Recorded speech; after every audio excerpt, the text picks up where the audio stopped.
And welcome back, everyone. Welcome back to the second day here of the Hispanic StarCraft League, the HSL Playoffs, day number 2. I'm AqueroN VIP. With me, I'm joined by these amazing players, by the people in chat, and by my plushies as well. Welcome, one and all, to the second broadcast of the day. We were just live, 2 hours ago with the Sparkling Tuna Cup. Now we are here. Now we are back with the HSL. We're here to crown our champion. We're here to crown and find out who is the best player in the Hispanic speaking community. Let's go. Let us go. From the top though, we have our top players. So last night we were live with the round of 16. We did broadcast and went through the entirety of the round of 16, and now we are here. We are back with the quarterfinals as we switch our teams over. Exclamation mark be in the chat if you guys want to have a look at the liquidity page yourself. We have our round of 16. Sorry, we have a round of 8. We have a SpeCial, eGGz, Mute, Tavo, EON, VortiX, AqueroN, and Cham. Here we go. We have 8 players remaining here in today's broadcast, and we're about to jump into our first set of quarterfinal matches. Let's go, baby, let's go. Now, the way this works here is that we are split up between our streams. We have 4 other Spanish streams. I say 4, I want to say almost 5 other Spanish streams. Shout out to all those working behind the scenes. Shout out to Bond Gaming, Enki, Protosito, Zitaska, and the Novak. We have 5 Spanish streams going on right now, and the quarterfinals are happening at the same time, 2 at a time. So 2 matches we're going to be covering here on the channel. The other 2 are going to be covered elsewhere, just as a heads up. Here tonight we are scheduled to be casting VortiX versus EON up first, followed by Cham versus AqueroN. I believe Juanito versus eGGz and Davito versus Mute will be casted by the other Spanish channels and the other Spanish streams. Just as a heads up, personally, I would love to cast everything. As you know, that's all we do here on the CranKy Ducklings. We cast everything, but there's a lot to go over. There's a lot of matches to cover, so we will be focusing on our lower 2 matches for the time being, for the evening. And here we go. We are jumping into our first series of the night, and spawning in the bottom left-hand corner of lane lines, we have the Spanish Zerg player himself, the blue Zerg, the legend himself. Oh my god, the legendia, papi. It's been so long. It has been years since he has competed in StarCraft 2. It is VortiX. And spawning in the top right-hand corner, ooh, setting up for an interesting start, we do have our blue Zerg player himself, sorry, our red Zerg player himself, representing Team License to Kill, LTK. It is EON. Going for a 14 hatch. Let's go. And if you're in the chat, you know what time it is. It is a Gamba time. Predictions are open. Place your bets on who you think will claim the series, on who you think will claim the win here in this best of 3. Coming into this, VortiX, he is a legend of StarCraft himself. There's so much history behind VortiX in Wings of Liberty, in Heart of the Swarm. At the same time, EON is a more modern player. EON, he did rise in the more recent years of StarCraft. 14, by the way. Jesus. That's a lot going on here. Hyper aggression out of EON. Masked to look like a hatch first, so a cheeky build out of our red Zerg player. VortiX going pool first, safe opener out of our blue Zerg player. So we'll see how they do compare. We'll see how they do face off against each other. So again, with this 14, I believe this is meant to make it look like it is a hatch first, because the hatch rate finishes up earlier than normal, compared to a 12 pool, for example. So we're trying to hide and mask the build to the Overlord, when really early gas, early link speed, early link flood. This is going to be an all-in. This is going to be a hidden all-in here, a hidden link flood from EON. This can catch VortiX completely off guard. Oh boy. Oh boy. Meanwhile, here we go. It is, remember, pull first. So pull first by VortiX. So VortiX moves out with his first 6 links. Now VortiX, he's not flooding across the map. Remember, he has later gases, later link speed. He has a later hatchery as well. This is all just a safe start from VortiX. So he does have an earlier queen and earlier links. Now, on the one hand, I would say this is better for VortiX, how these builds do shape up and compare against each other. But the reality is that these lanes are not long for this world. VortiX, he will lose them across the map. Meanwhile, VortiX, he does respond with safety Spinecrawler back at home. Oh my god, a nice read here out of VortiX. Does poke in, does spot some links early on, and I'm curious if he's aware of the lower drone count here from EON. Again, link speed is already on the way. Oh, EON gets caught out. Yeah, a little bit of misplay there. Does lose 1 link across the map, and EON, he's flooding. He's going for the Link Flood, and VortiX, he's aware. I mean, he sees everything with the Overlord. He knows what's going on. Spinecrawler's back at home. He has one Spinecrawler at the natural, one Spinecrawler up on top of the ramp. The Queens are getting in position to fully wall off. So far, a very good response here out of VortiX. Very nicely done. But he's going to try to hold on to the low ground. This is a little bit greedy. This is greedy, but can he get away with it? Lings, they flood in. A third Queen has arrived. Yo, with 3 Queens, with 2 Spines, with reinforcing Lings, VortiX, he should be fine. He should be fine. He will lose 1 Spinecrawler, no transfuse. One Spinecrawler goes down, but we have another here behind this, and it can move forward.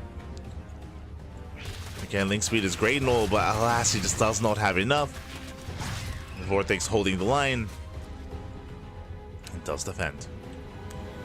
It does defend back at home. We do see EON now. He's droning, but these drones are so late. You can see here he's down in workers, has been down in economy the entire time. He has more Links to work with, and he can maybe get a surround. That's what he's hoping for. He's hoping for that surround. Oh! Poking in. Does poke in. Rotates around behind the mineral line. Alas, doesn't quite get in. And not quite. Surrounds 1 Queen, but we have a transfuse. Yeah, transfuse swaps off VortiX. He defends. He defends. He's perfectly safe and sound. He shuts this down. We have another Spinecrawler on the way. And behind this, I love that VortiX, he doesn't go into Link speed. He goes straight into a lair instead. He cuts corners. No Link speed. No wasting time on Link speed instead. Going for the lair. This can lead into 2-base Muta. Or it can even lead into 2-base Roach. What's it going to be? It's 1 drone killed. 1 drone goes down. There's that Roach Horn on the way. Now again, this could just be a wall off, and this could just be to fully wall off and be secure here back at home. This doesn't have to be Roach play. This can still be a Spire in the main. We'll see what VortiX goes for. Meanwhile, across the map, EON, he's droning. He's droning up, just going to be saturating his bases, taking his gases, trying to get into his own Roach play as well. But again, EON, he has a worse economy, and he has a much later lair as well.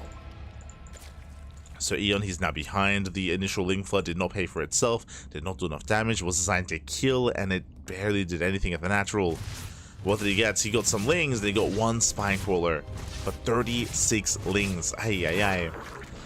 Overlord goes down as well. Lair is done, and what's it going to be? Do we go for the Spire? The answer is no. It is going to be Roaches. So nothing fancy, but something very secure here. So from here, VortiX can just go for 2-base all-in. Just go for 2-base all-in, plus on range, Roach speed. He's on 2 gases. He can get a 3rd gas and saturated as well, just for 3 gas saturation. For now, though, he's just building up his Roaches already. EON back at him, trying to keep up. Getting his own +1. Getting his own lair. Just catching him with a chance. Battlefield theme? I have no idea what the Battlefield theme is. Maybe it was, maybe it wasn't. No idea. Well, so hello, Sinistro, hello. Bom dia, papi, bom dia. Hope you've been doing well. You're doing good. Hopefully we can maintain our sanity throughout the course of the broadcast. It's been quite a long day and quite taxing as well. But we'll do what we can. Do our best. Again, we just finished casting 1 tournament, now straight into another. Let's go, let's go. But now getting to 1-1 upgrades. Now, I assume that VortiX was going to be pushing, and I still make that assumption just because he has not taken his gases. Ooh, late gases here out of VortiX. He might decide to drone up. For now, he is pushing through the center of the map. And we'll see what he can get done.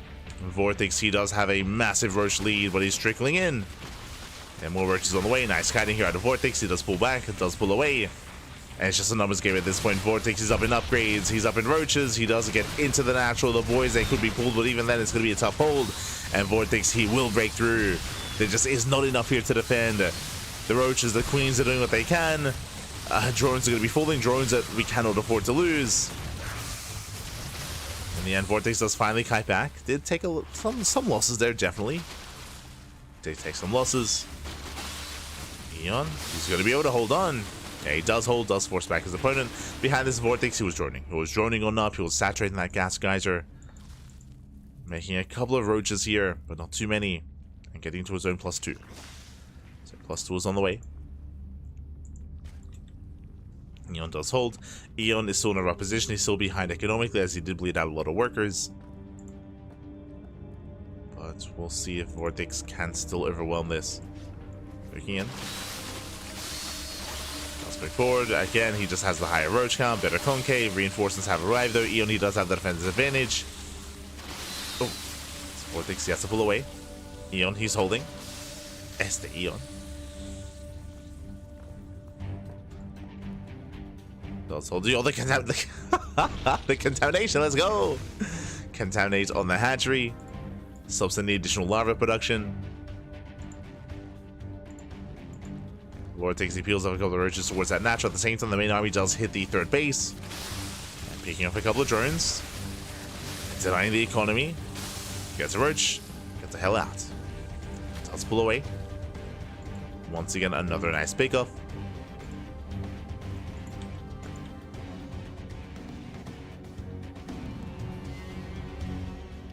Does pull away.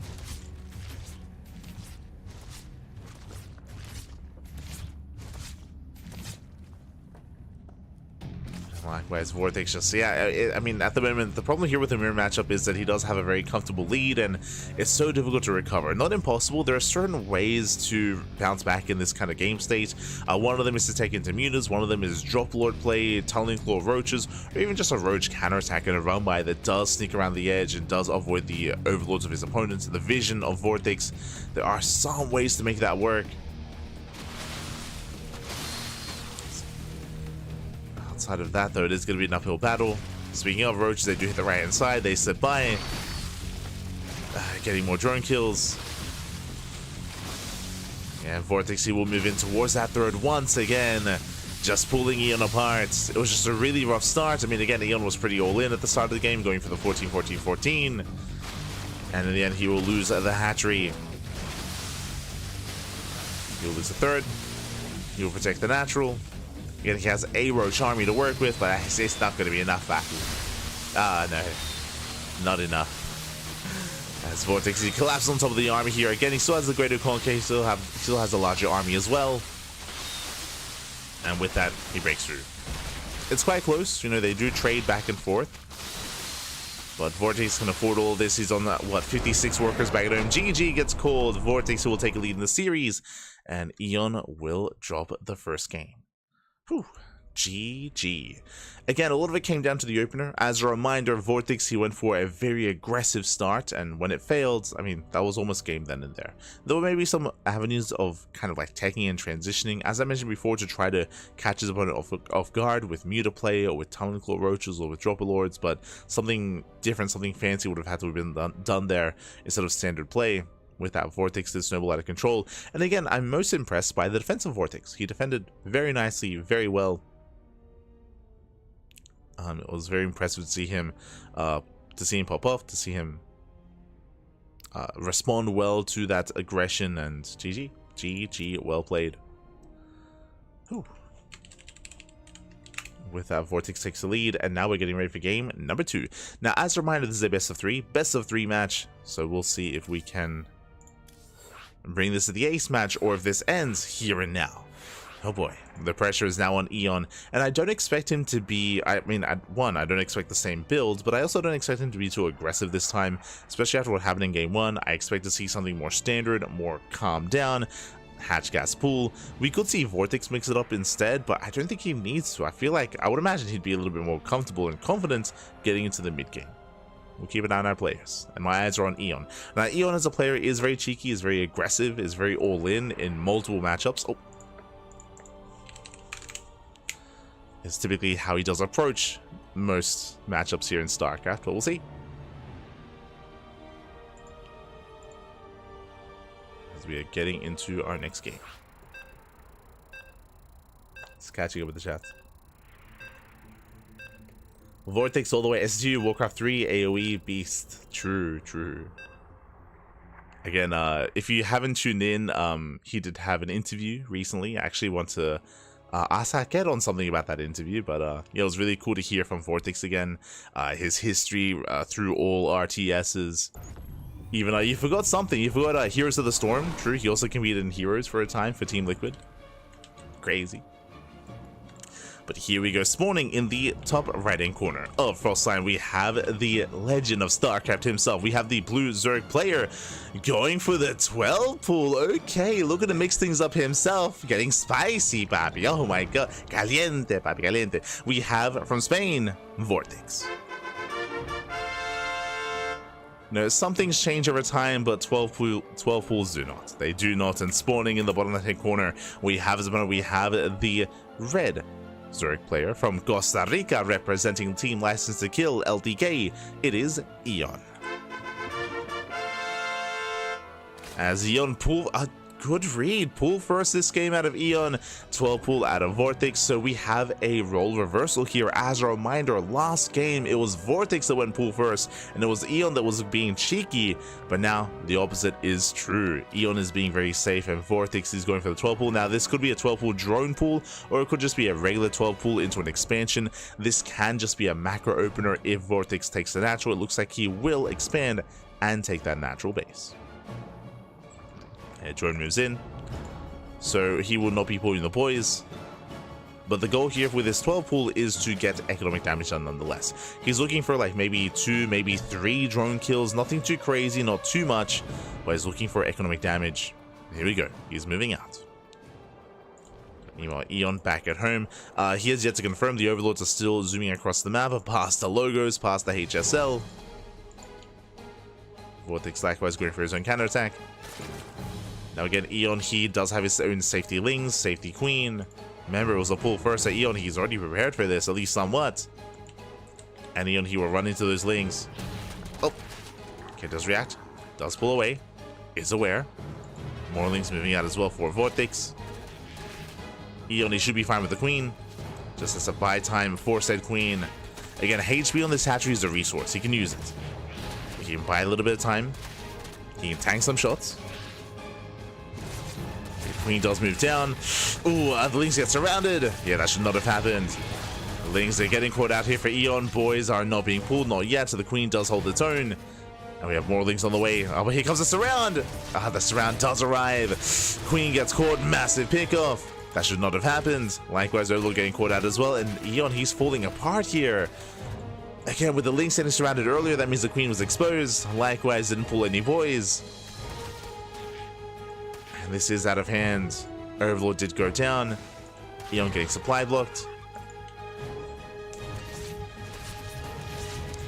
And EON, he won't die here and now, and he didn't lose any drones, true, but he did lose a lot of Lings, did lose a Queen.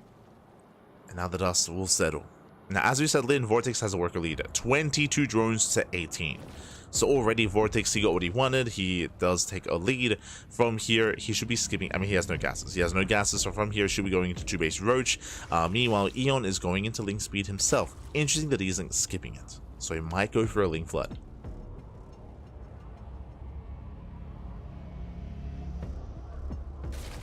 So here we go. Lings do move out. They hit the natural. VortiX in position. Likewise, he's got his Queens, got his Spine Crawler. VortiX looking safe and sound. Looking solid. It's looking good. Looking good so far. Both players are joining as much as possible. You see here, EON, he wants a drone kill, if at all possible here. Wants to pick off a worker, unable to. Well, speaking of, he gets one. Not bad. He gets one drone, he delays the Roach Warren. Roach Warren on the way for EON. Likewise, oh, threatens another dive. Trades with the Lings, making use of that Ling speed. So far, nicely done here by EON. Some nice damage. And again, EON, he needs whatever he can get.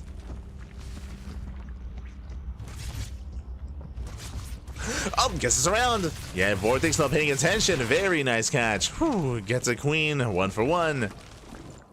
And EON is making these Lings worth it here. Ling speed worth it as well. From here, we're going into our lair, into 2-base Roach. Now, once again, just like the previous game, both players are working towards 2-base Roach play, but they can go for a Spire if they so choose. Like that is available to them. That is an option. For now, we do see VortiX on 3 gases, likewise EON on 3 gases as well. No one has taken a 4th gas yet. A 4th gas would be a sign of a Spire. Would be a sign. We're now just waiting for the lair to finish. More roaches building up.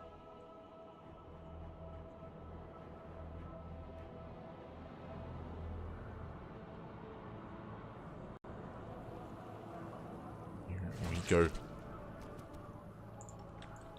As we just see EON getting into 1-1 upgrades. No Swire, no Force Gas.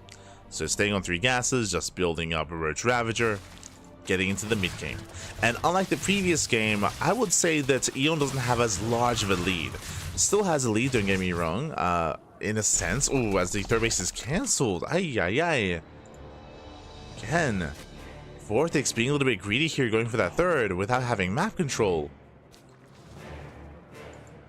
EON, he's got an even workaround. He's got a large army supply. I mean, he's got faster upgrades. I would say that EON is in a better position. He's in a better position here. And again, EON is getting 1-1. VortiX 1-0.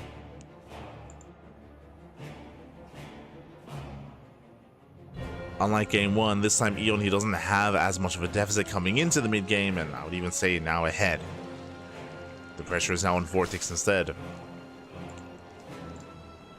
Now, plus one carapace isn't the biggest of leads when it comes to upgrades, not the most impactful upgrade, I should say, but it, you know, plays its role nonetheless. Plays its part.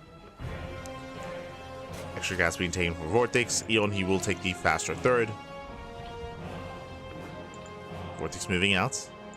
EON, he responds. Looking at the unit count here, EON, he does have a slight Roach lead. EON, he spots the army. Where are we headed? Where are we going?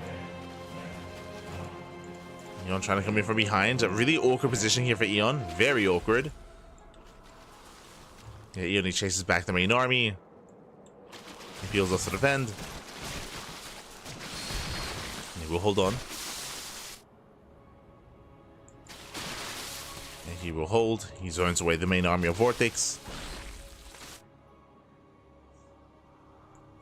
EON still maintains an army lead. VortiX doesn't know this. VortiX is being overly aggressive here. He has to get the hell out of here. Yeah, he has to pull away. Nice pickoffs. EON, he has momentum. Momentum for EON. Does move out. VortiX behind here. Behind this. Trying to set up with that Spine Crawler. The Spine Crawler will help. True. Has a concave. EON doesn't care.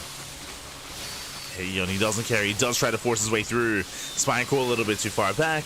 At the same time, Roaches, they counterattack. They catch a Queen. Uh-oh. Queen goes down. EON catching reinforcements. Not bad. Does hit the natural, and EON, he will overwhelm the third. Back at home, he has reinforcements, bleeding out a couple of drones. By the end of the day, EON, he breaks the third base, pushing into the natural. And EON, he should have enough. Takes down all the drones. A lot of economic damage. Meanwhile, yeah, GG gets called. VortiX is going to be broken. EON, he will overwhelm, and EON ties up the series 1-1. Whew, GG. GG, well played again. A very intense game there. Unlike game 1, EON, he didn't actually have much of a deficit. He also was able to recover, getting drone damage across the map, picking off queens as well. It was very nice to see him make use of those speedlings. And with that, GG. With that, GG, well played. We're going all the way to game number 3. And again, this could go either way. Like, VortiX, I would say, is favored, and I would maybe even say that VortiX has stronger ZVT and ZVP, but it's not about that matchup right now. It's about the mirror matchup instead, and this is where EON can thrive. This is where EON can thrive, where EON can have a stronger showing, and EON can cause an upset. Let's go. Let's see if he can go all the way, if he can go the distance here. The pressure is now on VortiX to recover, and we have had some cheeky builds so far. We have yet to see like a proper like mid-game here between the two players on an even footing with standard openers. That just hasn't happened yet. And we'll see if it happens now.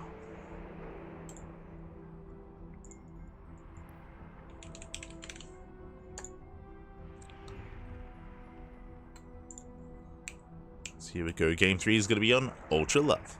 Okay. We're loading into Ultra Love here. It is going to be a smaller map compared to Frostline, so aggression can be favored here. I'm looking forward to two base aggression more than anything, but we'll see. We'll see what our openers are looking like. We already had a 12 pull out of VortiX. Do we see a 12 pull out of EON? Does he spice things up a little bit further as well? Do we get a 13-12, which we haven't seen so far? Do we get a 12 pull drone pull? There are different builds, there are different avenues. We can even see a 2-base all in with plus on carapace with Ling Ravager. Like, there are builds available. What's it gonna be? Let's go. Just catching with the chat.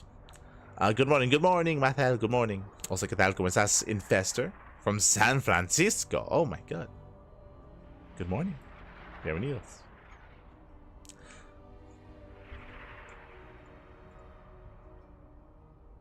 I'm typically to announce my interests at random places. You mean the trumpets? Let's go. A true gamma indeed. True. Here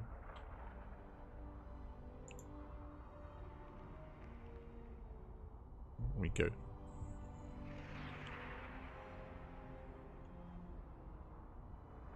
As again, the other matchups are happening concurrently here.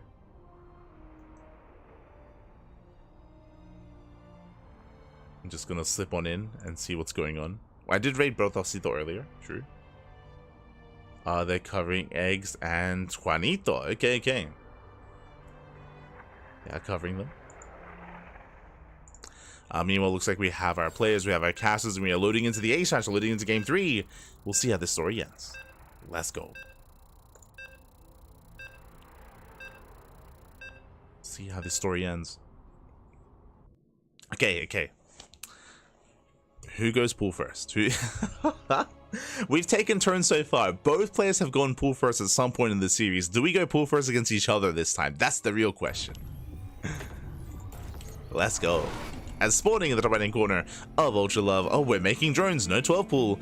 Both players, might I add. We have our Spanish Zerg player, the Blue Zerg, being forced into the ace match. We'll see if we can bring it back. It is VortiX. And spawning in the bottom left hand corner, we have the Costa Rican Zerg player, the Red Zerg, representing Team License to Kill, LTK. It is EON. Whew, okay, we're droning. For the first time this series, both players are droning up at the same time. So far, it's always been one player being more aggressive than the other, but no, this time we're this time we're droning up. VortiX going hatch first. So VortiX going hatch gas pool, standard opener out of VortiX. Meanwhile, EON is going pool first, safe opener out of EON. So it looks like both players, when it comes to these openers, EON flinches. EON flinches, he is playing a little bit scared. This does mean that EON will fall behind economically slightly against his opponent, and he'll have to try to recover and get a drone kill. So basically, EON is going to have safety 6 slings at the start of the game, and that did fare him quite well last game against the 12 pool. This time, it's going to be a little bit less useful. He can move out, he can try and deny mining at the natural, but he shouldn't get a drone kill. That should not happen. He can try though. Can try.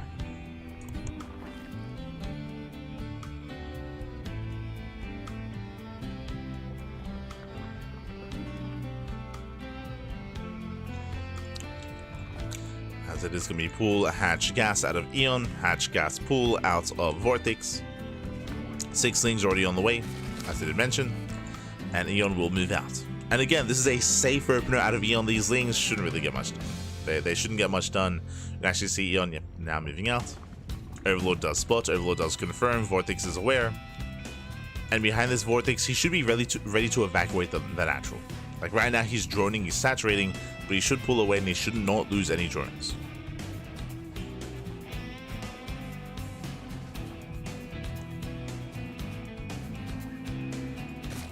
As EON pokes in. Does poke in, he wants a drone. VortiX is a little bit late to pull away, but he does manage to pull away in time. Does save his workers. Link's taking some hits, Queen is almost out. Oh, you don't want to be dragged into the mineral line, you don't want to get surrounded. You don't want to get surrounded. So far, a better trade here from EON. Boys being pulled, 1 drone goes down, he gets 1. Can he get 2? 2 drones? Oh my god, that should not have happened. 2 worker kills, and in the end, despite EON going for a pool first opener, he gets 2 drone kills, and EON takes a slight worker lead. Whew, okay. And again, that should not have happened. VortiX should not have lost those workers. It doesn't look like a lot, it doesn't seem like a big deal, but every worker counts here, especially in a mirror matchup. With that, we can see VortiX is walling up on 2 bases, meanwhile EON takes a 3rd. So, oh, VortiX as well. Okay, this is greedy. This is a little bit greedy here. So basically what's happening is that both players are playing into Lings. That is true. EON is taking a 3rd base, so we should be seeing a Bailey Nest. We should be seeing a Bailey Nest here from EON. If that's the case, then EON can punish this 3rd because VortiX is skipping Bailings and going straight into Roaches. So this is, again, very risky. This is, I would say, illegal, Pappy. This is illegal here from VortiX. But, ooh, EON, he also skips the Bailey Nest. If he had gone for an earlier Bailey Nest, then he could punish VortiX 100%. But now there's no window to really punish. Not too much. We can see both armies moving out. VortiX does bust into the main, getting a scout off, delaying some of the Lings, getting into the middle line, does not get a drone. Roach production has already begun here for VortiX. All off of 1 gas. That's a lot of roaches. He's gonna commit. EON does make a Bailey Nest. That's so this is gas gonna be spent on tech structures instead of actual roaches. VortiX does have a roach lead. He moves out. As he moves out, Lings attempts to surround, but there are so many roaches. There are too many roaches. And he gets 1. He gets 1 roach. Forces another Ravager. Better trades for VortiX, and EON is in trouble. EON, he is in trouble here. As he needs defensive roaches and Lings as quickly as possible. VortiX is all in. Cutting worse at 25. Again, EON, he has more drones. He has more tech, and that's hurting him here. Oh, he's getting caught out. Oh! He catches 2. Nice dodge on the Wile. Dodges the Wile, moves in. Ling reinforcements have arrived though for VortiX. And does EON have enough? It's going to be close. He wants that Ravager. He doesn't quite get the Wiles. Oh my god, Wile connects. Yeah, brutal connection. But at the same time, VortiX is also running out of roaches. It's getting very close. Oh my god, takes out all the roaches. VortiX, he does dive in. And again, EON, he over-droned. Likewise, he made a Bailey Nest. He got caught out across the map. He fought without his queens, fought without his boys. And with that, EON is being broken. He's barely being broken here. Oh. As there's just so little room for error when it comes to playing against this kind of all-in. And VortiX, he's done it. He has done it. He breaks the natural base, catching reinforcements one after the other. It isn't a lot. Again, he only has 2 roaches. Like 2 roaches, 1 Ravager, and just nothing but Lings. This is where a Bailey would have been ideal, and GG gets called. VortiX, he overwhelms, and VortiX, he will take the series 2-1, advancing on to the next round. GG.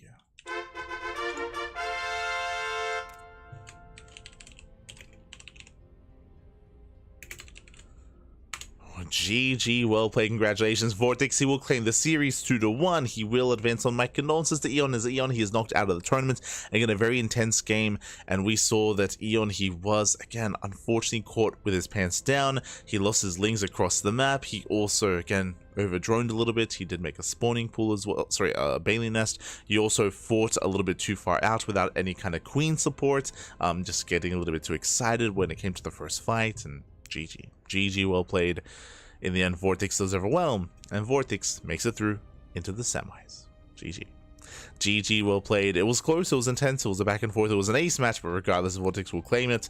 And now we have some updates here as we're getting ready for our next series. We're getting ready for a ZVP between Cham and AqueroN. Let's go. Let us go. I actually want to message. I have definitely things to ask here. Oh no.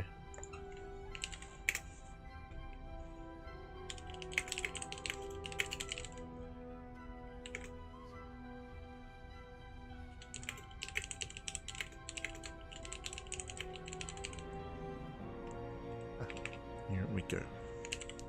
As we can switch things over and catch up on the bracket and figure out if we have any other updates here to indulge in. Let's go.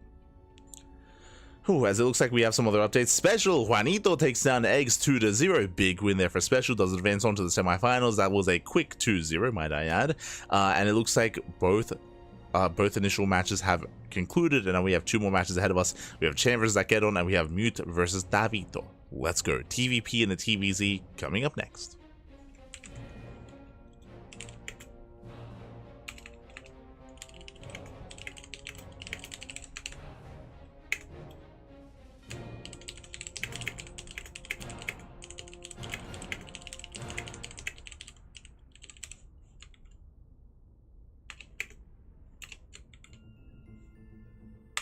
Here we go.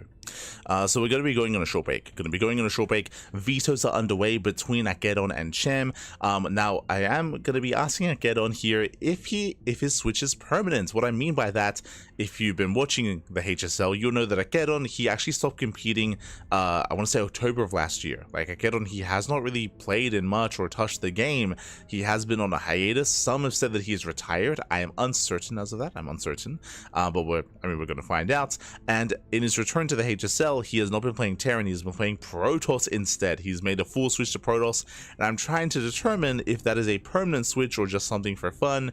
I'm trying to figure out what's going on, but yes, AqueroN, he has been playing as Protoss against all races. Yeah, he made the full switch. We lost him, Pappy, we lost him. Oh no. From Terran to Protoss. But for now, we're going to be going on a short break, and when we come back, we will have our next series. See you soon after the break. Enjoy the break music. Enjoy, Pappy, enjoy. Let's go.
welcome back, everyone. Welcome back. Hope you enjoyed that lovely break and the break stream music, as well as we have returned with our second quarterfinals match of the broadcast of the tournament. Welcome back to the HSL, to the Hispanic StarCraft League, and spawning in the bottom left-hand corner of Frostline, we have the South Korean, the Mexican Zerg player, the blue Zerg representing eGGz Esports. It is Cham. And spawning in the top right-hand corner, but also moving out across the map with 1 and with 2 SCVs and with 3 SEO, proxy 3X. Let's go. We have the Spanish Terran player, the green Terran. It is AqueroN. Let's go. And if you're in the chat, predictions are open. Place your bets on who you think will take the series. Best of luck in the chat, as this is a prediction for the entire series, not for just this game. Also, a heads up here, I did ask AqueroN what was going on, just because he did play Protoss in the group stage. He said that he was going to be race picking. Game 1 was going to be Terran, and depending on the maps, depending on what would occur, he might switch into Protoss at any point in game 2 or even in the ace match as well. For game 1 though, he will cheese it up here with the proxy 3X, and the Overlord will scout immediately.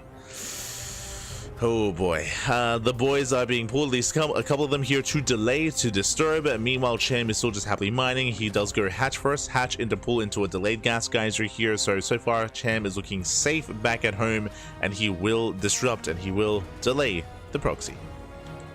As SCVs are under fire, taking a lot of hits already, taking a lot of damage. This will delay the bunkers as well. Again, this is 3 racks Marine bunker rush. 1 SCV goes down.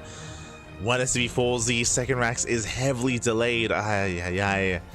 Cham achieving so much here. Gets a kill on the second SCV. No. We do see 2 more boys pulled here. This is even more committed, but again, AqueroN, he is just doubling down on this build, on this rush, on this racks, on this proxy. There we go. The first bunker has been thrown down. He's got 1 bunker on the way, and Cham, he pulls the boys. We got 12 Lings in production, 2 Queens on the way as well. Now Cham, he cannot allow that bunker to finish. First bunker's halfway done. Lings, they will zone away. Drones, they zone away the bio. And you can see he peels away 1 worker for each SCV. And the Marines are going to be pinned back. They're going to be pinned home. Oh, where are we going? Does pull off to the side. Takes down the most of the Marines. Does pull away. The bunkers are denied. They will not complete. They will not finish. And Cham is held. Cham is held beautifully here. Ooh, were those kills? There were kills. There were kills, not cancels. Not like this. AqueroN, the bunkers go down. Marines, they fall one after the other. He's still building up a decent Marine count, but now he has no foothold here. The bunkers were meant to be the backbone of his army, but alas, there is no bunker. Queens are going to be moving in. So far, 2 Queens. 2 Queens, 1 Spine Crawler. Some Lings are in production as well. Lings not quite in production, but 2 Queens and a Spine should be enough. Lings, they pull off, they peel off, they head across the map instead to the main. They do head across the map. AqueroN's still trying to make this work, still trying to pull this off. He is massing up more Marines. Right now his supply blocks. He just now breaks out. But the Lings are here to try to make that supply block permanent. Oh. Boys are being pulled. Cham, he does react in time. He does pull away. AqueroN, he did build up his army. Does threaten a dive. Oh my god. Does threaten. 1 mule goes down. Nice pickoff. How many Marines? So we've got 13. 13 Marines so far, making 3 Marines at a time. But again, the Spine Crawls down the front lines. There's a transfuse. Again, Cham is holding onto the energy. Holding onto the transfuse. Lings are amassing. Cham has killed 6 SCVs so far. Oh, almost gets another. Again, very precise control here. Oh, he gets 1 more. No, he gets 2. He commits. Where's the transfuse? There it is. Transfuse does pop off. Oof. And Cham, he just, he breaks out. He breaks free. He breaks out. He looks down the army. GG gets called. And Cham, he will take game number 1 against AqueroN. GG. Whew. GG will play. They will take a lead here in the series. And the pressure is now on. The pressure is now on AqueroN to bounce back. And also the question becomes, what race does he pick? As I mentioned before, he is going to be race picking. Game 1 was Terran. Game 2 could be Protoss or could be Terran once again. I'm sure a big factor is going to be the map. the map, I'm sure, is going to be a big factor as to what he wants to go for. Whether we load into a larger map, a smaller map, a map that has a little bit more potential for cheese. And we'll see. I'm not privy to the vetoes. I don't know what the vetoes were. I don't know what the map order is going to be, but I'm sure we're about to find out. Just catching with Cham. What to pick up on that mule? Yeah, it was the mule getting picked off, 2 SCVs across the map. Like, again, it was just brutal to see that Cham, he had rallied his overlord to the third base location. He rallied his overlord over, he was checking for proxies, he saw it immediately, he had a really, really crisp response to it, pulling only 2 workers to delay the proxy, and of course just mining as much as he could in the meantime. Just a really, really clean setup there from Cham. Very impressive. Very impressive defense, but now we're getting into our next game, and we'll see if we can recover. We'll see if we can force an ace match. Again, we had an ace match earlier in the ZVZ. I'm hoping for another. We'll see. Shall see.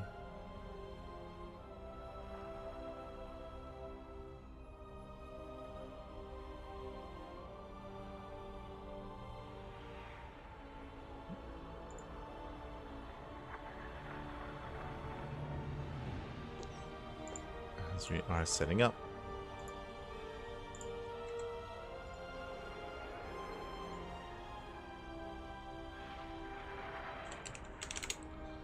And it looks like we have confirmation. AqueroN, we have our map. Amygdala. Amygdala is, of course, one of the larger maps in the map pool.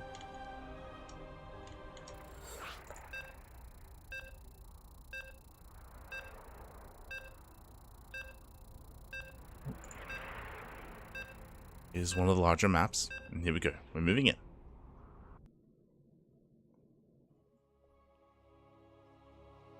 Moving into our next game. And it's Terran. no Protoss, no Protoss. Once again, ZVT. Let's go.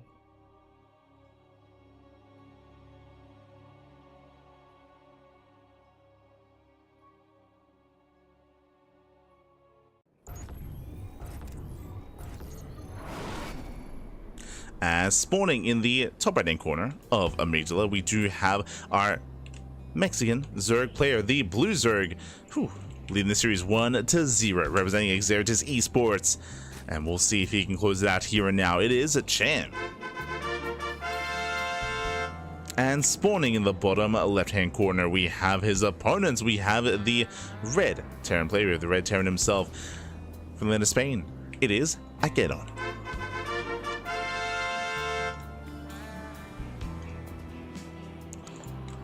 We go as we are calming things down. We are settling in. So far we do have our initial openers, and this time no cheese, no proxy, nothing being sent early on across the map. Not this time, thank God. Thank God, not this time. We're going for a more standard opener here. Likewise, Cham, hatch, gas, pool.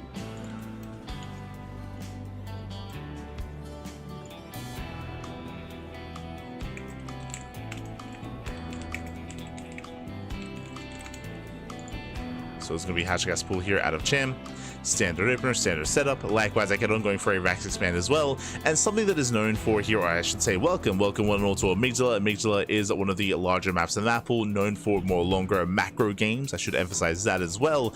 Depending on how our players do expand, we have seen a lot of success with 8 Raxes. And based on AqueroN's game 1, I would not be surprised if he does embrace something like an 8 Rax. Would not be surprised. So we'll keep an eye on him. For now, CC on the low ground.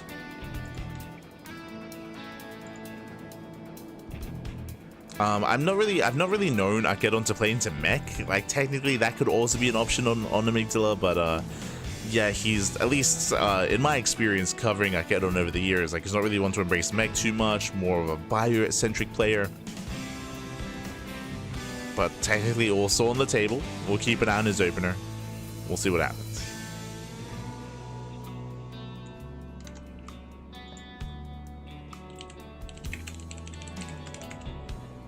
Picking Terran.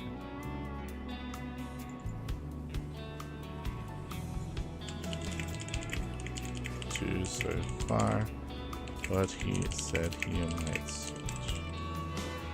Okay, beautiful. Beautiful.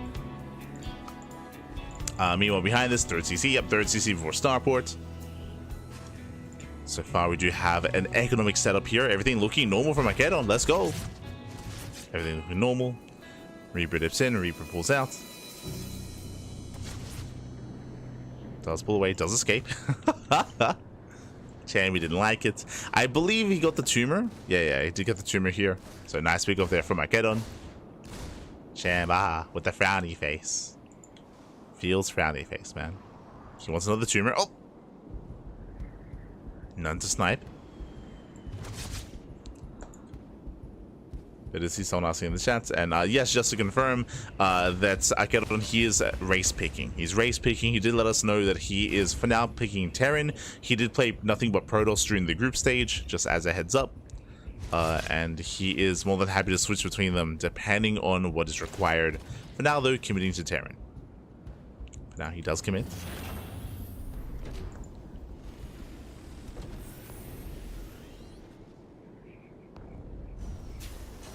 Likewise, it is going to be 3cc Banshee. Once again, a standard setup. Hellion's going to be moving out to maintain map control to try to keep the creep at bay for Cham. The Banshees have potential to get some damage done. It's going to be on Cham to keep up with the Hellions and with the Banshee. Hellions, they poke in towards the left. Queens are somewhat in position. So far, so good. AqueroN rotating over. Once again, they're running into the Queens. Once again, Cham is ready. At least for now. Bearing in mind that AqueroN, he hasn't lost anything yet. He's just poking, prodding, waiting for reinforcements, waiting for extra Hellions. Cham does spot this. Back at home, we do have earlier Stim on the way. Bearing in mind that Cloak was never researched. So this is 3cc Banshee, but no Cloak, faster Stim instead. Okay. Well, let's go. Getting into faster Stim.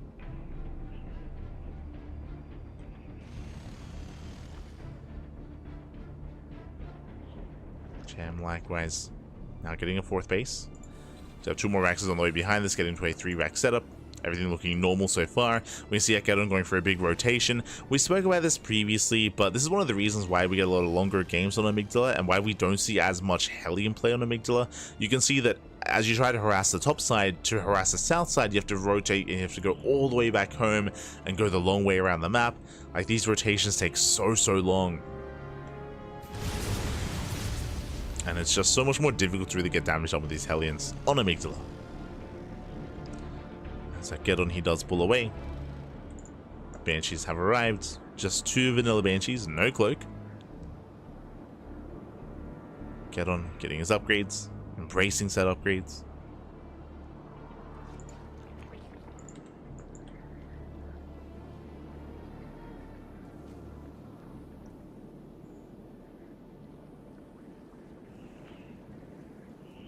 Likewise, making his way into that natural. He can one-shot drones. He gets 1, he gets 2.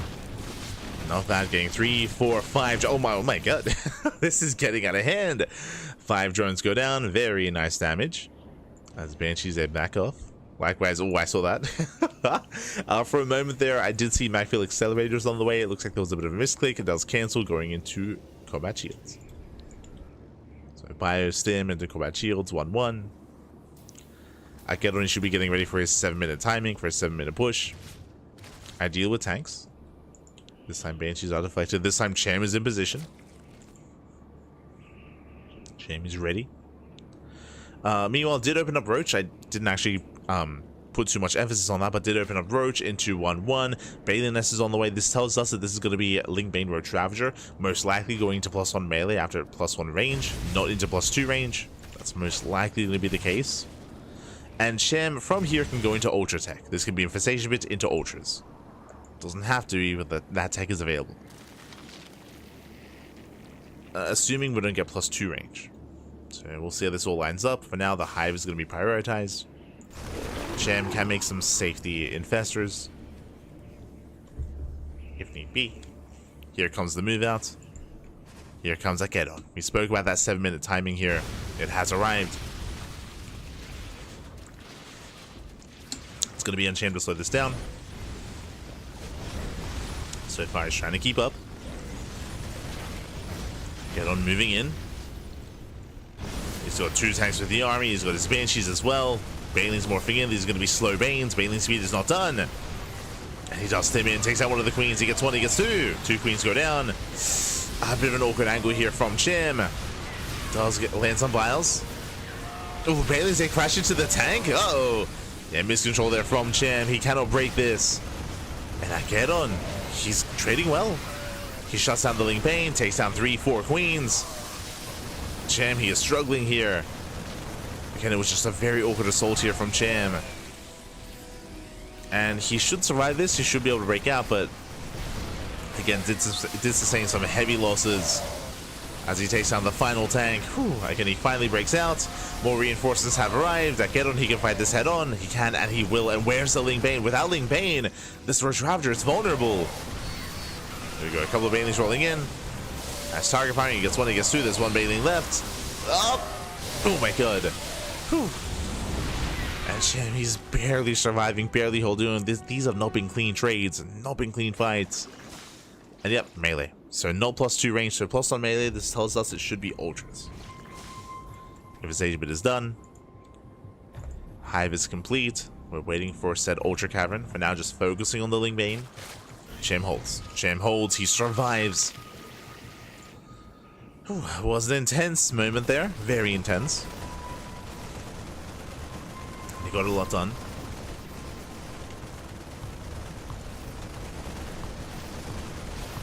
Take a lot done. That's cancellation here on the expansion. Does cancel.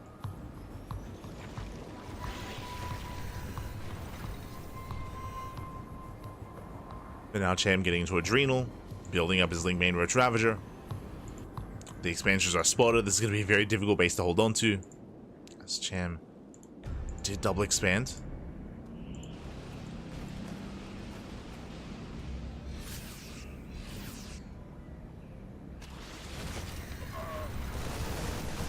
Oh, there's a cancel. Ah, that's a kill. Oh, that should not have happened. A kill, not a cancel there on the expansion. Nice big off here from AqueroN. Cham, he slips up.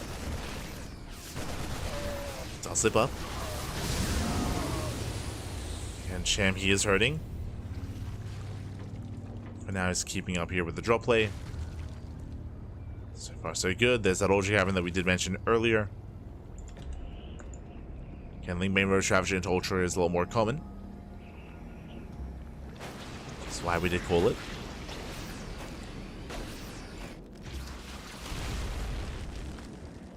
Likewise, Cham opening up the center of the map. Meanwhile, AqueroN, he's getting his 4th base. The gold is getting up and running. Takes his gold, maintaining his economy. Cham, likewise, he is now aware. About to be. He hasn't checked yet. He's in the center.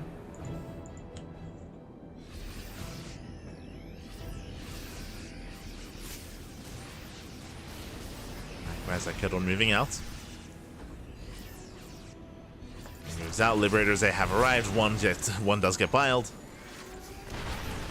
Nice setup here from Cham. Couple of reinforcements going for the drones. Yeah, they go for the workers. Cham, not quite in position. He does respond. Ooh, and the hatchery, it goes down. Massive pickoff. Cham, he will lose the base. Main army moving in. That's a lot of marauders. Banelings, they get spent on the marauders. Not the best engagements here from Cham. Bleeding out a lot of Banelings. And AqueroN, he might just have too much.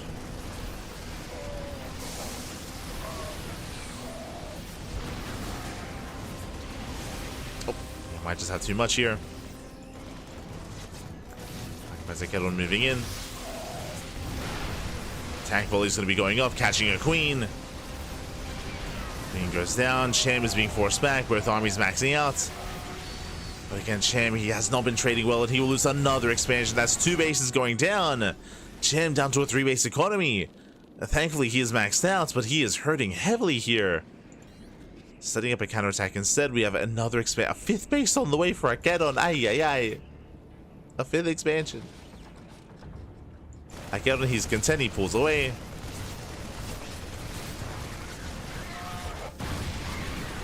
Pulls back. Ling Ramai, it's too late. Plenty of reinforcements. Cham trying to get into ultras. Again, doesn't really have the best bank to work with. Doesn't have that much gas. Minerals at the gold base are helping, at least. Are helping.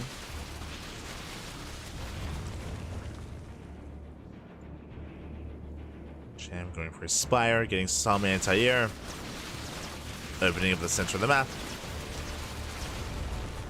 And Cham can still take a good fight. Don't get me wrong, he can still claim a fight here. But AqueroN, he is turtling. Look at all these, look at these sensor towers. Towers get thrown down. We got full wolf here towards the south side. Maybe moves in towards the top. Cham is expanding, at least attempting to.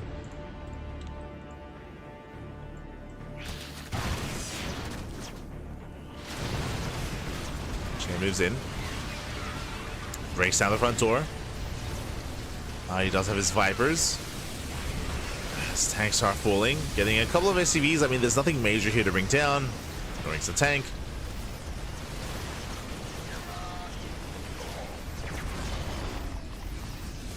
AqueroN, he will hold. We'll hold on. Likewise, Cham counterattacking towards the top side, catching it. Oh, the tanks are exposed. Oh my god. Tanks are exposed. Bailings, they do roll into the planetary. It does get low. It's getting close. He does repair in time though. He does barely repair. Planetary survives at the same time. Cham pushing towards the south side as well. Nice blinding cloud. Oof. Snipes are brutal though. Regardless, Cham, he kills the base, gets 11 workers. Does deal some crippling damage here to AqueroN. AqueroN down to what, 48 SCVs. Does have mules, don't get me wrong. You know, AqueroN popping off. Catching out some larvae. Catching out some drones. Nice harass here from AqueroN.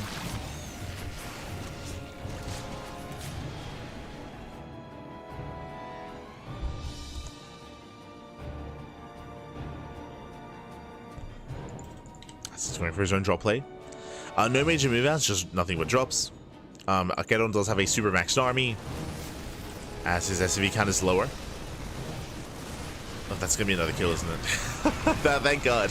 Jesus. This time it's a cancel. Do we get a power bomb? Not quite. Remember, no anti-air. Outside of power bombs. Likewise, Cham, he wants that planetary. He did not quite get it last time. Does deny. Nice snipes. Very nice snipes. But Cham is pulling AqueroN apart. And once again, he's trading army for the economy, for SCVs, for bases. Decent abductions. But my biggest concern here is that AqueroN, his main army is still massive, it's still terrifying.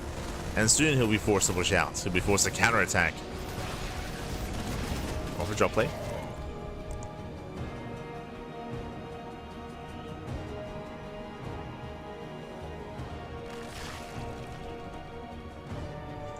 Does go for some drop play.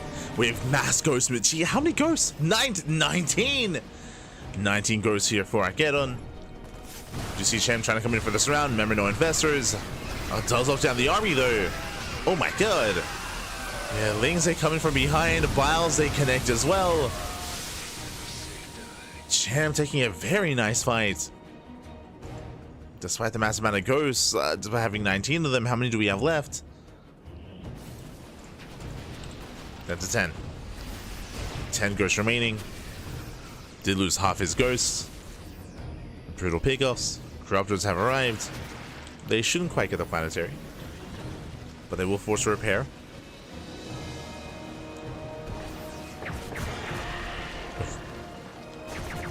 Oh my god. As Corruptors are going to be sniped. Back at home, it looks like there is enough anti-air for these Liberators. Those being dealt with.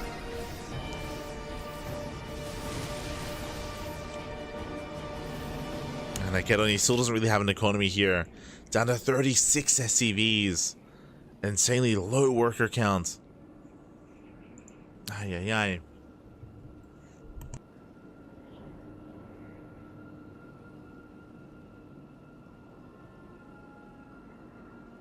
And Cham just not stopping. The problem here is that AqueroN hasn't moved out. He's been harassing with a couple of drops here and there, with some Liberators here and there, but the main army has been stuck at home. Oh, massive fungal! Okay, now we get some fungals. Yoinks here on the tanks, and Cham, he is overwhelming. Pushing into these liberation zones are not going to be easy, while they somewhat connect. Cham has to back off. He bleeds out a lot of supply at the same time. Oh my god, the run bys, they just don't end. 22 SCVs, ay. 23 workers going down, and Cham, he pulls away. Behind this, he's just remaxing with Morlings. With Morling Bane. A couple of Ultras would be nice to mix in. There we go, 23 Banelings on the way. And AqueroN is all in. AqueroN, he's all in. Now, AqueroN, again, he still has a larger army than Cham, true. He has a massive army. But it just may not matter. Nice spread. Nice pre-spread. No splash damage.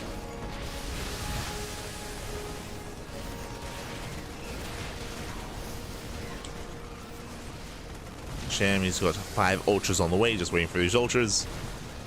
AqueroN moving in. Keeping his army spread. Cham, he does commit. Does it, those Liberators. Nice spread here by AqueroN. Splits very nicely. Despite that, Cham, he should still have enough to deal with a good portion of this army. Yeah, Ultras are moving in. 0 ghosts. And 0 ghosts left. Medevac's gonna be falling. AqueroN down to his last legs, down to his final army, and he cannot rebuild this, he cannot remax. GG, well played, as he runs out of steam, and Cham, he will overwhelm, he will take the series at 2-0. GG. Whew. Hi, Bappy. GG, well played, congratulations. Cham, he will claim the series. Very intense back and forth. Ay. And I will say that game 1 was more one-sided, but game 2 was very tense. And again, there were even moments early on where AqueroN was doing well. Remember, there was a moment where AqueroN, he killed 2 bases. He sniped 2 hatcheries. He was getting worker kills. He was pulling Cham apart. Cham was having a very hard time in the early to mid game. But at a certain point, he stabilized. At a certain point, he got up to a maxed out Hive Tech army. He was able to gain map control, recover, drone up, mass expand, and keep his opponent pinned back at home. We did see that there were a couple of moments where AqueroN did break out and did go for... some drop play or some Liberators, but the main army never moved out. The one time that we saw the army move out was when his ghost got surrounded. When he had 19 ghosts, and when he got surrounded, he got shut down. GG, well played. Oh, congratulations to Cham, and my condolences to AqueroN, as AqueroN, he is out of the tournament. And now we're getting ready here for the semifinals. And what exactly are the semis looking like? Let's find out. Let us find out. As we do switch on over. Okay, we have the semis ready. Mute takes down Tavito 2-0. Tavito, baby, Tavito. Okay, we do have a SpeCial Juanito versus Mute in the upper semifinals, and we have VortiX versus Cham in the lower semis. The way this works here is that we're going to be covering both. Both semifinals are going to be casted. It looks like a VortiX versus Cham might be first, followed by Juanito versus Mute. We'll find out. But we'll be covering one, then the other, then the grand finals. That is the plan moving forward. Until then, we're going to be going on a short break. I do need a moment to set up all the matches to get things going. Will do my best. But it's going to be intense here. I mean, we do have the best Zerg players in the tournament facing off. We have the best Protoss, and we have the best Terran. We have the best of the best here remaining in the tournament. The best Terran in Juanito, the best Protoss in Mute, the best Zergs in Cham and VortiX as well. And I do appreciate that we still have some nice Spanish representation, right? Like VortiX still repping Spain alongside Cham, SpeCial representing Mexico, and Mute representing Peru. Here we go. For now though, we are going to be setting up. Vetoes are underway, and we're going to be going on a short break. When we come back, we will have the semis. See you soon.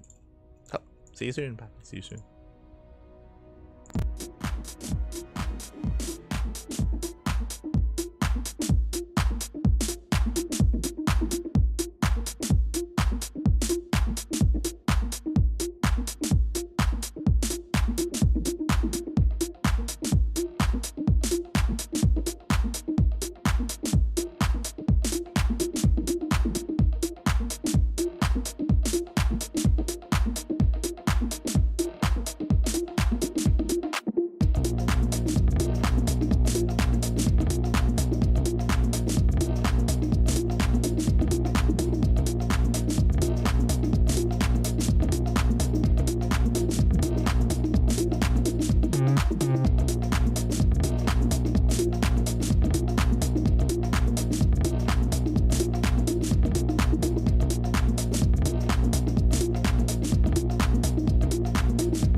Welcome back, everyone. Welcome back to the semi-finals of the HSL Hispanic StarCraft League, day number 2. It's been an intense month of StarCraft already here, and we have reached our upper echelons. We've reached our top 4.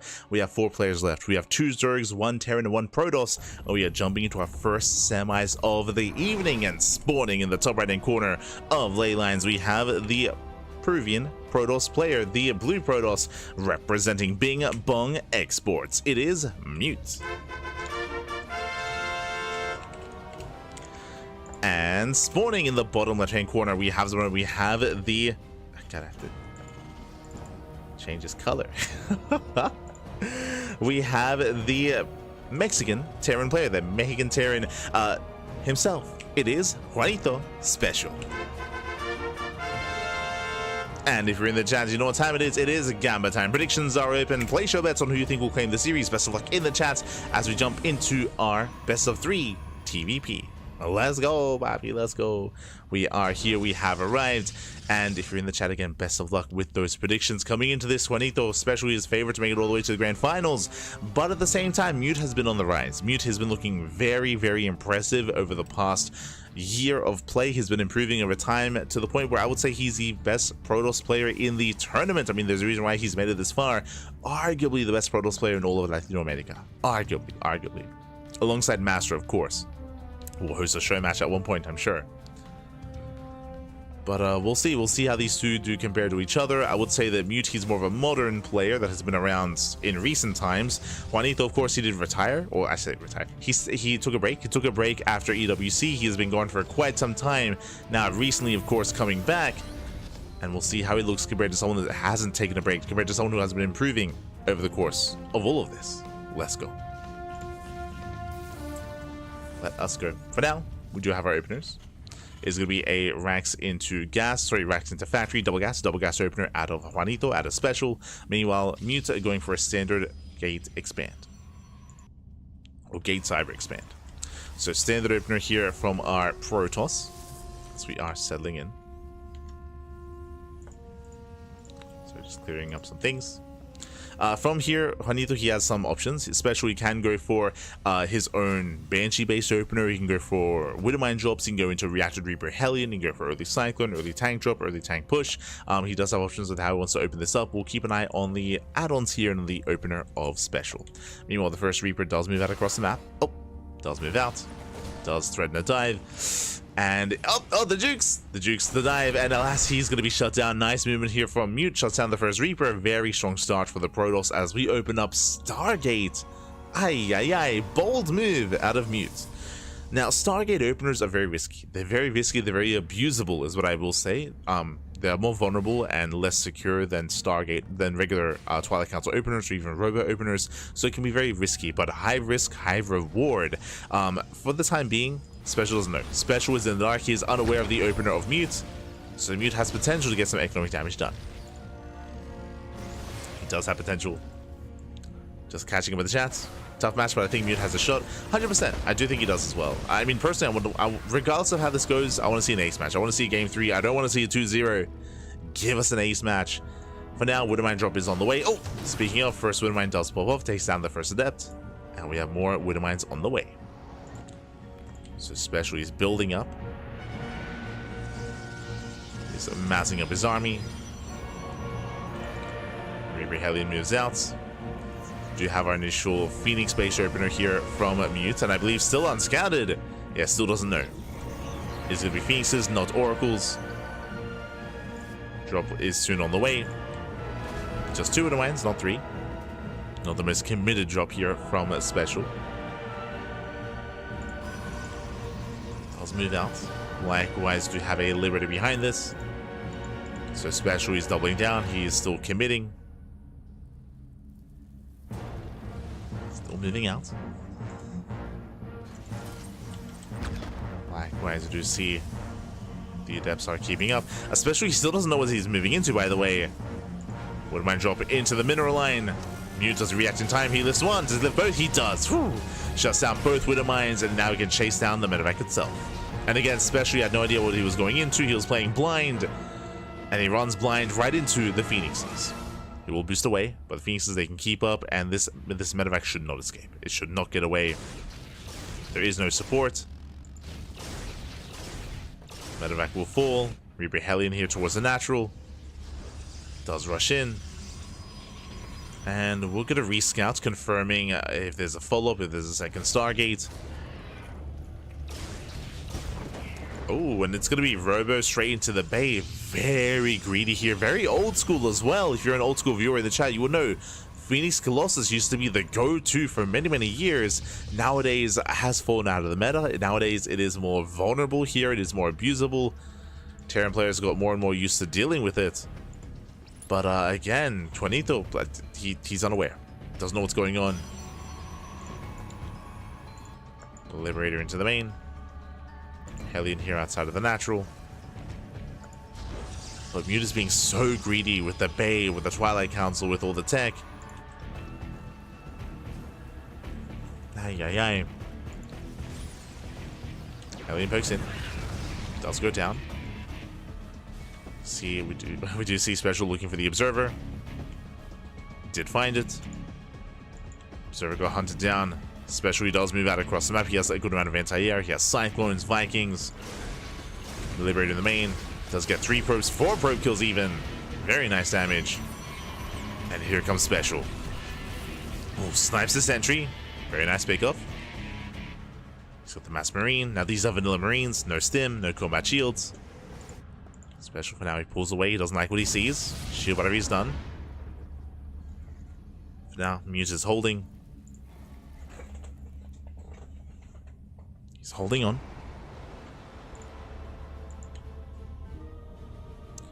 SpeCial pulls away, claiming his third. Mute moves out. Bearing in mind, he just used recall to defend against the Liberator. Oof. So he takes a lot of hits. SpeCial, he's hunting for those Phoenixes. Trying to hunt them down.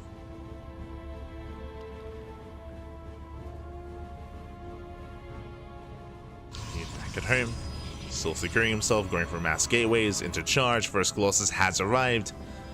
And Mute so far is looking good. Looking quite strong. He's building up into his final form, into the mid game, I should say. Colossus count is still low. He's going double forge, double upgrades. Sticking with 1 Colossus for the time being.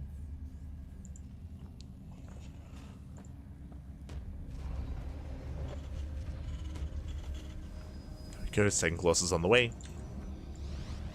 Warping in more Zealots, getting to 1-1 upgrades. Both players being passive here. Overall, I do think this is still benefiting the Protoss though. As Mute is now claiming his 4th base. Oh, it's going to be spotted. It's going to be delayed.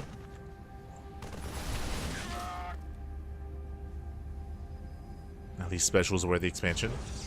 Upgrades are kicking in, and basically SpeCial has been stuck at home until Stim finishes. And Stim is about to finish up in a couple of seconds, so now he can be active, he can move out. SpeCial can start going for drop play or just committed pushes as well. He suddenly has more DPS, more firepower in his army as all the upgrades are finishing. He has more potential.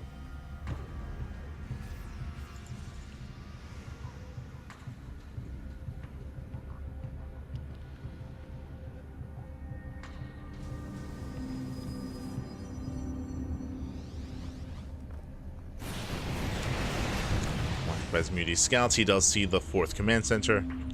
Again, it also shows how late the 4th base is on Mute. Like, that's my biggest criticism so far, is that Mute's 4th base is late. So he is not able to embrace his economy as quickly as he otherwise would have liked.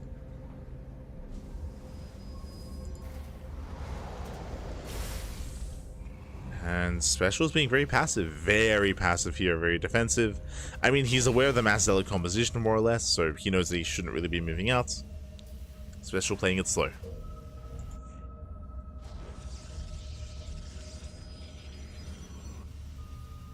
SpeCial gonna play it slow, turtle up, max out. Mute should be the first to max, should be the first to move. First to push, I should say. Like, once he's maxed, there shouldn't be anything stopping him from moving out. Now getting us to our Colossus. From this point, we should be seeing a transition into either Storm or Disruptors. Second Robo as well, to be able to maintain those losses or reinforce. Not uncommon to see Protoss players delay that second Robo, and it can hurt them in the long run.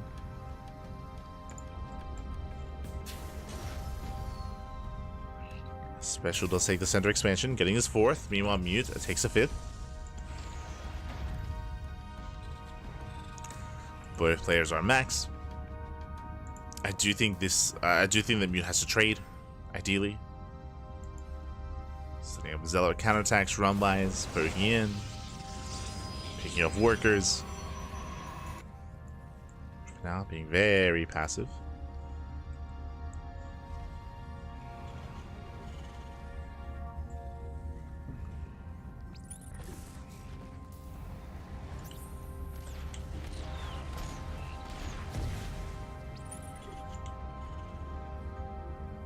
I love how SpeCial, he snipes one observer, but there's another as well. There's observers all over the place.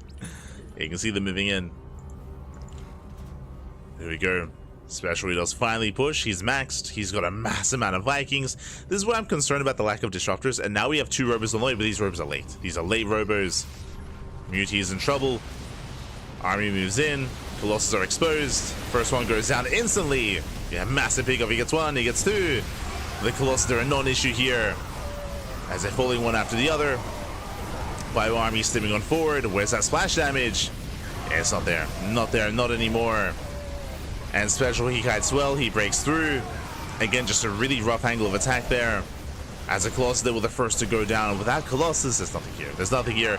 And SpeCial, he will stim. He will win. GG gets called. SpeCial, he takes game number 1. GG. GG, well played. Alas, Mute, he was a little bit too passive there. Like, despite gaining map control, ideally you want to be getting ready for Zealot run-by, Zealot counterattacks. You want to be moving in. You want to be trading out some of your Zealots. And alas, especially in that kind of game state, you do need some more forms of splash damage, not just Colossus. Colossus on their own, they don't really, they don't do well. They don't do well for themselves. You can see just mass Viking is enough to shut them down. Ideally, you want to diversify and have an amalgamation here of Colossus, of other units as well.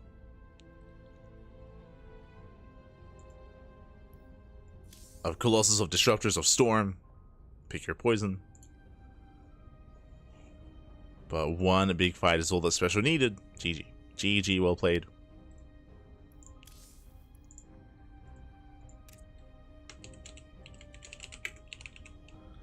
And we'll see if Mute can recover.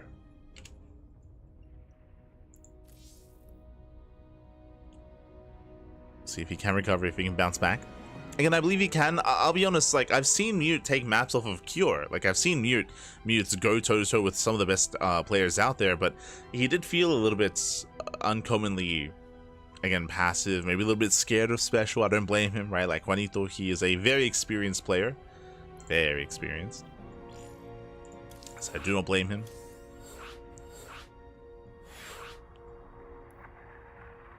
But we gotta tighten up, Happy. We gotta tighten up.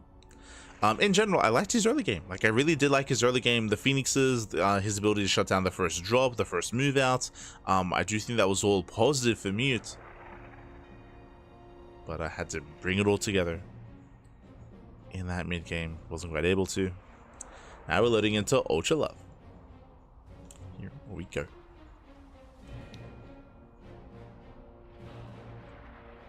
Getting ready here for Ultra Love. Ultra Love, of course, going to be the second map in the map, or second map in the series. Just making sure we get everyone involved.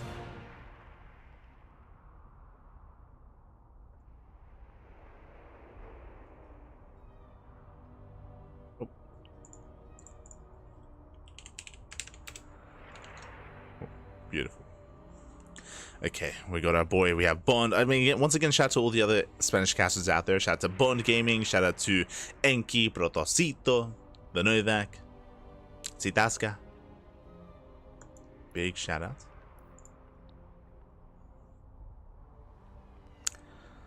So here we go. We're getting ready for game 2. Disruptors were needed. It's one of those things where I would say ideally, once you're getting into the mid game there, the Protoss player wants to be going for run-bys, counterattacks, trading out some of their supply for economic damage, keeping the Terran player busy, giving themselves time to get a second, a third robo, and start working towards something like disruptors. It's one of those things where that's where my biggest criticism is, not just the lack of like a transition there from Mute, but the lack of just being active and aggressive and again, trading in some way. That's where I think the biggest fault did lie, despite the really good start. Like again, like it was a really strong start for Mute. I was very satisfied with how they did, you know, begin the game. But here we go. Now we're now getting into game number 2, and we'll see if Mute can bounce back. Personally, as I mentioned before, I would love to see an ace match. Regardless of how this goes, I want to see game 3. I want to see an ace match. And based on game 1, I want to believe that Mute can take it to special. 100%. Let's go.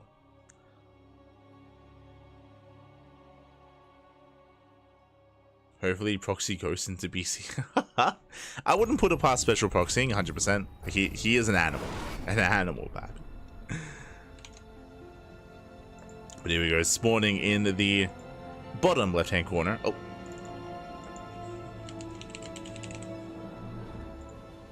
In the bottom left-hand corner here of Ultra Love, we have our Peruvian Protoss player, the blue Protoss representing Bing Bong Exports. Down in the series, the pressure is on to bounce back into force an ace match. It is Mute. And spawning in the top right hand corner, we have the Mexican Terran player, the red Terran, leading the series 1-0. It is SpeCial. Here we go. And again, it's great to see SpeCial back once again. SpeCial, of course, he was inactive for quite some time. I want to say last time he played and competed in a tournament, he was active back in, what, June, July of last year, basically the EWC qualifier. So it's been a very long time. SpeCial took so much time off, but now he's back. He came back for the HSL. He played in some recent big brain bouts and some other 2v2 events as well. So great to see the return of SpeCial, Juanito. But again, his form is still eluding me. I'm still having a hard time placing him amongst the other players. So far, looking in form against Mute here, but we'll see how it compares to the others, and even Mute in game 2 and game 3. Let's go. So far, once again, double gas opener at a SpeCial. Meanwhile, Mute's going for his own gate, cyber expand. Everything looking as it should for the time being. We'll see if Mute once again goes into a Stargate, or if he does go for a different tech of choice.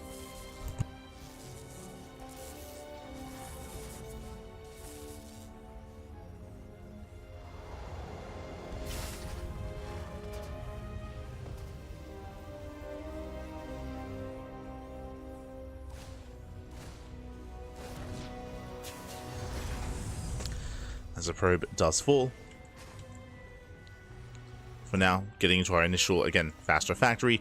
From here, we can go into Banshee base openers. We can go into a more committed Widowmine drop, Reactor Reaper Hellion. SpeCial does have options. One of the big differences, though, coming into this map is that there is a ramp coming into the natural, so it is a much more secure natural base. So the chances of going for something too aggressive here is a little bit lower, as once again, Stargate opener out of Mute. Okay.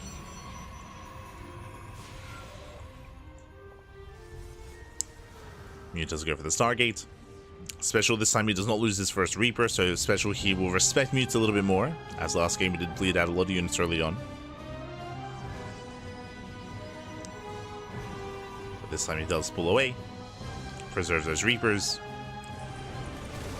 threatens the main.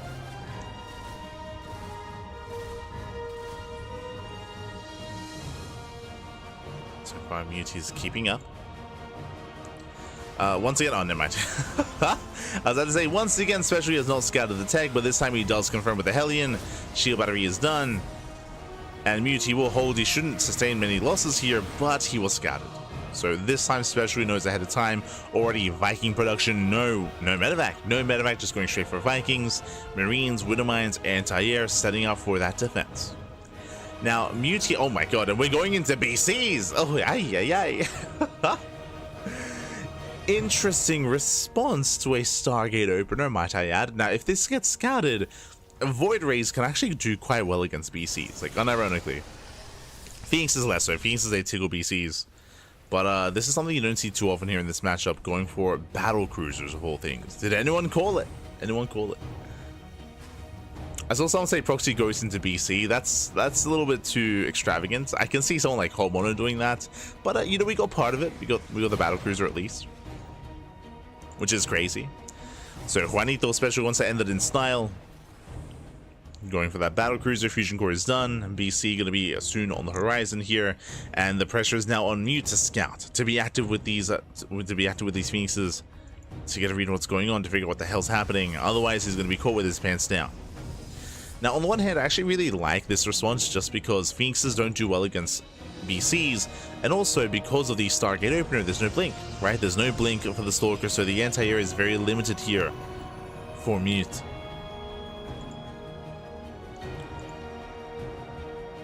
So very limited. And again, Muti has no idea. Muti does move out with the hallucination. He needs the scouts, but alas, the army's in position, and oh, the scout is denied. Ay, ay, ay. Hallucination sees nothing. He sees nothing. He knows nothing. He's moving out this main army, at least being somewhat active with it. To get vision. Behind this is going to be Phoenix Colossus. The base is on the way. He has a couple of Phoenixes, but again, in a head-on fight, these Phoenixes, they do not trade well against a battlecruiser. They shoot up, that is true, but they tickle them. Not like this. Not like this.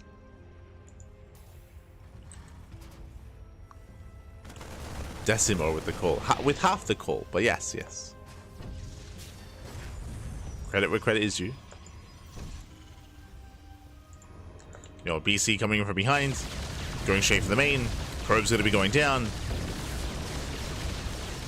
Getting up to 3 probe kills already. You can see the Phoenixes, they're doing what they can.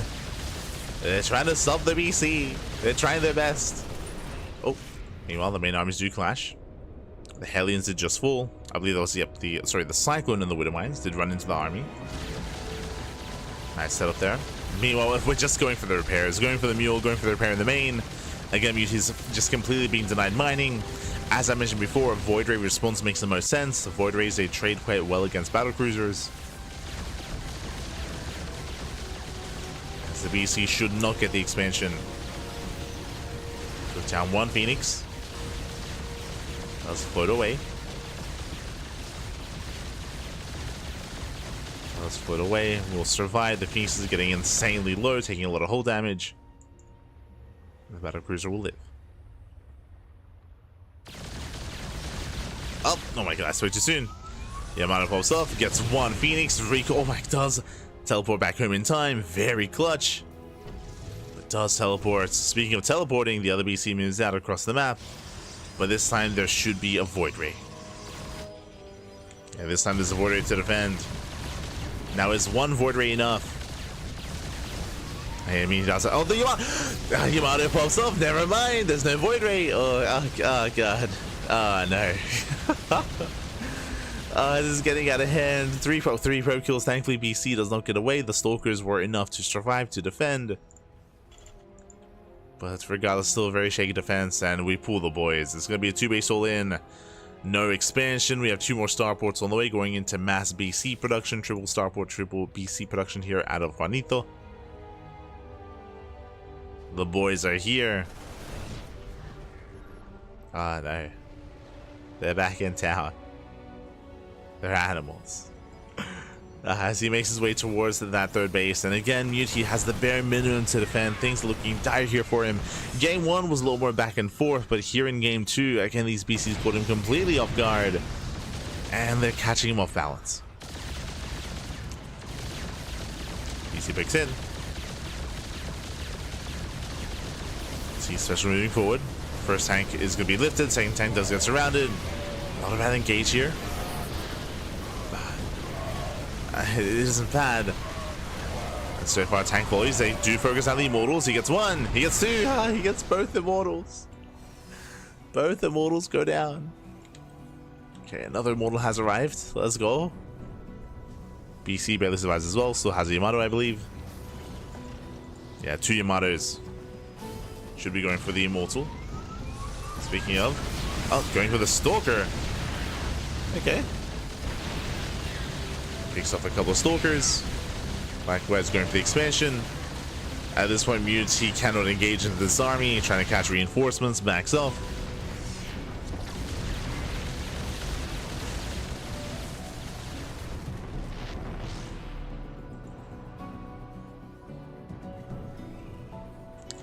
And SpeCial not getting behind the mineral line. The tanks are within range of the pylons. Even of the mineral line itself, getting 3 probe kills. Unity comes in from behind, collapsing on the tanks. He will clean this up. That's plenty of charge. That's plenty of zealots. Yeah, charge, I'll say, will swallow up the ground army. Oh, what about the Dells? They didn't shoot up. No shot. They do not shoot up. The mass BC may just be good enough. No. As Stalkers on their own, they're gonna struggle. BCs, they teleport back home to defend against the zealots. More BCs arriving.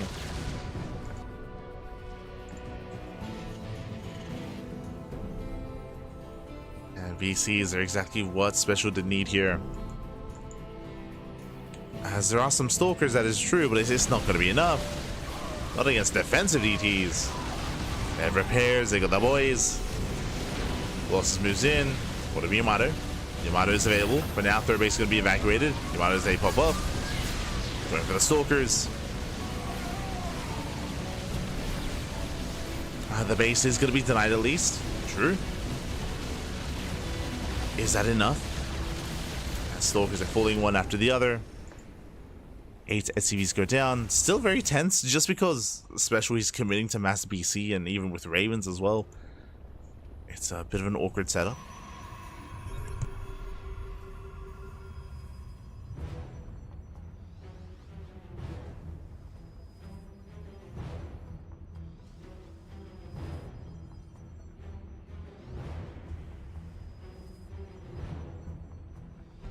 So I'm just stretching. Don't forget to stretch. As how many BCs do we have? 6. Jeez, 6 BCs. Soon to be 8. 6 BCs moving in. They each have their Yamatos. A couple of them are on cooldown, but Yamatos are popping up. They catch a Stalker. He's being chased down by the BCs. Armory's on the way for upgrades. SpeCial, he ignores chasing. Just moves into deny the expansion. He scans looking for a third base. There's a cancel. Cancel on the third. BCs, they just waddle into the main. Cybercore goes down, which means no more Stalker reinforcements. Oh god, and there's no saving this mineral line. We're going for the base trade. Like as Mute, he busts into the natural. Especially he already pre-evacuates. He already saved the SCVs. Saves his workers for the time being. Species that rotate towards the low ground, towards the natural, now just wreaking havoc, getting even more probes. Mute will deny the third. Boys pull away. SpeCial's gonna put him right.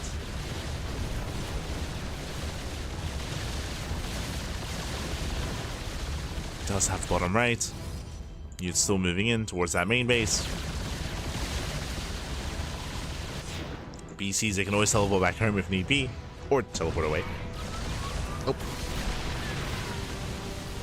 They're getting another Stalker. Speaking of more Stalkers going down, you can see Mute trying to pick up those Stalkers, preserve whatever he can. There is a world where if he can control well enough, he can maybe break this defensive line, just because there's not really much here. There's SCVs and there's 3 BCs. But the BCs at tailbones of the army, they go for the mass Yamato. Oh god. Yamato's they pop off. GG gets called as Mute is overwhelmed by the mass battle cruiser, and Juanito SpeCial will claim the series at 2-0. GG. Whew. GG, well played. Congratulations here, SpeCial. He will claim the series. Again, we did see a very intense back and forth in game 1. I do think that game 1 was closer, much closer here between Mute and SpeCial. As I mentioned, just to emphasize once again, I was really happy with the early game of Mute in game 1. But here in game 2, unfortunately, Mute, he was hidden, or I should say his vision was denied. He was kept in the dark, and yeah, we did see SpeCial take full advantage of Mute. To take full advantage. And with that, GG. With that, GG, well played. Congratulations here to SpeCial as he does claim the series, and the question becomes, who will face him? SpeCial, he'll be the first player to advance onto the grand finals, and now we are getting ready for the next semis here. It's going to be a best of 3 between Cham and VortiX. Let's go.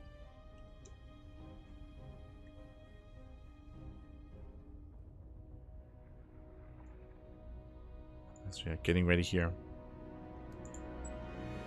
for that next series. Speaking of, I believe we should be heading over to the European server. I believe. So we're going to be going on a short break. Videos are underway. We're going to be going on a short break. When we come back, we will have Cham versus VortiX. Yep, I have confirmation to Europa. So we're going to be going on a short break while we set up, and when we come back, we'll have that ZVZ to determine which of these two Zurich players will face off against Cham. Sorry, will face off against SpeCial in those finals. See you soon. See you soon, Pappy. See you soon. Oh. Enjoy the music.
welcome back, everyone. Welcome back. Ooh, hope you enjoyed that lovely break as we have returned with our second semifinals of the evening here off the broadcast. We already have Juanito SpeCial. He is in the grand finals waiting for a Zerg opponent, but which one?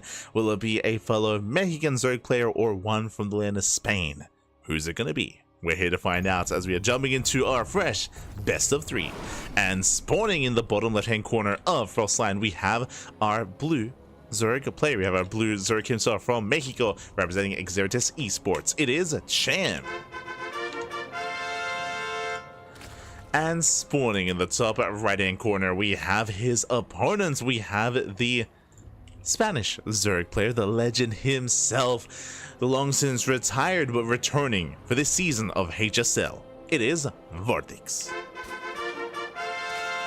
And if you're in the chat, you know what time it is. It is a Gamba time. Predictions are open. Place your bets on who you think will claim the series. Best of luck in the chat as we get ready here for our final ZVZ of the broadcast. We had one earlier today, but now we are embracing, we are indulging, and so far, hatch first from everyone. Crazy. that's crazy. That's insane. Oh my god. Makes no sense. We do open up with our initial hatch first here. Again, last time against EON, VortiX and EON had a very intense and very dynamic and very chaotic back and forth with 12 pools, with 14s, with pool first as well. But here against Cham, VortiX and its opponents, they open up hatch gas pool. Standard openers. Hatch gas pool here. Nothing crazy, nothing too wild. We'll keep an eye on our saturation. We'll keep an eye on our setup to see if either player does deviate from the norm. Let's go. Let us go.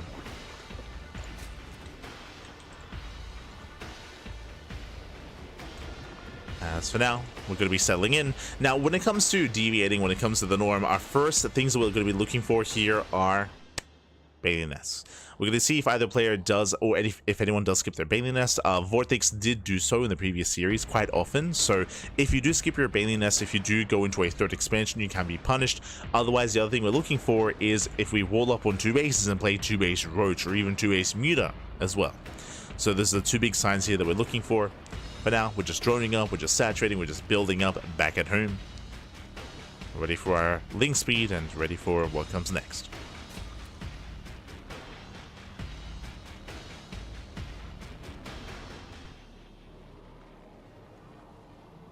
Ooh, speaking of, link speed is on the way. You can see that VortiX does stay in gas. Likewise, Cham, he does stay in gas as well. Interesting. With this, we will have a slightly boosted gas income here for extra banelings if need be. I mentioned before that VortiX, he did skip his banelings previously. See if that's the case here. For now, third bases are being taken. Everything looking normal. We should be seeing a baneling nest momentarily. There it is, a baneling nest from Cham, baneling nest from VortiX. Yo, VortiX, he knows how to CBZ. He knows what he's doing. Mirrored builds. Standard play, mirrored builds. No one cuts any corners. No one does deviate. No one plays on 2 bases. Everyone is playing as they should for the time being. I say for the time being, we do have a link flood here by VortiX. Does make 10 lings. Now, this is not an all-in. Link flood is maybe a bit of an exaggeration. He's making lings nonetheless, so it's actually banking them up, at least some of them back at home. Oh, he's got more lings on the way. Oh my god. He is committing. Yeah, so he is banking up. Making more than usual, more than normal. You can see he's trying to avoid the overlords. Cham, he will spot this. He will spot the first pack moving out. Does spot reinforced, and now he knows. And now he knows the banelings, they morph in instantly across the map and back at home. Banelings are morphing in. Cham trying to engage ahead of time. Has to be careful to be surrounded. Oh, that's Cham, he has to back off. Again, Cham, his banelings are across the map. Yeah, they're not at home. They're not home to defend. Cham, he's in trouble. VortiX does move in, does engage. Cham, he's headed towards the mineral lines, but there's queens to defend back at home. And the banelings, they should not make their way in. Yeah, queens, they do defend. One baneling is not good enough. Cham is in trouble. VortiX doesn't quite get in yet. Oh my god, a bit of a waste though. Yeah, a bit of a waste for Cham. Does throw away 2 banelings. Does throw away another baneling as well. 1 baneling left. Queen is under fire. Oh my god. Cham does save the queen. Saves the queen. VortiX, he's not stopping with his link flood. Again, Cham, he had some rough trades. Oof, as once again he does detonate. 2 banelings left. Oh no! Oh my god. Cham, he hugs the banelings. He hugs the banelings and he will lose his links. He still has an army to stand. Still has an army to work with, but these are rough trades. Yeah, rough control here from Cham. I mean, we are playing on the European server, so Cham is playing with extra latency, but this is still brutal. And VortiX will overwhelm. He will overwhelm. He will break through. We get a decent Baneling towards the end. As Banelings, they do waddle in. They clean up most of the army, and now VortiX is going for the mid lines, going for the bases. Cham in so much trouble here. Oh no! Once again, he keeps hugging the Banelings. And Cham, these trades have been brutal here. He still has a better economy. Comes down to the armies once again. Another Baneling connects, and another. Ay, ay, ay. VortiX has been that much more efficient. Oh god. Once again, Banelings will name move. Another Baneling gets wasted. Cham, we gotta tighten up that control. We can't afford these trades, these losses. Not like this. Cham trying to chase down a VortiX. Trying to. Nice target firing. There's one Baneling left. Oh! T's connection on 4 Lings. Meanwhile, Cham, he is holding. Still losing another queen. Again, the queen count now very low here for Cham. But he does hold, now going for a counterattack. How the turns have tabled. VortiX not trying to keep. Oh! He's trying to keep up. Cham moving out. They will pass by each other. They will pass by. Oh god! They're about to finish. Banelings, they barely do finish up in time. Whew. Oh my god. Oh. As Cham is playing with fire. One Baneling connects, and so does the other. Very nice trade here from Cham. At the same time, across the map, Cham, he defends, he attacks. He's still got Banelings left over. When it matters most, Cham, he's controlling well here. Now going for the queen, denies one of the Banelings, denies one, denies two. Gets us around, he's got one Baneling left, he has to use it as his own. Oh, gets wasted though. Yeah, Baneling gets spent. Takes down both queens. Cham, he pulls away. But again, those are very nice pickoffs. He denied the Banelings, he denied the queens. VortiX still down in workers. Cham, now the aggressor, he's had enough defending. He's had enough. It's time to counterattack. VortiX as well. He ignores Cham. Ooh, drone's going to be going down. Brutal losses here. VortiX likewise headed straight for the natural. Cham trying to keep up. Doesn't lose any drones. Banelings, they make it back home as well. Do make it back. Oof. Cham, he gets overwhelmed. Queen gets around it. Where the Banelings have to respond. No response. The Banelings. They're now headed into the main base. Ooh, he wastes both of them. Both of them get spent. More Lings flooding in. Cham, he's in trouble. He has drones, but he needs Lings. He needs defense. It's another queen goes down. Banelings are about to finish. Oh my god. The connections. Look away. Look away, Zerg players. Look away. And VortiX, he should have done it by now. Big shot on that one. Let's take some Baneling to the face. Not like this. Oh. Cham controlling that one Baneling. Doesn't want to waste it. Oh, but he will. Banelings, they get thrown away. And again, Cham, he should have been broken here. This could have gone either way. It was very close, very tense, very back and forth. At the end of the day, it comes down to the control. And again, the server working against Cham here. Baneling waddles in. Oh god. Lings do go down. And the advantage that Cham once had is not there anymore. And again, up until when Cham was broken here at the natural, like what, 2 minutes ago, like Cham, he was holding his own. He was sustaining the losses and maintaining them as well. It was impressive. But now things are looking dire here. Oh god. Oh god. This keeps happening. Not like this. Another Vespasian connection. Behind this VortiX, he can just drone. He isn't, but he could just drone off from here. That'd be the most ideal.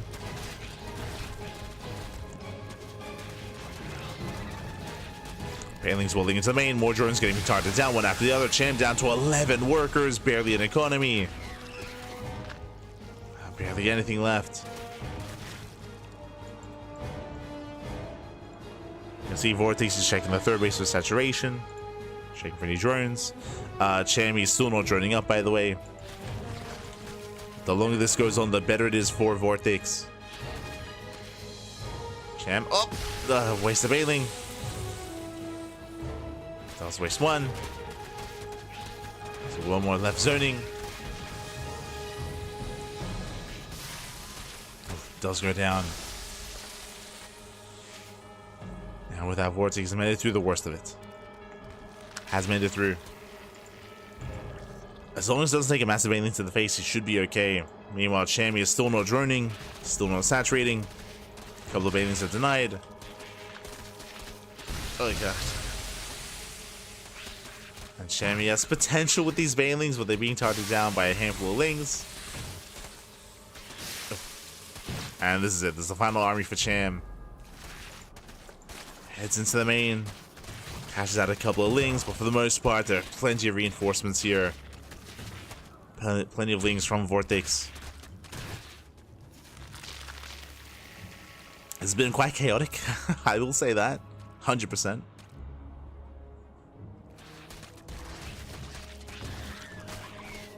But Cham shouldn't be able to overcome this deficit. It just shouldn't happen. Not at this level.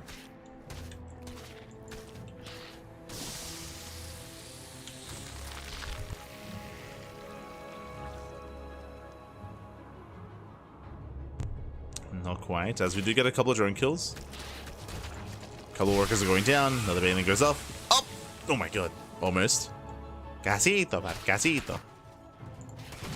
Bailings are waddling in. Cham is stuck chasing this. Some more drones going down. He can't afford these losses. Down to 9 drones. No. Down to 9. That's bailings. They split off. Did I say 9? Down to 6. Down to 5. GG. And VortiX, he will overwhelm. He will take game number 1. Whew. GG. GG will play it again. VortiX, he did take the lead a couple of minutes ago when he was able to break through, get into the mineral line, and knock Cham down to 11 workers. Up until that moment, Cham was in a better position. Cham, he had a higher drone count, he had the bases, he had the queens. Like Cham, he actually found himself in a decent position there, but alas, he didn't have any defensive bailings. And we saw a little lackluster bailing connections as well. Part of that is, of course, ping-based, 100%, that we are playing, of course, on the European server. So that is a factor.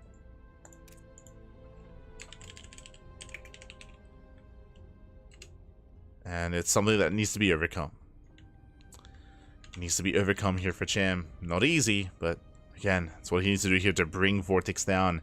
And we'll see if we can force the ace match. Personally, just like the last series, I would want to see an ace match. I would want to see game 3, but the pressure is now on.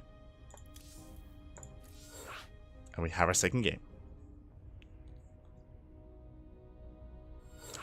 Our second game. We're going to be loading into Whispers of Gold. Ooh, a very small map. A small map known for rushes, known for aggression, known for all-ins. And we may even see an early pool timing here. Okay. Keep an eye on our players.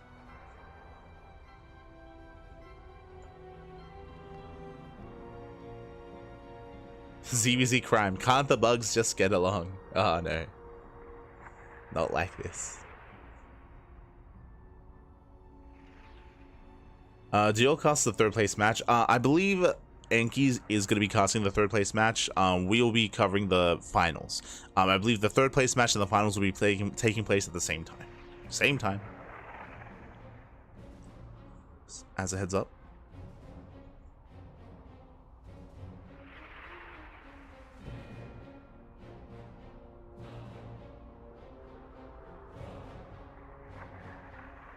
As we are just getting our players ready. Getting set up. Also, do apologize if you hear me go quiet every now and then during the cast. Basically, every now and then I'm muting and I'm like doing squats. Like I.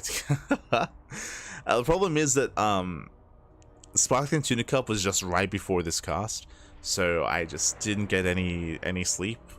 Yesterday I got like 2 hours nap. I got like a 2-hour nap, which was beautiful. I appreciated that 2-hour nap. Here I didn't get such I didn't get anywhere near as much luxurious sleep. I got 20 minutes. I got 20 minutes of sleep, And because of that, I'm still good, but you know, I gotta be alert, you know? I need to be like active.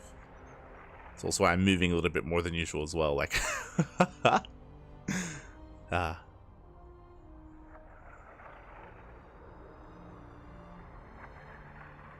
need to be good. Oh.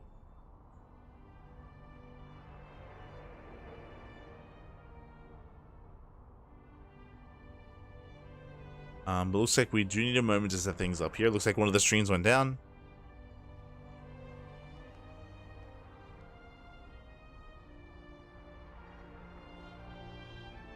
It looks like one of the other streams went down, so we have to wait for the stream to come back. We're good. Just catching up with the chats. See you, Fester, Pecueta, Decimor as well. Fractal Cactal. Good to see you. Good to see you.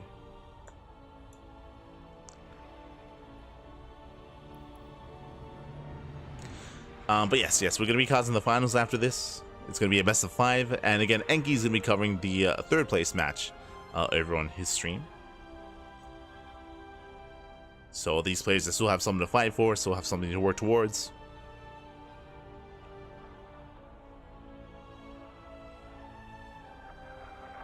Let's go. Does that looks like the stream is back up? Not us, but some of the other Spanish casters. Of course, shout out to those working behind the scenes as well. I believe Bond Gaming was the initial person that initiated the idea of the HSL, but the Novak, Protosito, Citasca, Enki, they all did jump on it as well, and of course working together, collaborating. With that, you know, we have all these assets, all these graphics. We have the intro video, which is a lot of fun as well. It's really great to see this kind of production come together. Much love to the production team and to the casters and to the community as well. To the community. For those who don't know, I mean, this event was crowdfunded by the community, for the community, the specifically the Hispanic community, I should say, the Spanish-speaking community. But here we go. We're jumping into game number 2, and spawning in the top left-hand corner of Whispers of Gold, we have the red Zerg player leading the series 1-0 for Lena, Spain.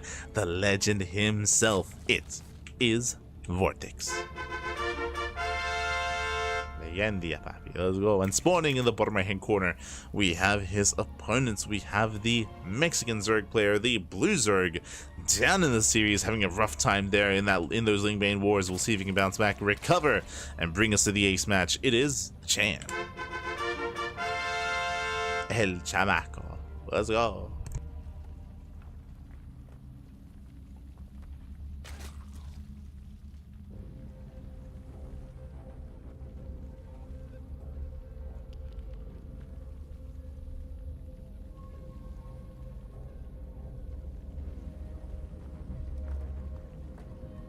Okay, we're good.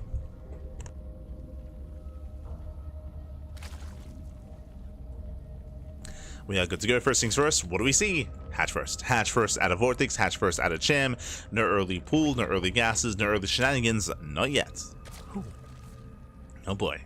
That was my biggest concern, especially coming into Whispers of Gold. Now, what I will say, coming into this map, welcome one and all to Whispers. Whispers is the smallest map in the ladder map pool. It is known for being a rush map. That does mean we have to go for early pool timings, though, but this does mean that something like 2-base Roach can hit hard. It can hit hard, it can hit fast.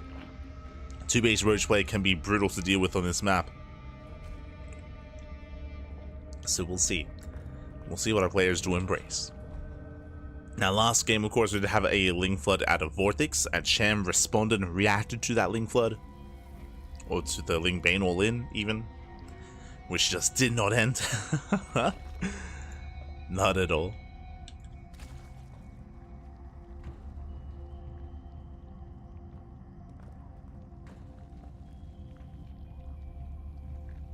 The aggression was intense. This time we could end up in a similar scenario, not gonna lie. It's very possible that VortiX might just go for another Bane Bust, another Ling Flood. Otherwise, again, I'm leaning towards a Wall-Off.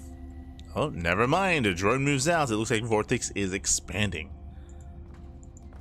So VortiX will take a third base, and so will Cham. No one is playing 2-base Roach. Everyone is playing standard so far, so Hatch Gas pull into a third, into Banelings, into Ling Bane. Now whether or not we commit into Ling Bane aggression, yet to be determined. Ooh, okay. So quite a lot's going on here. Now we saw this previously against EON. Cham is playing standard. Cham, he goes to the Baneling nest. What do we see from VortiX? Goes for a hidden Roach Warren behind the mineral line. So he's going into a Roach Rush. Now there is a small window in time where VortiX is vulnerable because he has 0 Banelings to defend. So Ling Bane from Cham can punish VortiX. But if Cham is passive, if Cham isn't aggressive, if Cham doesn't do anything about this, then VortiX can go for a Roach Rush early on instead, of course skipping out on Banelings and getting damage done across the map. And out-teching Cham. So this is a very cheeky build here by VortiX, and Cham, for the time being, has no idea what's going on. He needs to scout. Ooh, defensive Banelings. Cham, he's playing very safe. He's making 5 Banelings? I mean, yes, there are Lings moving out, but this also means he doesn't know what's going on. That's a lot of Banelings on the way. I'd say a bit of an overreaction here from Cham. And VortiX is not joining. He's not joining. It is going to be the all-in. The roaches reveal themselves for the first time. Cham, now he sees the roaches. Now he knows. And it's on Cham to slow this down.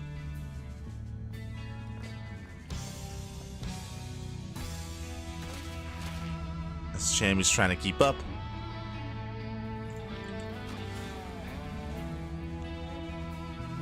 Trying to. Likewise, VortiX, he does move out across the map. I mean, again, he's fully aware of the roaches. We have Ling Bane amassing. And Cham, can he get this around? He can, and he will. Banelings, they do bypass the roaches. They head toward the Lings. They rolls the Lings away. Nice around Cham. He shuts down all the roaches. Very nice setup.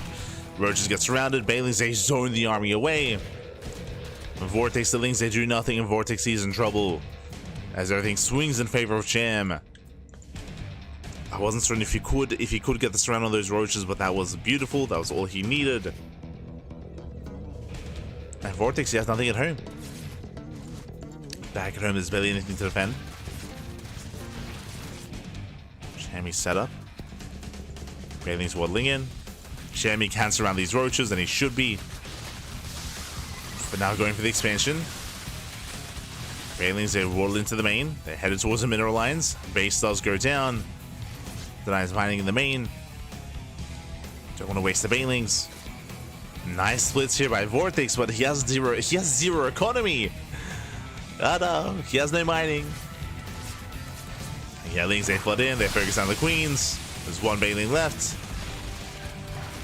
Ideally does detonate on the Lings, but regardless does detonate, and yeah, here we go. Cham, he does break through at the same time. VortiX going for his own counterattack into the natural.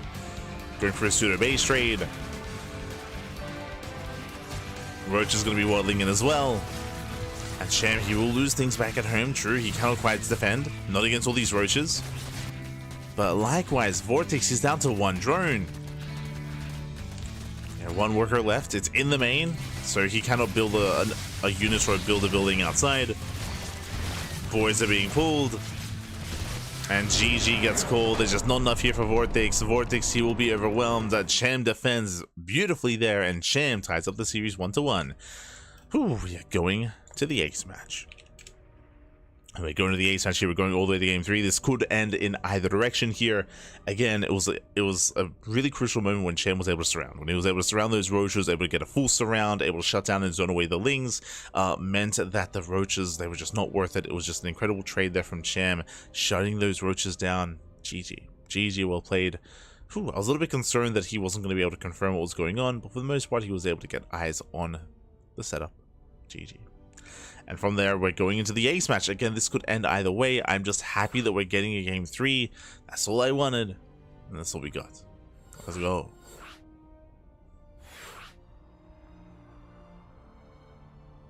Let's go. Catching up in the chat. Senpai noticed. God damn it. Vamonos, VortiX. Go Cham. Yo, shout to VortiX in the chat. Gah, baby guy. Good to see you. It's the VortiX. Let's go, Cham. Daddy's grapes are on the line. Who? You mean Papi's grapes? Papi. Ay. You're in the HSL. Gotta use the vocabulary. Este Fractal.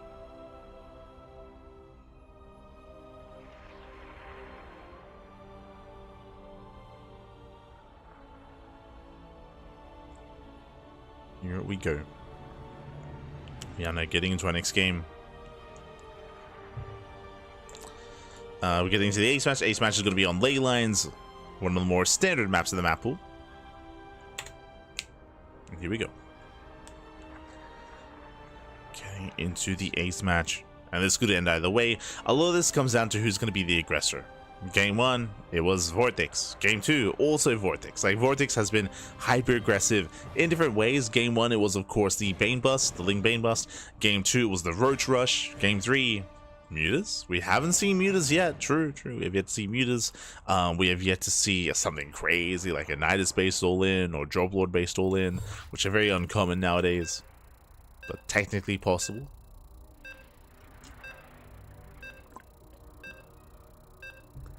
Here we go.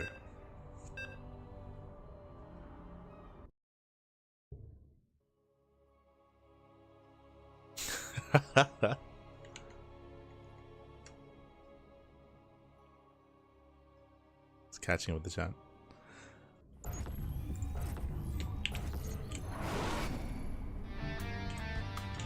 And spawning in the bottom left. Oh, let's cut to ace 12 pulling, by the way. Spawning in the bottom left corner of ley lines, we have our blue Zerg player. We have our Mexican Zerg droning, getting to a more standard start, tying up the series 1-1. It is Cham. And spawning in the top right hand corner, we have his opponent. We have the red Zerg player, who did not drone at the start of the game. He's going for the 12 pull from land of Spain. It is VortiX. Here we go. We have the ace match, we have the game 3, and again, VortiX is going for the 12 pull. Now, as a reminder, this is not an all-in. There are variations where you can go all-in. This could be a 12 pull drone pull or just a 12 pull into a natural expansion. VortiX, he can macro out of this. Regardless, a 12 pull is still quite committed, and the goal here is to get some economic damage, is to get 2-3 drone kills early on to be able to stabilize and get into the mid game and get into 2 base roach. That is the usual go-to follow-up. Just because no gas, no gases, no link speed, no banelings. Into later 2 base roach play. And VortiX is expanding, so this is not going to be a 12 pull drone pull, just a regular 12 pull. Home, Cham, building up, settling in.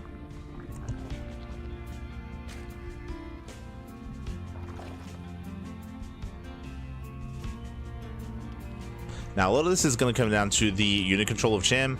Cham, he does miss the links for the time being. He's moving out. He keeps the second overlord at home, which means it's going to be a bit of a later scout from Cham, but he does spot the links. He does spot. He is now aware. It's going to be on Cham to minimize losses and to maintain his drone count. He will have to pull the boys, and Cham has to make sure he doesn't lose any drones here in doing so. So, boys are being pulled. Does poke in. Once again, he has to make sure he does not lose any workers. It is acceptable to lose like 1 or 2 at most.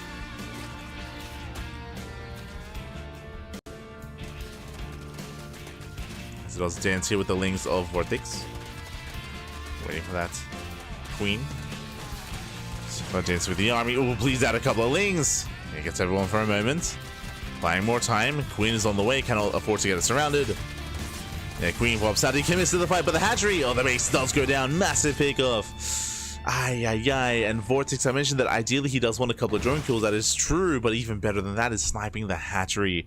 And with that, Cham, he's now down in workers. He's now down in production. Spine Caller gets thrown down because VortiX knows that most likely there's going to be a counter all in. And Cham, he has a tough call to make here. Does he commit into a link flood? Does he try to drone and saturate out of this instead? Oh boy.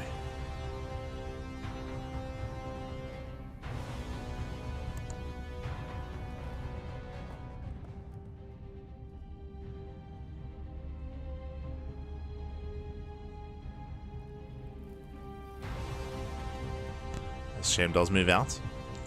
He moves out. Back at home, we have 3 queens. We have a spine crawl. Like VortiX is fine. VortiX is perfectly fine. See VortiX counterattack. He will not get a queen. From here, there are no gases. The first gas was just taken. VortiX should be using this to get into roach play, to wall up on 2 bases, get into roaches, and skipling speed. Second spine crawler just in case. Cham does go for the mineral line. Gets 1. Gets 1 drones. Not bad. Gets a 1 drone so far. Cham reinforcing. Trying to scare VortiX.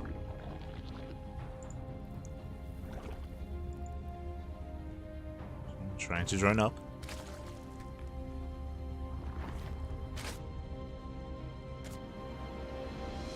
As Cham does pull away. Now from here, both players are droning. VortiX is ahead. Now it's not like he has an insurmountable lead, but he does have a lead. Does have a lead. With that lead, he's going into a lair, going into gases, going to roaches. This does look like 2-base roach. Does scream 2-base roach for the time being. This can be 2-base muta with a spire and with another gas geyser. So VortiX, he has that option, but the reason why I say 2-base roach with confidence is just because of how he played against EON previously in this tournament.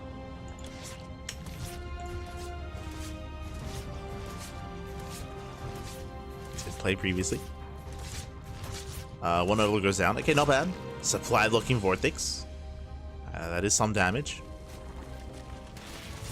VortiX, so he breaks out of the supply block. Plenty more overloads on the way.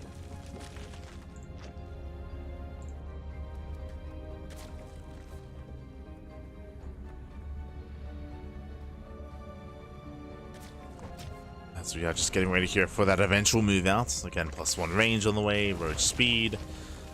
Cham, I believe he has no lair. Oof. So he's going for a hatch-based defense. I mean, technically this means that Cham, because he isn't spending resources on roach speed or on a lair, he can spend that on roaches for a stronger defense. Cham is droning. It's also a bit of a concern.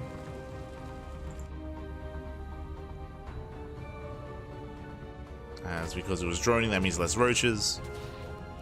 Speaking of VortiX, he does hide his roaches further back in his natural. But he will soon move out.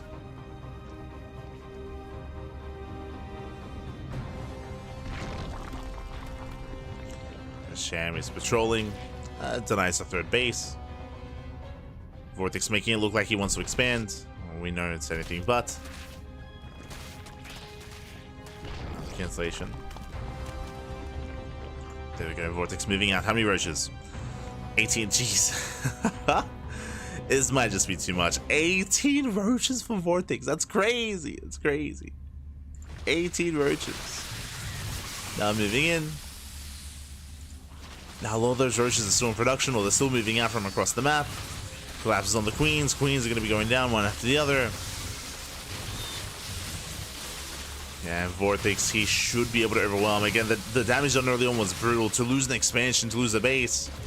Also, Cham was droning. He was droning up to 49 to 50. Last VortiX will overwhelm everything here. Yeah, boys are being pulled. It's going to be a rough hold. And even if Cham survives this, he's losing far too many workers. And again, workers he cannot afford to lose. Now, I mean, VortiX is 2-base all in, so he does have to end the game with this. I assumed he would, but I mean, he's trickling out of units here. Cham, he's holding. Okay. Cham, he's holding on. Does cost him 11 workers, but the worker counts are quite comparable to each other. Okay. So an impressive defense so far here by Cham. Despite that, still overwhelmed. Still does get overwhelmed though. Once again, more boys being pulled, more drones going to be falling. Queen goes down. GG gets called as there's just no way to deal with this. Not anymore. Cham, he did stand a chance here. He was able to hold his own for a time, but VortiX will still overwhelm. GG. VortiX will claim the series and advance on to the grand finals. Congratulations here to VortiX. Again, VortiX, he was able to pop off with the 12 pool. What happened at the start of the game, if you remember, it was a 12 pool opener, and he was able to kill the hatchery. He killed the natural, and the reality is that alas, our players here, they couldn't quite recover. Cham could not recover from losing that initial setup, that initial hatchery. So he could not. I mean, again, like that was just a really brutal loss, and he couldn't really counterattack from there. He was trying to cut some corners to keep up, and he was droning up a little bit more heavily as well, and that's why he was caught with his pants down. GG. GG, well played. In the end, VortiX will claim the series, and now we're getting into our next setup here.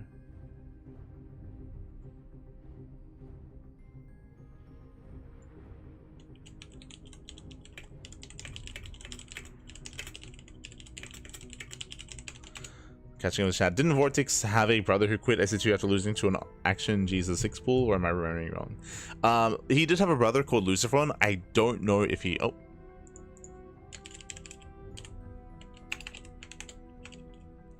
I don't know the game you're talking about, but Luciferon was one of the best players in the world, and he did retire to pursue his career.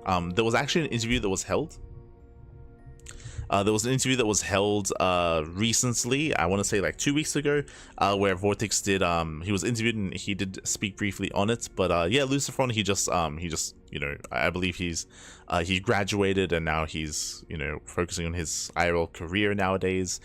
He did play a little bit when it came to AoE 4 and Heroes of the Storm.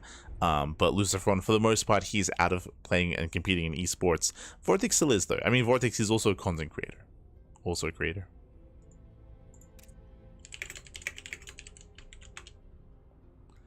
But yeah, GG. GG, well played with that. Congratulations here to VortiX as he will claim the series. And we're getting ready for the Grand Finals. Grand Finals is going to be Juanito SpeCial versus VortiX.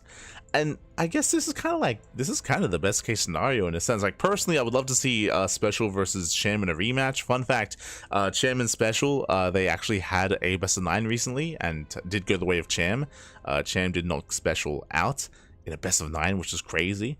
But what I will say is that we haven't really seen these two face off, and it's a really good clash of styles. VortiX being, you know, the best player from Spain, Juanito SpeCial being the best Terran player in Latin America. So it's good. What I'm getting is it's good to see like a Latin American representative and a Spanish representative in the finals, kind of like both regions facing off in a way. So in that sense, best case scenario. But with that, GG, well played. We're getting ready here for the Grand Finals. Let's go. Let's go. It was DreamHack 2010. If that was back in 2010, Luciferon, I think he retired in Heart of the Swarm. So he did not quit SC2 after in 2010.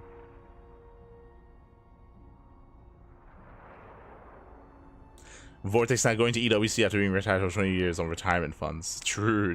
Kappa. For those who don't know, VortiX, he has been retired for a long time in SC2, but he went from SC2 to Heroes of the Storm to Warcraft 3 Reforged to AoE 4. And right now, again, he is an AoE. He's like one of the best players in AoE 4, and he's also a full-time content creator. So if you're a fan of VortiX, if you're a Spanish speaker, I do recommend it. He has a YouTube channel, and he's quite popular. He gets a lot of viewership, he gets a lot of support on YouTube, so do check him out. But nowadays he does a lot of content creation in AO4.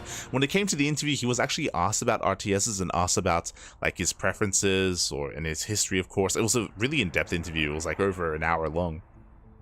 And VortiX, he did say that like his passion and his love for the game was always with StarCraft 2. Like that's the game that he devoted the most time to, even compared to AoE 4 and Heroes and Warcraft 3. Like he devoted everything and grinded SC2 really hard. But he got burned out. He stepped away from the game. He also didn't really like the direction of Legacy of the Void, which is why he retired back in like 2016, I want to say.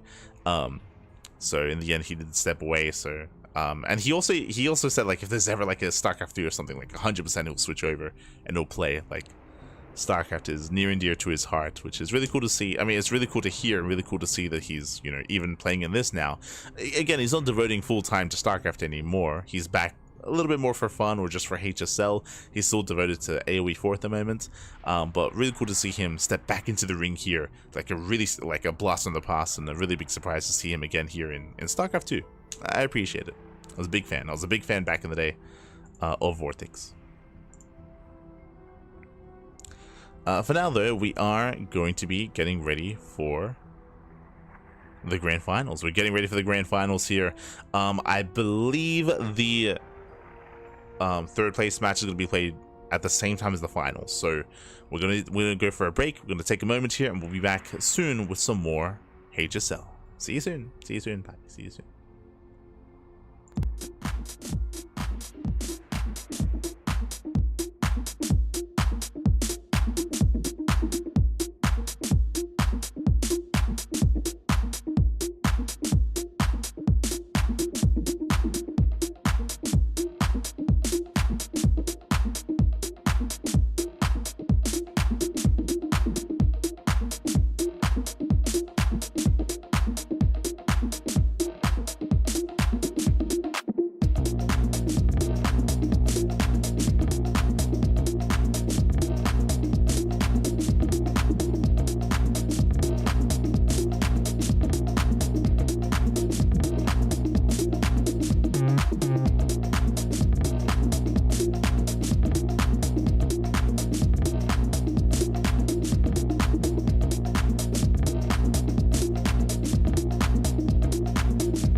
Welcome back, everyone. Welcome back to our bronze match. Not to the grand finals. We have not reached the finals yet. We still have one final series to jump into to determine the third and fourth placement of our two players. As spawning in the top left-hand corner of Whispers Gold, we have the green Zerg player himself from the land of Mexico, representing VortiX Esports. It is Cham. And spawning in the bottom right-hand corner, we have as opponent, we have the Peruvian Protoss player, the red Protoss representing Bing Bong Exports. It is Mute. And if you're in the chat, you know what time it is. It is a Gamba time. Predictions are open. Place your bets on who you think will claim the series. Best of luck in the chat as we do jump into our bronze match here. As a reminder, there is a disparity, a monetary disparity between third and fourth place, so we are here to determine the placement here of our two players. Both Cham and Mute did lose in the semifinals. Mute went down to SpeCial, and Cham went down to VortiX. And now they're here, they're facing off here and now in this best of three. Let's go.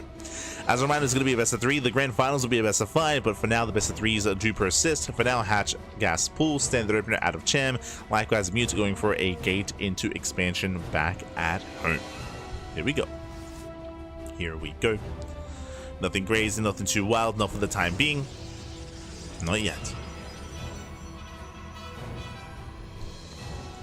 Regardless, hope you've been enjoying yourselves in the chat. Special hype, special hype. We'll get there, we'll get Juanito. Don't you worry, he's not going anywhere. We got him locked down. He won't leave. Never again. But coming into this, I'm really excited just because Mute has been very much so in form as of late, and I do really like what his PvZ has become over the past year of play.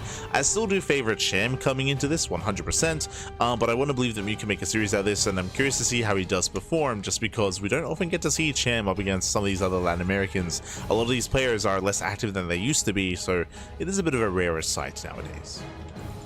Say rarer sight.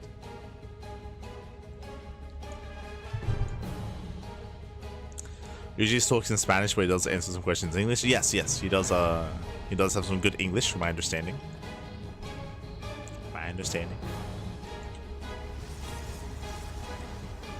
As we do open with a Stargate opener in the main base of Mute. So far so good, standard play. Likewise Cham, Hatch, Gas, Pool into a third. Nothing crazy. It does pull out of gas as well, so no early gas income, just link speed, just to be safe and secure, just to be active and aggressive. But no follow-up into like fast +1 or fast roaches or fast lair or any kind of crazy shenanigans. Nah. Not here. Not yet. Not yet.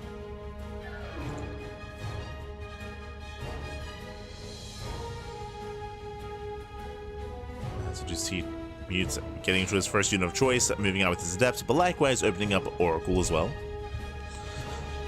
So it is going to be an Oracle-based opener, not a Void Ray. So far, standard stuff. And welcome one and all to Whispers of Gold. Whispers of Gold being a very small map, known for aggression, known for rushing, known for all-ins. And I definitely see a world where Cham is going to be hyper-aggressive with roaches in this matchup on this map. It's going to be up to Mute to keep up, to figure out what's going on, to scout, and to confirm whether or not Cham is aggressive. Speaking of 14 lings on the way, already a link flood out of Cham. Oh boy. We spoke earlier how Cham would be the one to kind of set the tone and set the stage here in this series. I feel like that's happening here and now. That Stalker is exposed. Lings, they move out across the map. He wants the Stalker. Overlord does go down. The Stalker doesn't get back at home in time. Looks like he will. He'll make it back. Lings are amassing. Mute moves out. Mute, he does get the Lings. A nice positioning here by Mute. Likewise, Twilight Council and Forge on the way. +1 and Blink. Lings, they don't find a way in. And Cham is droning. Cham, he's droning on up, getting his third base. The Lings so far, they haven't really been worth it. This was a big investment. Big investment here by Cham. And so, I mean, these all could have been Lings. Sorry, they all could have been drones. They are Lings. And they're at least keeping the Oracle busy. Oh, Stalker taking a lot of hits, taking a lot of damage. Oracle has a response. Stalker goes down. Massive pickup. Takes out one Stalker. And Pulsar Beam is activated. Cham pulls away. Mute shows the toss power. Let's go. I believe he can. I believe he can. For now, though, he has been stuck defending.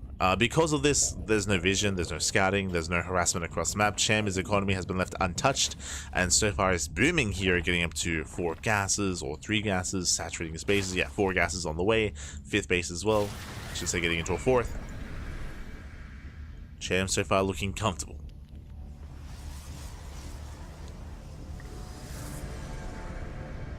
It's looking comfortable so far. Cham likewise does move out, threatens a dive. So far there is no opening. So far we just see Mute in position, fully secure.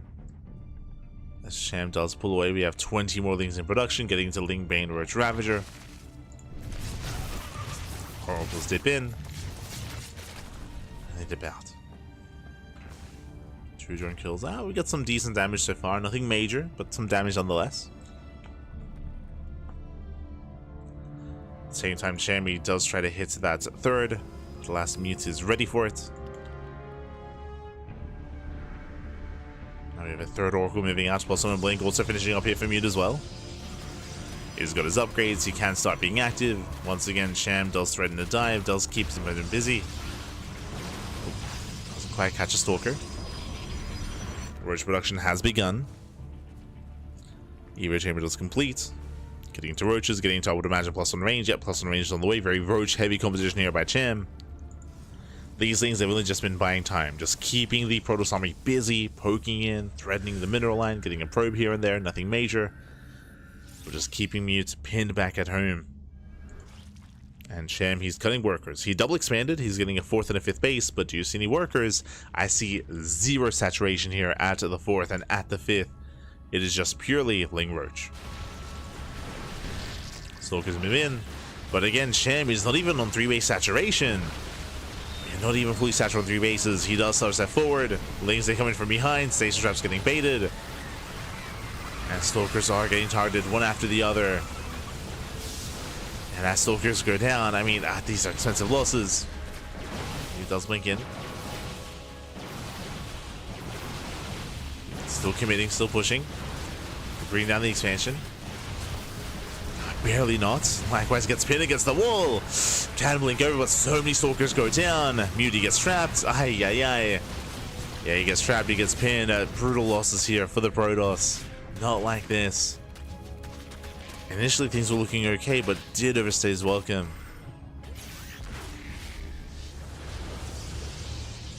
And with that, Mute's forced to race back home, forced to defend. We can see Cham, he's still not droning. Like, Cham, this is basically a 2.5 base all-in, or like just under 3 base all-in here at 56 workers. As Cham is making purely Ling Roach this entire time. Not even Ravagers. It's pure Ling Roach. Starts this forward.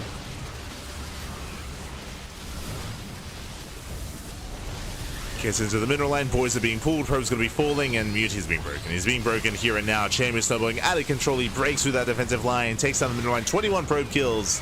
And there's barely any Stalkers remaining. GG gets called, and Cham, he will take game number 1. GG. Cham, he does take a lead in the series. Again, just hyper aggression out of Cham. As I mentioned, Cham, he did cut workers at 56. At 56, he did cut workers, did just double down, did commit. And unfortunately, Mute was not fully aware of what was going on. Otherwise, Mute wouldn't have stuck out on the map as long as he did.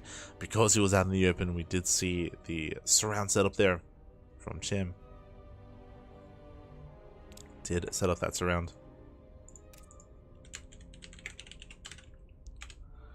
And now we're getting ready for game number 2.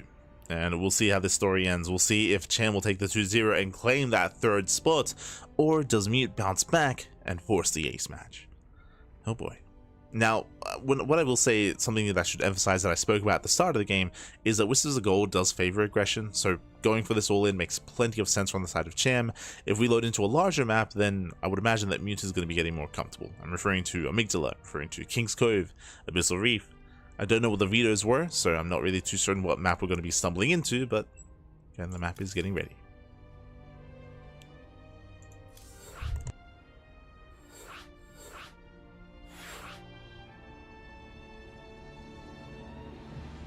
Meanwhile, it looks like we have the answer here. It looks like we're going to be loading into ley lines for game number 2. Okay, so my green screen is not perfectly set up. God damn it.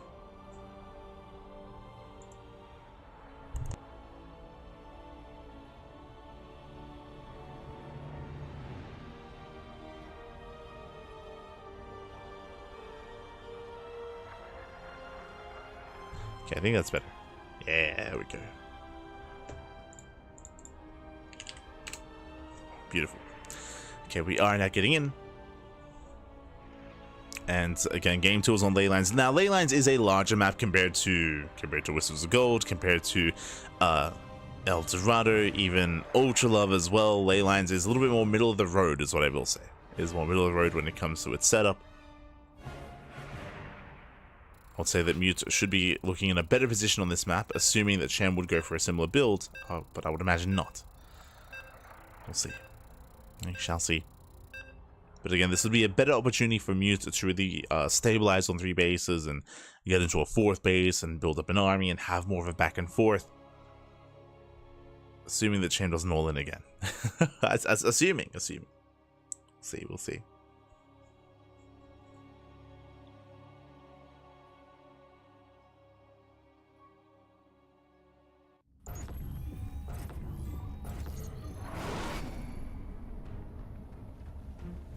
And spawning in the bottom left hand corner of ley lines, we do have our Mexican Zerg player, the Green Zerg, leading the series 1-0, representing eGGz Esports. It is Cham.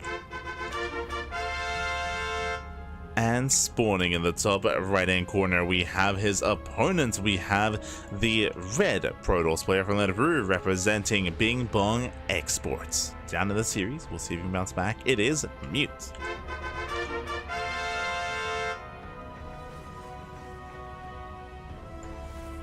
We go. As our players are settling in, we are moving out. And the pressure's on Mute here. As I mentioned before, the map itself is going to be favoring defense a little bit more than Whispers of Gold. So if Mute would want to go for the same builds, then it would make more sense here. As in Stargate opener into Oracle, into a 3rd base, into Pulsar and Blink. Meanwhile, on the side of Cham, it's Cham. You know, Cham is crazy, he's chaotic. Not saying that he cheeses every game or anything like that, not at all. But he is willing to embrace cheese and willing to cut corners.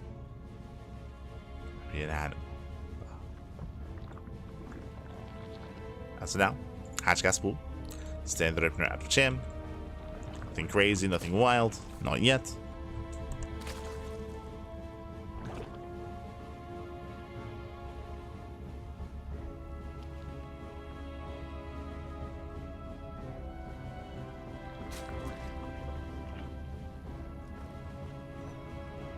Mute back at home, likewise going for his own Gate Expand into Cybercore. So far, so good.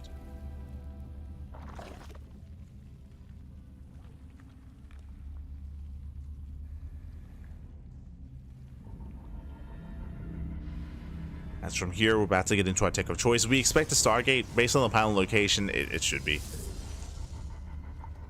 We'll see if Mute does deviate. Likewise, Cham should be soon getting his 3rd base. As he does pull out of gas, so no early layer tech, no early tech in general, as there are no early gases. Meanwhile, there's that Stargate in the main, Stargate opener out of Mute.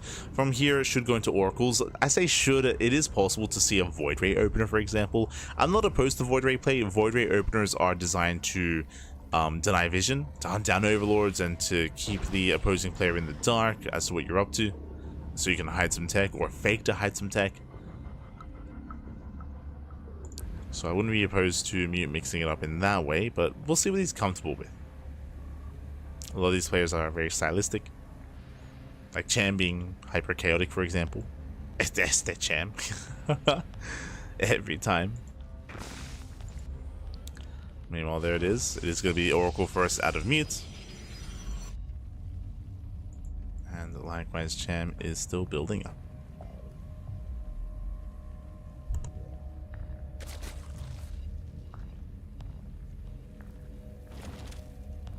It is too early here for Cham to really take into any direction. He's just droning, saturating, getting his third base. Oracle will move out across the map. With this Oracle, we can threaten the mineral lines, pick off some workers. I want to say that last game, Mute was very defensive with the Oracles. I don't think he really got much damage at all. He was stuck at home defending against Ling Railways and Ling Aggression, which meant that he couldn't actually harass across the map. We'll see if that's the case again, as Cham does move out with his Lings. Similar to the last game. Lings, they move out. Threading the third. Pulling away. Oh, Robo follow-up out of... Okay. Robo follow-up out of Mute. Robo into Twilight Council. This does look like an AqueroN drop. I would imagine. This does look like Twilight Council into Temple Archives. Ooh. The Forge throws me off. I'll be honest. The Forge throws me up a little bit. So now I'm a little bit less certain. I have less conviction. Initially, this did look like Prism into Temple Archives into High Templar into AqueroN drop, but we'll see what it's done. I believe usually with the build that I'm referring to, we don't actually get a Forge as quickly. Twilight Council is completed, the Robo is done, shows the Prism, shows Temple Archives. Yep, there it is, AqueroN drop. Whew, okay. Let's go. He is going for it, he is committing. Ah, we still got it. So AqueroN drop opener out of Mute, as I did mention. This is a way to gain map control, a way to move out across the map, to harass and to keep Cham busy on his side of the map, ideally. This has been quite trendy. We actually already casted this plenty of times here today, specifically during the previous broadcast, during the Sparkling Tunic Cup. Cristiano, the Polish Protoss player, is very fond of this. Very fond of this build against Zerg. Very fond of the AqueroN drop. As it leads into earlier Storm, it leads into Charge, it leads into, yeah, a little bit more momentum for the Protoss, ideally. As the first two AqueroNs are morphing in. Let's go. Overseer does scout the move out. Cham responding with his own Hydroden, I believe. Yeah. Hydroden is done. Passing up his own roaches, getting to the upgrades. AqueroNs, they drop in. And they go for the queens. They get, oh, Clutch Transfuse. Transfuse does pop off. Cham, so far, he holds the line. Remember, he did scout the Prism ahead of time, so he knew it was coming. He knew it was on the way. Cham, after the deflection, he just drones. He just drones on up. Saturates his third base, going for a fourth. I would say the fourth is a little bit late, but it's on the way nonetheless.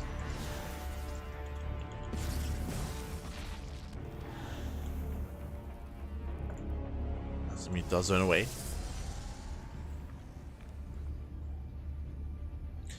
Likewise, from here is going to double Robo, double Immortal production, going to Storm as well. Like, this army that Mute is slowly building up is very robust, and we have seen it snowball out of control and just break defensive lines of Roaches and Hydras and Lurkers as well. It can be a terrifying army. And Cham is not fully aware. Fully aware of what's happening. He's worth the AqueroN drop at least. And that does kind of lean towards certain playstyles. Might be enough.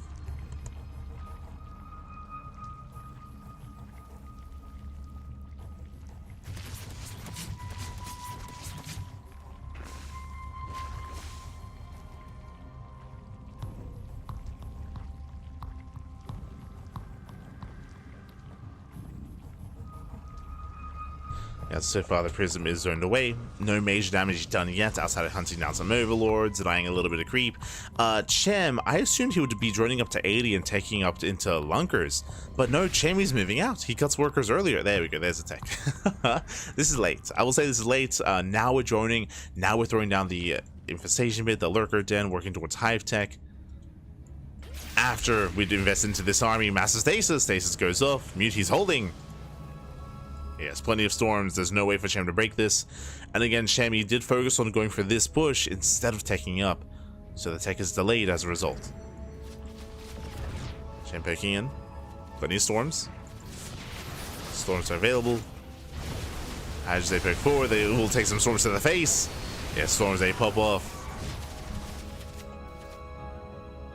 And Cham is being forced back. This is an expensive counterattack here from Cham. or just an expensive attack. And I'm not so certain he can survive the counter attack, no, without lunkers. Okay, then to just finish. Hive just began. Ugh. So late lurker upgrades. So he has to wait for the hive.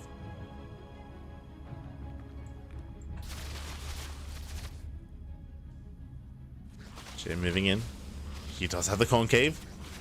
He has a massive arc on this army. Storms though are solid. Oof. Oh, but the storms, they just keep on coming. Yeah, the storms, they just keep on coming here. Cham trying to make a stand, but the massive mortal is breaking through. The Hydras are melting. And Mewtwo will take the fight. He will just completely shut down the army. Once again, Cham fights without lurkers. Cham fights prematurely. And Mewtwo is in a very strong position. Here comes a counterattack. And what is he counterattacking with? 8 Immortals, 4 High Templars. He's got Storms, he's got 2 Archons. This is a very beefy army here for Mewtwo. And even if you have a wall of lurkers, like this army is built to break a lurker line. It's crazy. Watch they move in. Let's get a couple of storms off. Unit rotating. Cham trying to keep up. Ooh, once again, storm drop here into the mineral line, getting 3 drone kills. Nothing major, but good damage.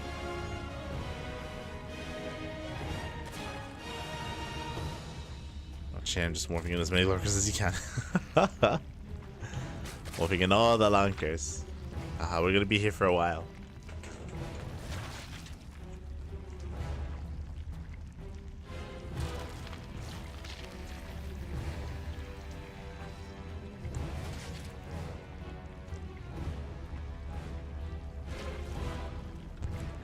Gonna be here for a while here. As Cham, he's maxed. He's going to be the first to max out, but this is still a terrifying army. Cham, he has some dead supply here. And the soup does lie. As Cham, he has a phase supply with roaches, so he has to get rid of them. Replacing roaches with more lurkers, more lings, and ideally vipers as well. Ideally does want those vipers. So they'll run right towards the expansions. Lings, roaches, they move into the mineral line. Getting us around here on the Immortal, nice catch. Oh, he doesn't quite get it. Immortals do survive. Gonna be 10 Immortals here for Mute. Jesus. 10 Immortals. And again, 10 Immortals is designed to break through a lurker line. Depending on the angle there. Bunkers, they move in. Detection is available. Massive storms. Oh, good. Oh, Jesus. The storms are... They're cracked, Ivy. They're crazy. Lurkers move in. You can see half the lurkers go down to the storms. There are just so many storms here. And Mute, he will overwhelm. He will take this fight. He will shut this down. The boys are being pulled. There's a couple of Immortals remaining, but it should be enough. Oh, never mind. I say that. With reinforcements, it's a very close fight. Very close. Down to 3 lunkers. Down to 2. 2 lurkers yet left. Does start down those Archons. So I'll say almost strictly, but not quite. And barely not. And Cham holds. Cham, he barely holds on. He survives. Did lose a base. True, did lose a mineral line. And even though Cham survived, he's still in a worse position. Look at the drone count. Look at the economy here. Cham is down to 51 workers. Cham, he cannot keep up with the production of his opponents. Mute is remaxing. Cham cannot. Cham, he cannot remax. He cannot build back up. Cham is broke.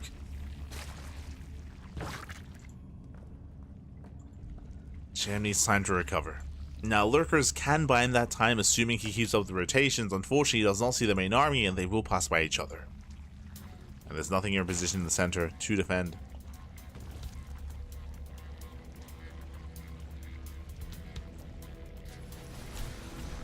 We are looking to force that ace match. Lurkers, they move in between the bases. Again, Cham is getting desperate. Cham doing whatever he can to try to fight back in this series. Whatever it takes.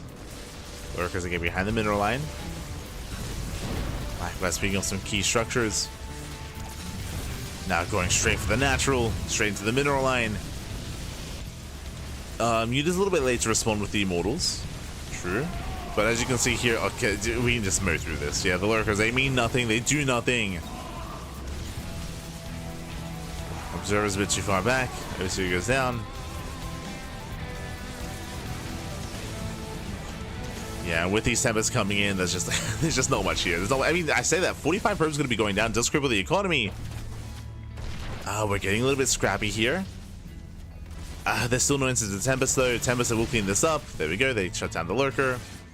And GG gets called. Cham, he runs out of steam. Mute, he will persevere. He will snowball out of control. And Mute, he will tab the series 1-1. We are going to the ace match. Whew. GG. Again, unfortunately, Cham, he stumbled his way into the mid game. His economy wasn't ideal. He did lose a lot of Hydras in the lead up to the mid game as well, and losing all those Hydras was very expensive there for Cham. He just couldn't quite afford it, and in the end, GG. GG, well played. We do have an ace match here. We have a game 3, and we'll see how this story ends. We'll see where this takes us.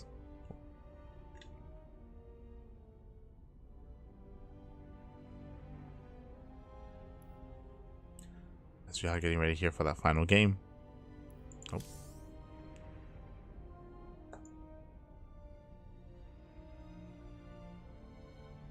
And again, it also shows the power of Mute. Like, if he can get a stable setup, a stable 3-4 based economy, mate, he can build up an army. He can mass up Archon, High Templar, Storm, charge slots, gateway composition. Can make use of it.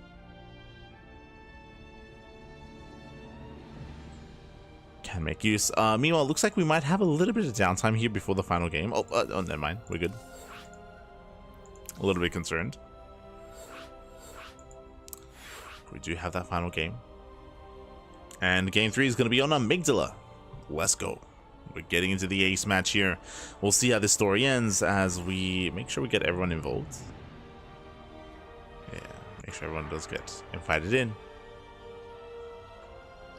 And Amygdala is another large room. It's actually larger than Leylines. It's larger than Leylines. I would say it's more defendable as well. So if Mute did want to go for this style of this more safe and defensive start into something more aggressive later on, then this would be a map to do it on as well. It'd be pretty good. Now this map is also good for Mute to play. So Cham also has a couple of avenues of attack to be aggressive himself. We'll see. We shall see. After this series, 100%, I need to splash water on my face. Splash all the water. Don't forget to stretch. Ooh, don't forget to set up. I would imagine that after that last game as well, Cham is going to be more aggressive. I'm sure he's like, yo, I don't want to deal with that again. So he has to do one of two things: either try to be more economic and try to outgreed your opponents, or just commit into an earlier timing, an earlier all-in, earlier aggression. We'll see. Shall see. So we're getting ready here for the ace match.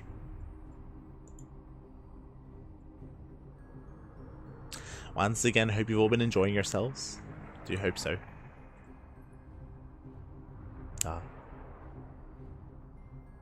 I know that it's quite congested when it comes to tournaments that are happening at the moment, just because I know that Wardy is hosting his event at the same time as well. There's also Firegrow Cup. True. There's a lot of StarCraft, a lot of content.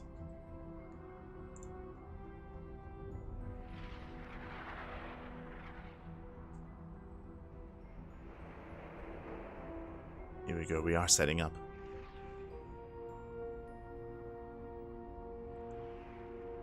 Speaking of splashing water though, our players are taking their... okay.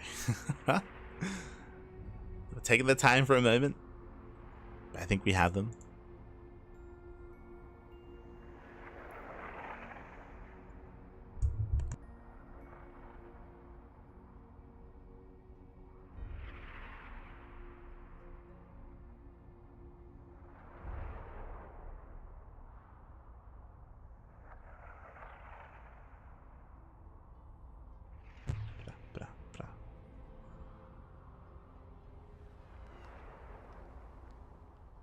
We might be missing someone actually. Hold up. So we have a little bit of downtime here before that final game. And again, as a reminder, we do have our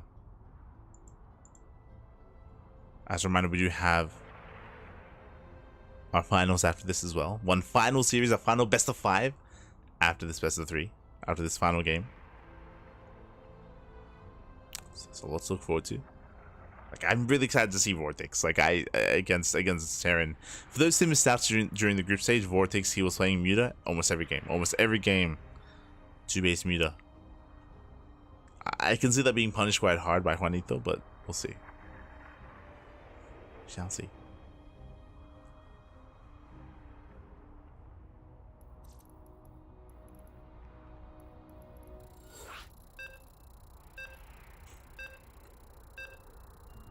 Let's go.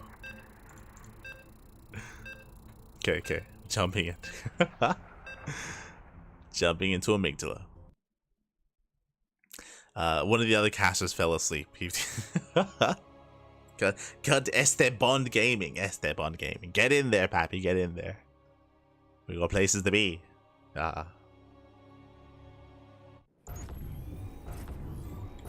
It's not bench time yet. Let's go. And spawning in the right-hand corner of Amygdala, we have our Peruvian Protoss player fighting back and putting a point on the board, proving and showing to us all that he can take it to El Chamaco himself. Representing Bing Bong Exports, it is a Mute. And spawning in the bottom left-hand corner, we have the South Korean. We have the Mexican Zerg player, the Red Zerg, representing Exeritus Esports. It is Cham. El Chamaco, papi, El Chamaco. Let's go. And again, this is going to be the final final game of the series. So far, it's had a 1-to-1. And again, we saw that Mute, if he is able to stabilize on 3 bases, if he is able to tech up as well and build up his own composition, his own army, then he can take it here to Cham. It's one of those things with Cham, he was ideally trying to rely upon, trying to hope on run-bys, on counterattacks, on other ways to slow down. To run-bys on counterattacks, other ways to slow down Mute, but Mute was having none of it. Like the counterattacks and run-bys were really not too successful at all here for Cham. There were some big investments when it came to roach run-bys and even Hydra attacks as well, and it wasn't quite worth it in the end. But we'll see how he adjusts here in game 2. Oh, sorry, game 3. We'll see.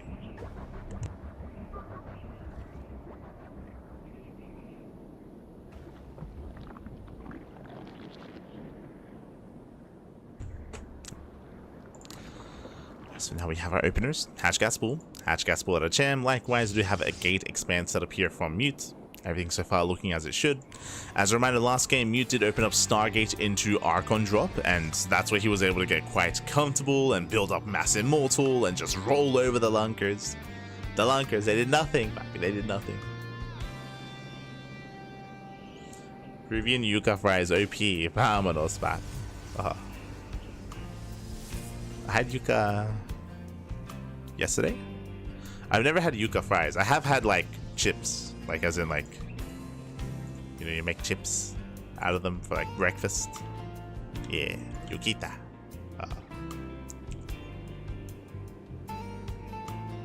It's a common thing in Peruvian cuisine, I guess. Yucca in general, instead of potato at times. But here we go. Here we go once again. Stargate opener out of Mute. He has gone for the Stargate every game so far. Really, my eyes are on what Mute's follow-up is going to be. Does he open up AqueroN drop again for a second time in the series? Or does he have a different kind of follow-up? Does he mix it up? Does he do more of the same? My eyes are on Mute.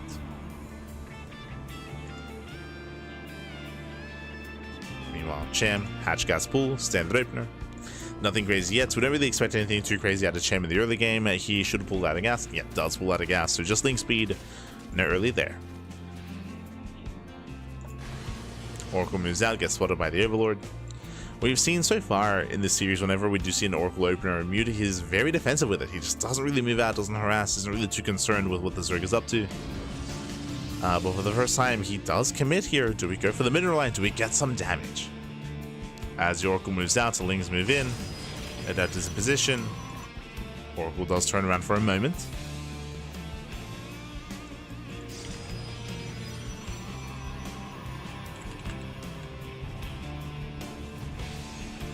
Where's Mute from? He's peruano, papi. He's peruano.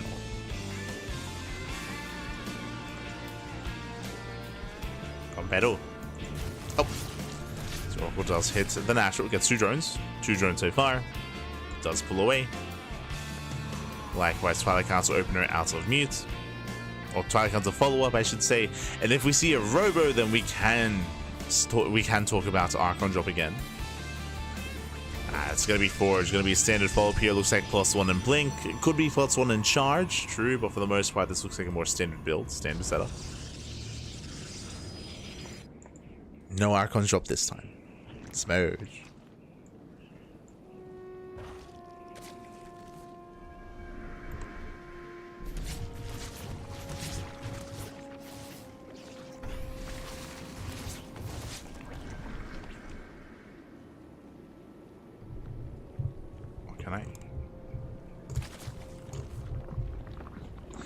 As we're actually going for a massive gateway explosion, we're getting up to 6 gates for the time being. 6 gate setup. Are we willing to go for a 3-base all-in? We'll keep an eye on this. If we don't take any gases, if we do go into something like extra gateways into a proxy as well, then this could just be a 3-base all-in.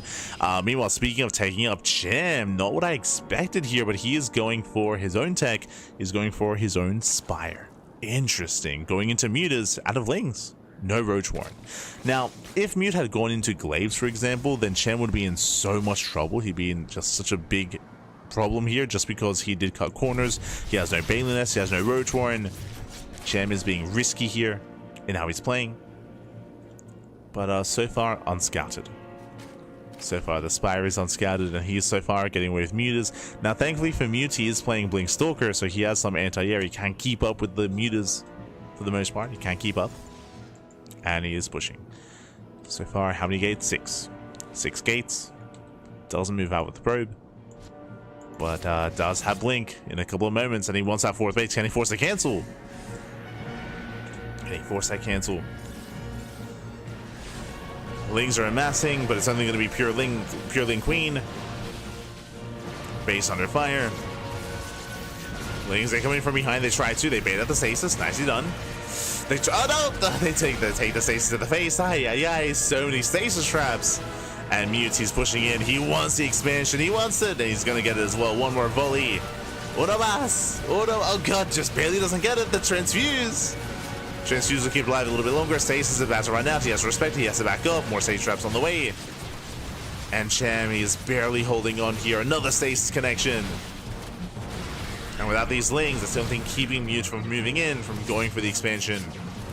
He's so close. Yeah, he has it. He's done it. Yeah, more Stalkers rolling in. And before we can even think about the Mutas, the base has fallen. Mass Muta is now revealed. Behind us, we see Mute taking up into Archons. Temple Archives on the way. Stalkers are getting caught out. We do need some Phoenixes.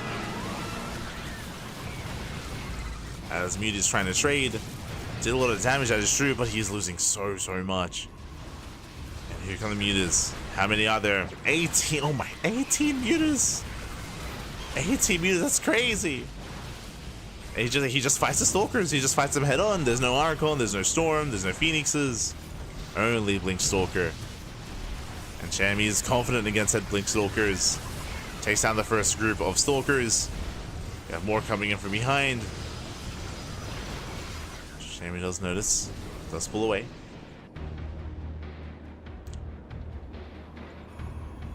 Does pull away. Mute does hold on.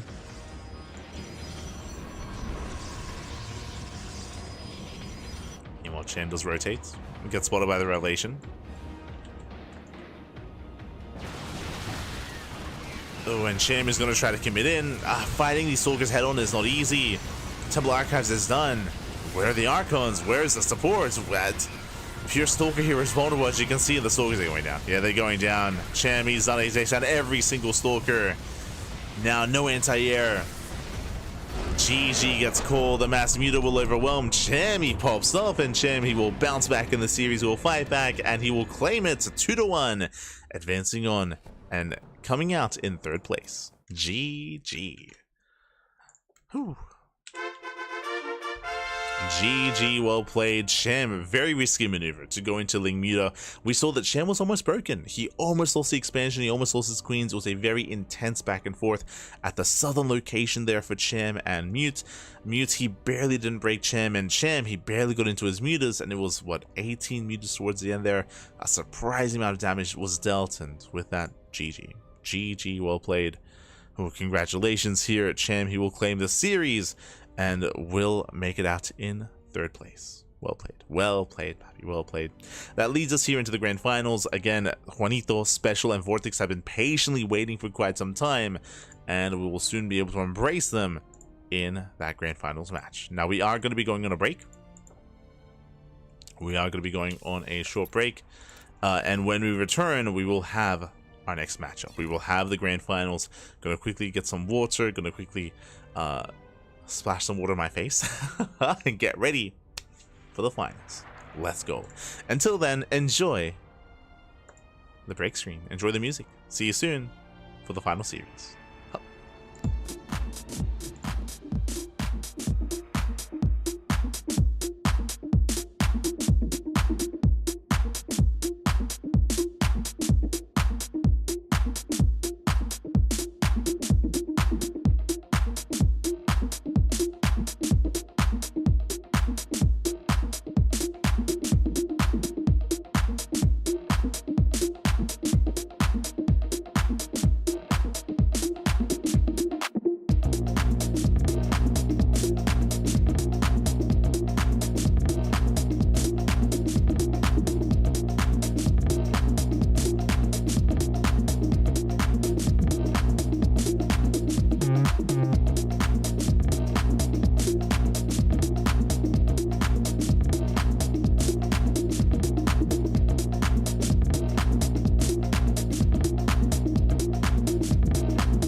And welcome back, everyone. Welcome back. Bienvenidos a los gran finales. Para los gran finales de el HSL. Oh my god, it's been insane. It's been incredible to see these players face off throughout the entirety of the month of April, of March, of April as well. It's been an intense period here in StarCraft for the Hispanic scene, for the Hispanic region, for Latin or for Spanish speaking countries. And now we've made it. We've made it here to the grand finals. We have our top 2 players. And in the bottom left hand corner, en la esquina izquierda, derecha, yo, remember the Spanish intros? We have the Mexican Terran player, the yellow Terran, el mismo himself. It is SpeCial. El mismísimo, papi. And spawning in the top right hand corner, we have the blue Zerg player from Atlanta, Spain. It is VortiX. Poderoso, papi. Let's go. Let us go. I remember doing Spanish intros with Dastan so many years ago. It was a time in StarCraft. I miss me, Dastan. I miss him. But here we go. If you're in the chat, you know what time it is. It is Gamma time. Predictions are open. Place your bets on who you think will take the series. Best of luck in the chat as we jump into our best of 5. Not a best of 3, not a best of 1. Best of 5s are here already. Best of luck in the chats as we do jump in. So far we do have a low ground setup. I assumed it was going to be 2-racked Reaper, but no, it's going to be Reaper. It's going to be racks into factory. Hold up, what's going on? Juanito SpeCial, he is being spicy right now. Oh my god, the jalapeno is out and we are setting up a proxy across the map. We have a racks into factory into proxy starport. Very cheeky, very cheeky here from SpeCial, and we'll see if he can get away with it as he's setting up for what looks to be a proxy drop. Proxy starport into medevac drop across the map. Meanwhile, VortiX is going for his own hatch gas pool. Standard opener out of our Zerg player. VortiX, he will scout, he will confirm the wall off here. He does get eyes on the factory, but he does not know what else is on the map. He has no idea. Oh boy.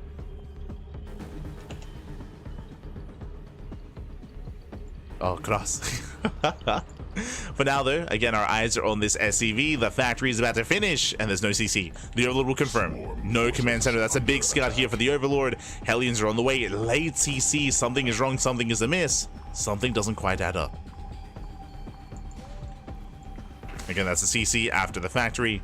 Meanwhile, there we go. Proxy starport across the map, as I did mention. Now, is this for a medevac to drop into the main base, or is this for proxy Banshee? Where does this lead? How does this all piece together? Meanwhile, Reapers, they do dip into the main. They dip into the main base. They do rush past the Queen. Trading with the Lings. Getting to the mineral line. No major damage yet, but just trading with Lings. Oh. Oh, God. As he does pull away, Hellion into the mineral line. Up. Go for the drones. Gets a volley up. Up. Just the one. Gonna be shut down. Yeah, Hellion is shut down. Double Reaper here into the main as well.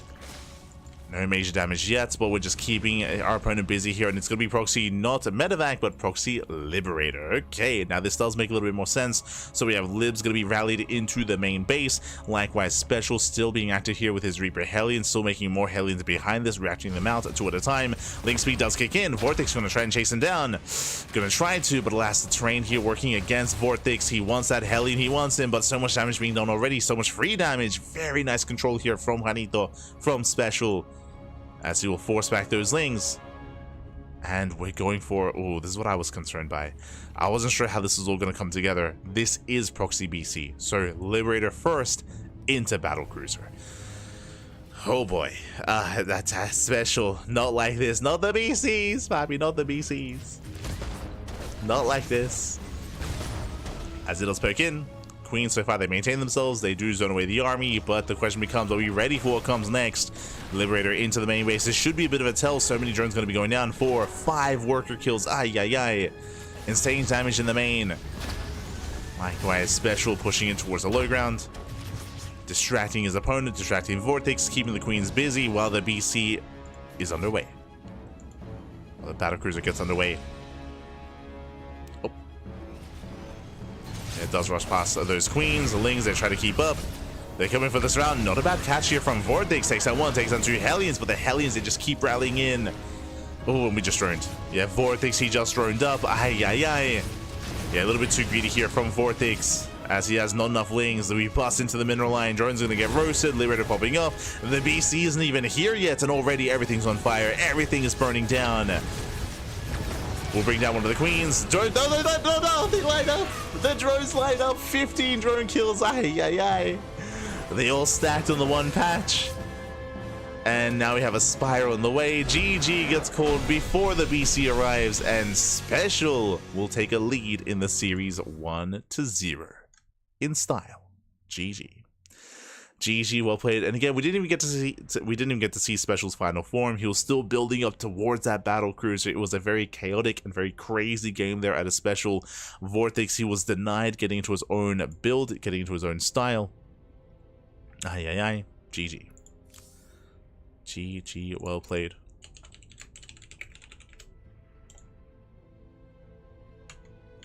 As I believe we are going to be alternating. Yeah, we're going to be alternating between regions here, switching and hopping back and forth.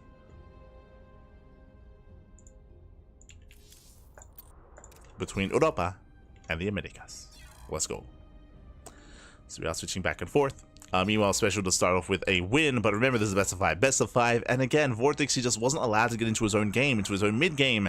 What will happen, though, if he can get there, right? That's what I want to see. As a fan, that's what I want to see, that's what I want to embrace. I want to be able to get into this kind of back and forth mid-game. I want to see if VortiX has what it takes to keep up with a SpeCial and even tear him apart if he gets into a standard game. That's the thing. SpeCial, he's a very cheeky player. SpeCial, he has a lot of builds, a lot of unorthodox playstyles, mech, proxies, 1-base all-ins, 2-base all-ins. Like, SpeCial is very diverse when it comes to his play, and that is one of SpeCial's greatest strengths, of course, is that diverse play.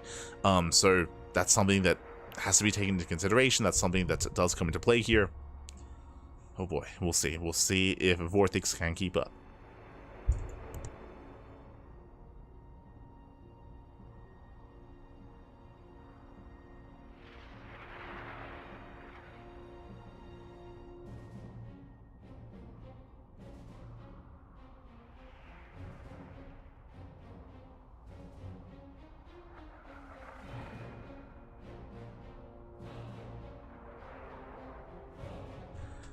Sorry, I just realized, I just looked out and I looked up, and you know what I saw?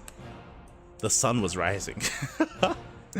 Fun fact, we were casting when the sun was setting, and then we are casting when the sun is rising, baby. Let's go, let's go. Of course, just started casting yesterday with the Sparkling Tuna Cup, and now it is, what, 6 a.m. in the morning. It's been almost 12 hours. Almost. We're getting there. Jesus. Ay. It's been 10 hours, right? Yeah, it's been 10 hours so far. Getting up to 12. Oh. Meanwhile, the lobby has been made. We're jumping in.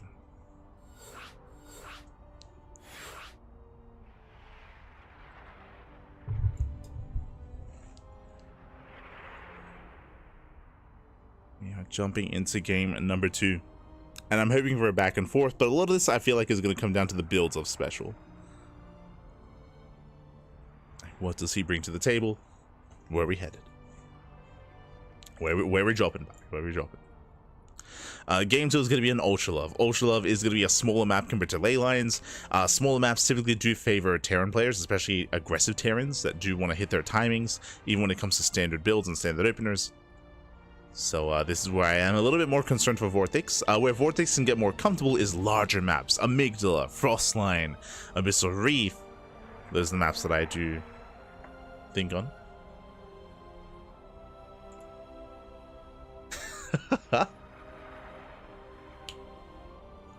Let's go.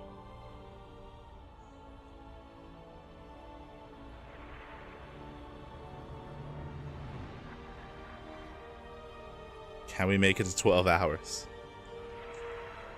Can we go all the way?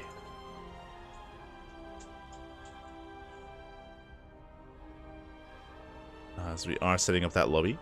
Also, I feel like I didn't get to mention it much here today, but a big shout out to all those working behind the scenes, the other Spanish casters, the admins as well. Shout out to the Novak, Enki, of course, Sitaska, Bond Gaming, Protocito. They've all put in a lot of hard work into this event, into the overlays, into the organization of the group stage. I mean, that would have been the hardest part, the group stage, and getting all the players to play their matches. There were some walkovers, of course, but organizing, what, 40 players, it was a big task, a big endeavor, not easy to really approach. And from my understanding, and of course, before I get ahead of myself, this was of course all crowdfunded. It was all crowdfunded by the community, by the Spanish-speaking community. They all came together to make this event a reality. It was amazing. It was beautiful. And we might even see a second season. Now, I do know that there were a couple of like road bumps, speed bumps in the group stage that they do want to iron out 100%.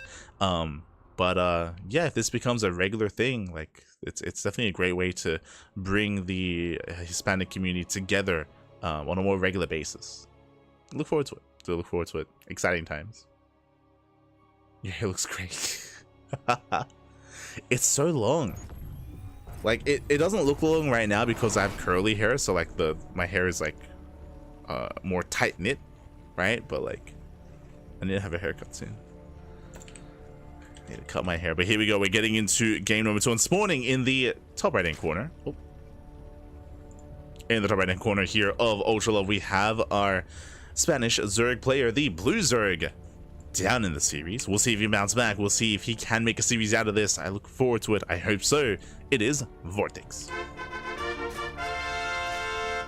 And spawning in the bottom left hand corner, we have the red Terran player from Leno, Mexico, representing himself. Apparently he will coach you. It is Juanito SpeCial, leading the series 1-0 with a very cheeky build in game 1. Very spicy, very habanero. As for now, we are going to be opening up with a pull first. So pull first opener here by VortiX. A little bit more of an aggressive start. With this, he can go for an earlier gas into an earlier Roach Warren, or this could just be a safety opener to try to wreak some havoc early on. Now, the problem with this is that this is a 2x Reaper build out of SpeCial. Of course, Juanito, he was the inventor of this build. It was at DreamHack Atlanta at the end of 2023 or 2022. I think it was at the end of 2022 where Maru and Beyond did see SpeCial doing this, and then they took it themselves and they refined it themselves, and they were able to make it their own and turn it into what the meta was in 2023, coming into 2024 as well, with like the non-stop 2x Reaper builds, which Beyond did refine and perfect over time. But SpeCial, he was the originator. He was the originator here, and we spoke about the early pool. And we spoke about the potential for early roaches. There it is. Early roach warren has been thrown down. VortiX, it's his turn to be the aggressor. It's his turn to set the scene here and to dictate the pace of the game. It's going to be up to SpeCial to respond. But again, it's already 2x Reaper, so this is a really weird dynamic. Initially, these lings shouldn't get much done. Remember, there's no ling speed. The gas is being preserved for roaches, so these lings are quite slow. They're not very mobile. I can definitely see SpeCial just shutting this down real fast and real quick. The wall is up. The wall is solid. The lings, they do not delay the CC. And the Reapers, they should be behind the mineral line, and they should shut this down. On top of that, he scouts. He scouts. He confirms. He sees everything. SpeCial, he's fully aware of the roach rush. SpeCial, he is aware. He scouts. He knows. And he should be getting ready back at home. Factory should be on the horizon. There we go. The SCV's in position for said factory. Lings, they're poking at the depots. But again, the Reapers should be more than enough, and they should never get surrounded. No, with slow lings.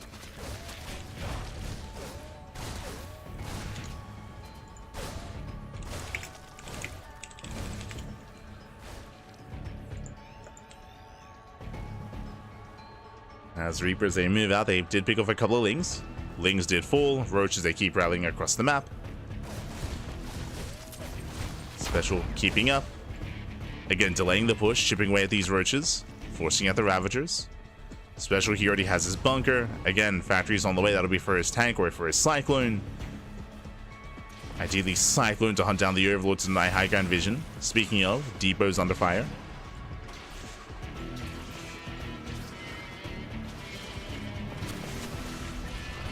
Is under fire. Ooh. Is going to go down at the same time. Reapers, they get across the map. They get, what, 3 drone kills already. Ay, ay, ay. And they do at least get the supply depot. They might be able to get another. But more damage is required here. SpeCial, he does have the better economy, has a higher worker count. Mining is being denied for the time being. Oh, but SpeCial is not done. Goes back to the main, gets another drone, gets one. Gets one more worker. Now getting a second. Now getting a third. And now getting... this is getting out of hand. This is being far too much. 4 drone kills. Ay, ay, ay. 4 workers go down. Someone stop this man. Stop fighting. Zerg players, look away. That's going to be 5 drone kills. Now 3 SCVs do go down across the map, which is nice. But now we're getting up to 6. 6 workers go down. Ay, ay, ay. Yeah, getting up to 7. Reapers, finally they do fall, but they have more than paid for themselves. And now he breaks out. The Cyclones, the Marines, they take down all the Ravagers, they shut down the initial Overlord as well. SpeCial, he now takes map control away from VortiX. And VortiX is stuck on 2 bases. He's stuck on 2 bases. He's stuck with a subpar economy. He's now going for a Bailey nest. And the best option at this point, after losing so many drones, might just be a 2-base all-in. Might just be a 2-base all-in from here. Trying to macro out of this when you're this far behind, it's not going to be easy. 3rd CC is already on the way for SpeCial. Yeah, Lings are amassing. Ling speed is on the way. It looks like a Bane bust. Otherwise, there's no reason to get a Bane nest this early on.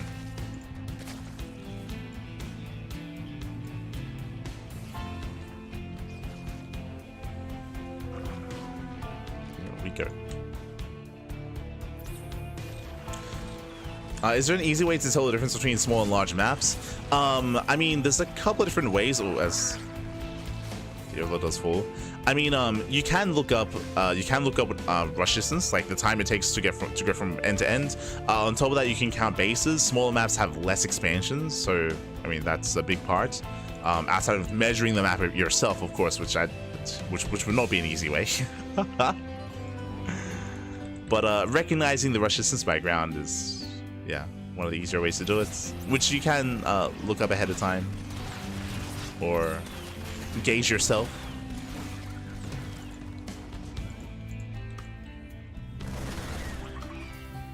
But the amount of bases, meanwhile, Bane Bust does come in, the wall gets brought down, no bunker!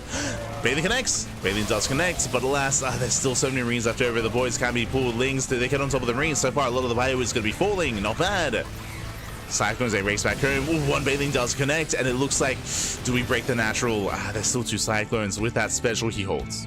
He does hold, he does deflect, he does deny. More Bailings on the way. The Bane Bust continues. Again, VortiX is completely all in. Comes in for the surround. Hot pick up there at a SpeCial. Saves the Cyclone. Saves 1, saves 2.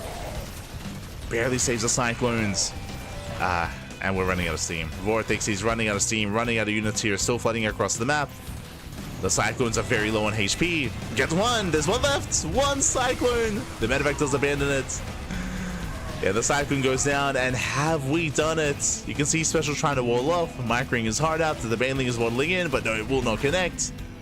But the wall is not a wall. Boys are being pulled. Marine goes down, gets surrounded. Again, no pick-up micro there at a SpeCial. And VortiX. I mean, he was up against the wall. Things were looking dire. Things are still dire, by the way. Fun fact, after all that damage, SpeCial still has a better economy. He has a higher worker count. He has mules on top of that. He has a better economy compared to VortiX. It's crazy. It's wild. VortiX, it's still not enough. He still needs more. Where are the Banelings? He attempts to surround. I start stepping here at a SpeCial. Does start to step away. Banelings are all in. Once again, they knock down that front door. They break through the depots, but that's all they get. And that is still not enough. SpeCial, he is somewhat running out of Marines, but nah, they can hold their own. They can hold their own. They have stim. More Lings flooding. VortiX, he's not done. He's not done. But there's a wall. Oh, no. He didn't hear no bell, Pappy. Can he force a friendly fire? Oh, my God. Not quite. Wall is back up. Banelings are waddling in. He needs more Banelings. Let's go. Up. Oh my God, that's so many Marines though. Nice target firing. He gets 1. He gets 2. He does shut down 2 Banelings. He gets 3. 3 Banelings do fall. Banelings get waddle in, and they do connect. Oh, 1 Baneling connects towards the end. Still a couple more Banelings left over. The wall crumbles, but not enough Banelings. The Marines, they can just hold their ground. Yeah, they can just stim and win, baby. They can stim. They can win. Lings on their own, they pose no threat. Not in this low numbers. Meanwhile, VortiX is still just flooding. He's still just massing up more banelings, more lanes. Now, he has been able to get some damage over time. Thankfully for VortiX, there's no factory production. There's no Hellions. Hellions would be amazing right now. There's no Hellions. There's no Widowmines. Speaking of, we do have some units in production here.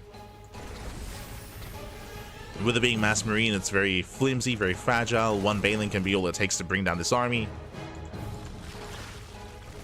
VortiX, he does bypass the Marines.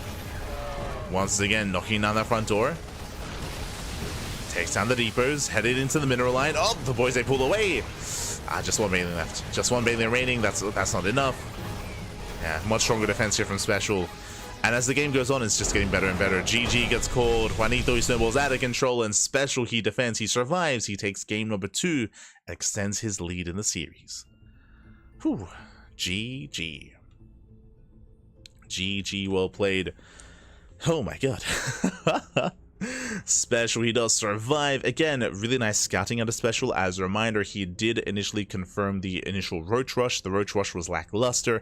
SpeCial, he was in a better position. He didn't quite scout the Bane bust, but he was able to react in time. And again, the Banelings, the Ling Bane just barely wasn't enough. It was close though. It was very close. I was very impressed when VortiX was able to shut down both the Cyclones, when we saw some miss micro out of SpeCial where he wasn't able to save his units, he wasn't able to juggle in time.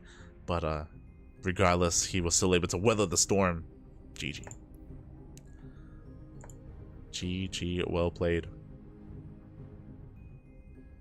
And with that, we are heading on over to the European region. Again, we're switching back and forth between EU and NA. We're getting ready for game 3. Let's go. Let's go.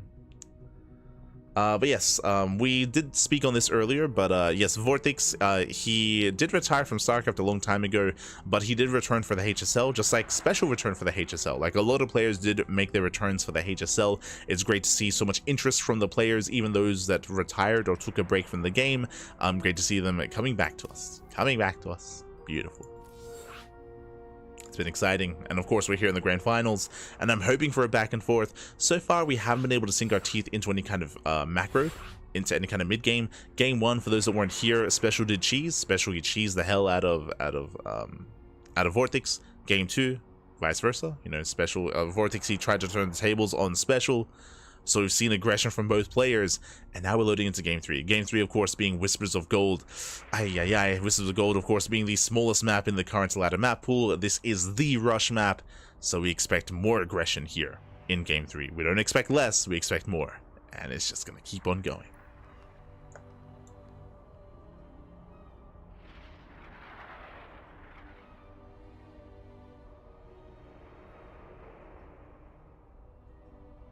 We go. Lack of baneling speed is rough here. Well, this was all hatch based. Like, there was no lair, right? Like, there was no lair, so there was no access to baneling speed. It was just a hatch based all in really early on.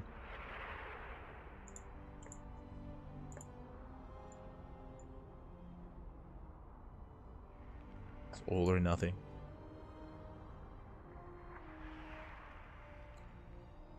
But here we go. We're getting into our next game.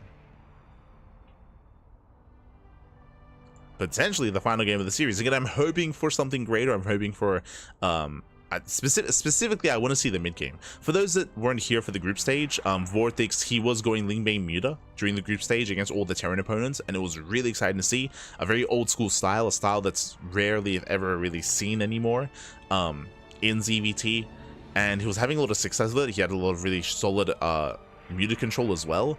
But we just haven't been able to embrace that mid game yet, and I want to get there, Papi. I want to get there. We'll see if we can. For the fans, Papi, for the fans.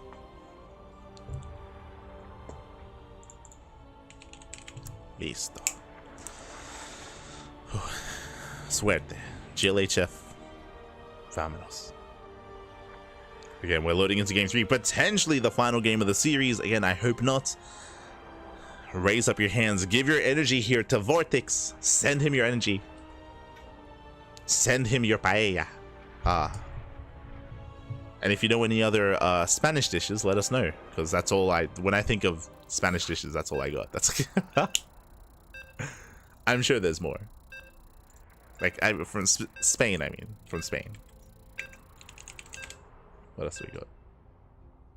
Oh, gazpacho. Oh, that's, I thought that was Italian. Okay, I didn't know that. Widely eaten in Spain and Portugal. There you go. Gazpacho, papi.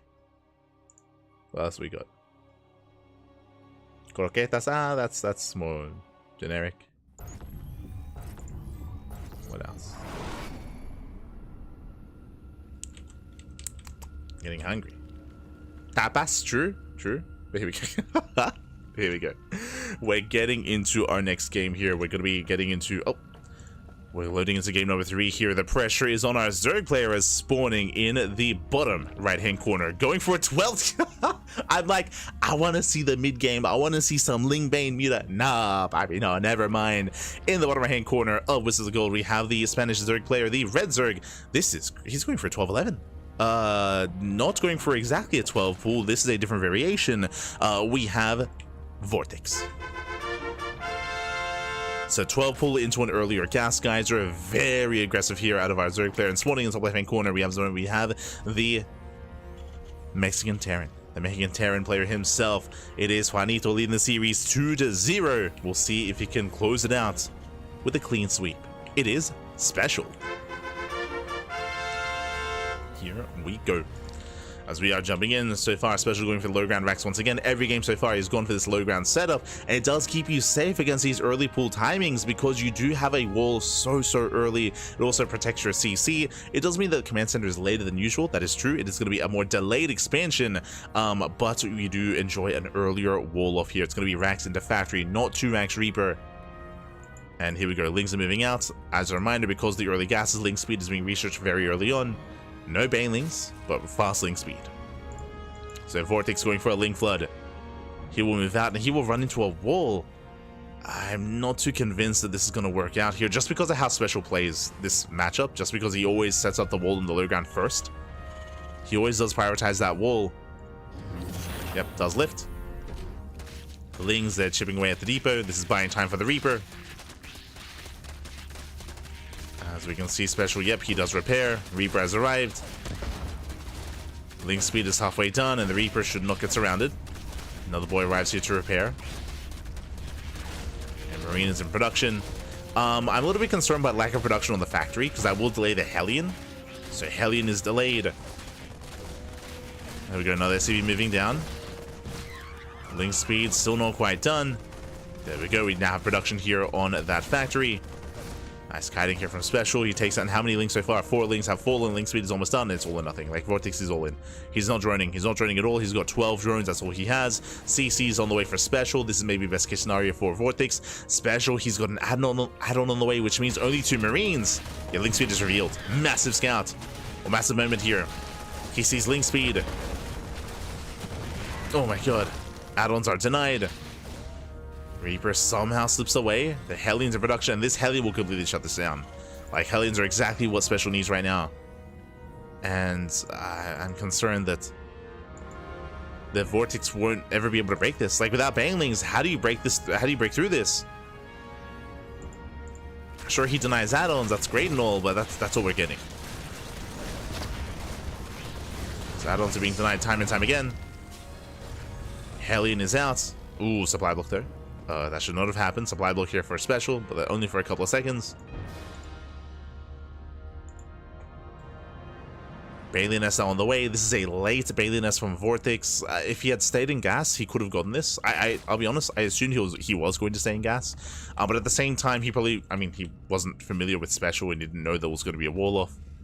So delayed Bailey bust here from VortiX has potential, but it is hitting quite late. Oh. Does sip in. Okay. Finds an opening. Surrounds the Marines. Nice catch. Yeah, Marines go down. Hellions, he gets surrounded. SpeCial caught with his pants down.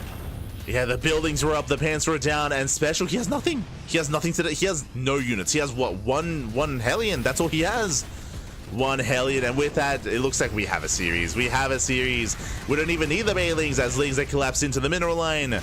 Nice worker drilling here from SpeCial. Whole position micro goes up, but the Hellion should fall. Nice micro here does save the Hellion, does pick up, but the Hellion still falls. It still goes down. GG gets called, and VortiX will make a series out of this. He puts a point on the board. We have a series. We have a back and forth. Whew, GG. Again, SpeCial just at the wrong moment. He raised all of his buildings. He had no production.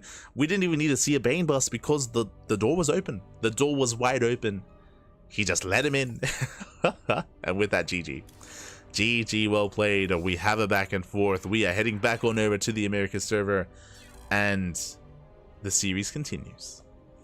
Beautiful, Pappy, beautiful. Now, if the wall had never risen, I was concerned that it never would be broken. I was concerned that the speedlings would never be able to break through a Hellion behind the wall, that Banelings would be too late, and by the time a break was attempted, a bust was attempted, we'd have more Hellions and more bio, and SpeCial would just hold. And I believe that would be the case. What I wasn't expecting, what I'm sure even VortiX wasn't expecting, is for SpeCial to raise everything, to just lift everything, to open the floodgates. And VortiX did flood in. He flooded in, baby. Oh. Let's go.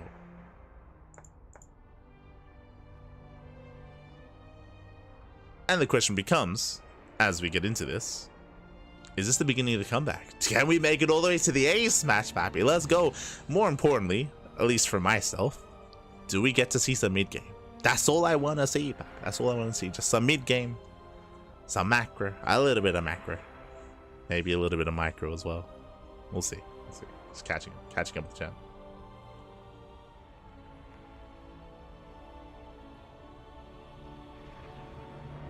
We go.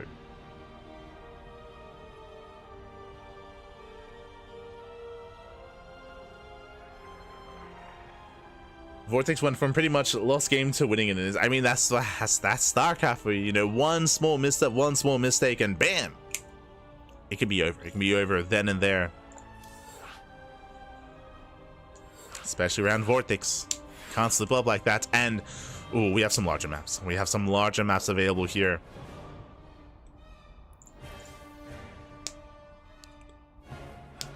So, I was curious what the vetoes were. And it looks like we have 2 maps remaining. And I want to say that I do favor VortiX on these last 2 maps. What do we have left? King's Cove and Neo Violet Square. Neo Violet Square is the largest map in the map pool. King's Cove is the 3rd largest map in the map pool. And I mentioned before that larger maps do typically favor Zerg players because it does delay the aggression of the Terran.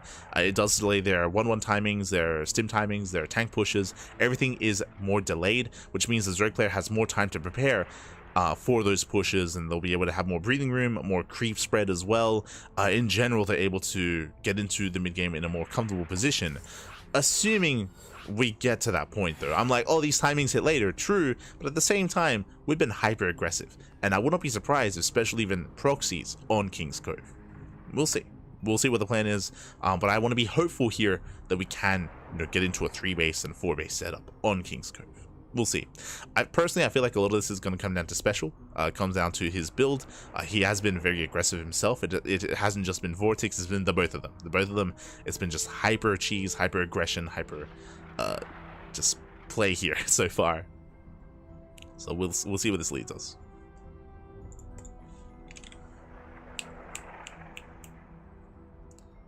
So players are ready, and we are jumping into game number 4. It's gonna be on King's Cove. And again, if we get to the ace match, it'll be on Neo Violet Square.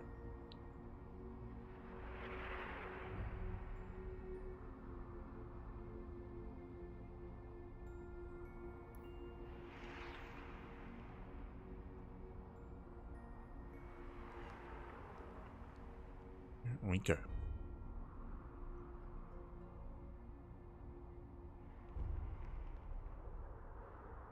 God, they're memeing in the chat.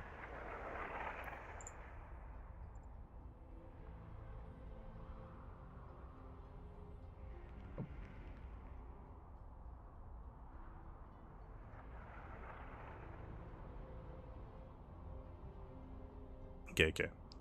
Well, looks like we're waiting for some of our casters. All good, all good. Looks like some of them got lost on the way from Europe. They'll get here, It's all good.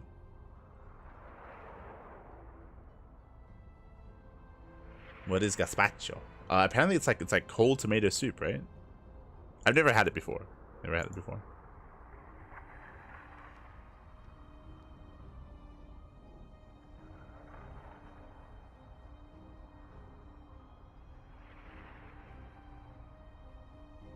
Yeah, I'm not too familiar with Spaniard cuisine. One day we'll go.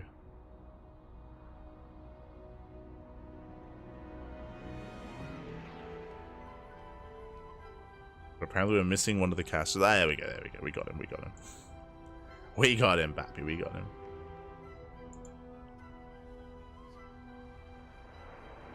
Oh, we don't got him. We don't. Okay, there we go. Yeah, I do apologize for the delay, but again, we were just waiting for all the casters to arrive from the European region. Again, we're switching back and forth between Europa and Americas for each of these games. We're jumping in.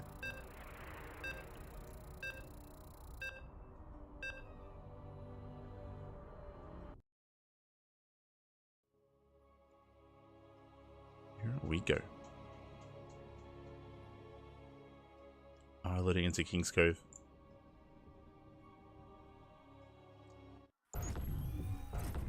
Also, what I will say, I don't know if you noticed, but I have hit my second wind.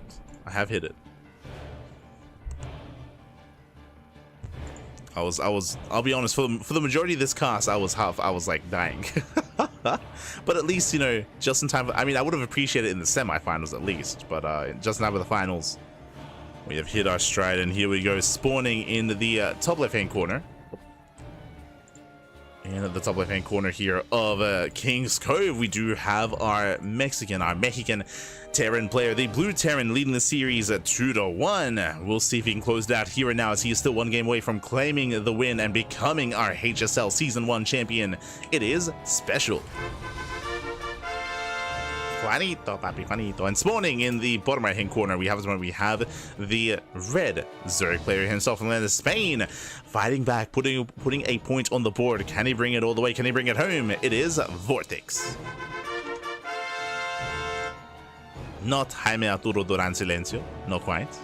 Yo, I miss me Jaime. Hold on, I know he's Duran as well, right? His last name. Is that Juan Arturo? Juan Moreno Duran. There you go.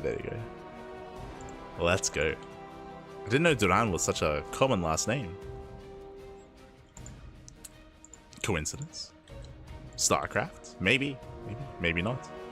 For now though, what do we see? Standard opener. What do we see? Not on the low ground. We see on the high ground, ranks expand. Standard opener out of Juanito. Oh my, didn't know he was capable to open in a standard way.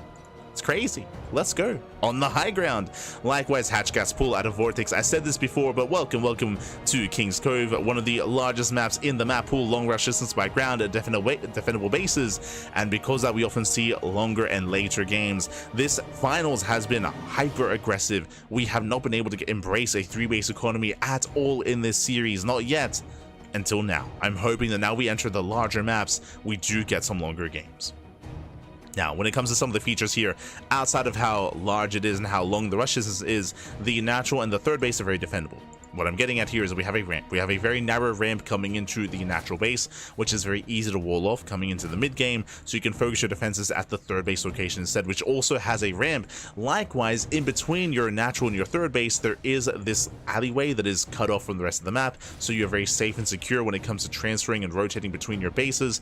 In general here, it is very easy to defend on 3 bases and very difficult to break at a player defending on 3 bases. And this goes both ways. This goes the way for the Terran and for the Zurich. Now, what becomes more difficult, as VortiX is taking his third, is the fourth. The fourth location, whether it's this center 4th base or the linear 4th base, is more exposed. It's more exposed, it's more out in the open, it is more difficult to maintain, and we often see a lot of aggression and a lot of engagements surrounding this 4th base in the mid game.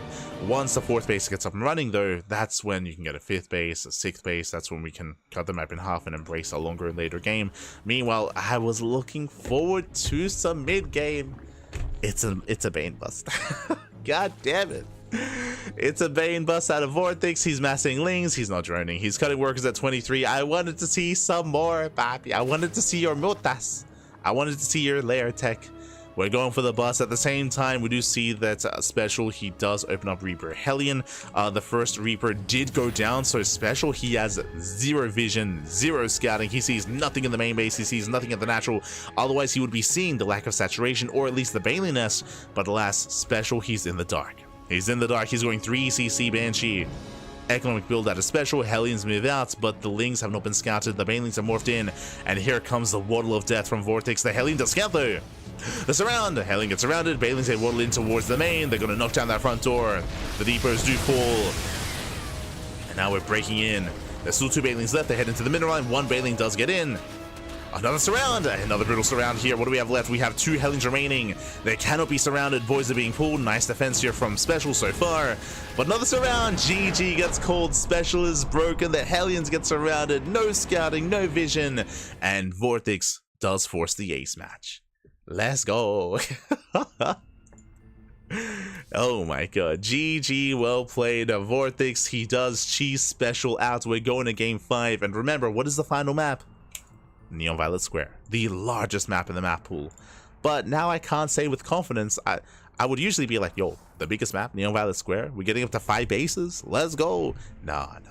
Based on this series, it's gonna be another cheese. It's gonna like, at this point it has to be, right? There's no shot that we macro in the final game of the series. At this point it's too late. It's too late for that. We have to commit. It's gonna be like proxy 3 racks out of SpeCial. It's gonna be like 12 pool, or it's gonna be like a 12-11 out of VortiX.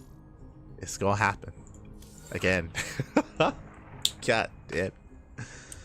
Hold on. It's time to smurge, Bappy. It's time to smurge. The hood is up. It's smurging time. Ah. It's catching up in the chat. Get some coffee? No. I don't need coffee anymore. I did mention that I hit my 2nd win, so like I'm wide awake right now. But it took me all the casts to get here is a problem. Like I do feel really bad because I do think that my casting was a little bit lackluster for the semifinals. I wanted to be a little bit more hyped for it, but I was struggling to maintain consciousness. Like unironically, I think there was a moment in the semis where I closed my eyes for like 1 second. And my eyes did not want to open again. Like I was like, okay, okay. It was a bit of a struggle, but at this point I'm good. At this point I'm good for like another 4 hours, man. We can go all night long. We can go all the way, Pappy, all the way.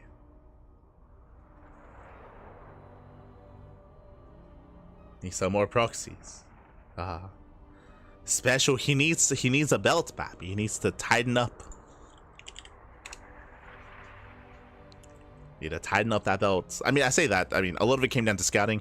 Because SpeCial lost his first Reaper, that was it, right? That first Reaper is so crucial when it comes to checking, scouting for saturation, scouting for tech as well, scouting for any kind of Ling move outs. Like there's a lot on the shoulders of that first Reaper, and for it to die that early on, it was a rough response.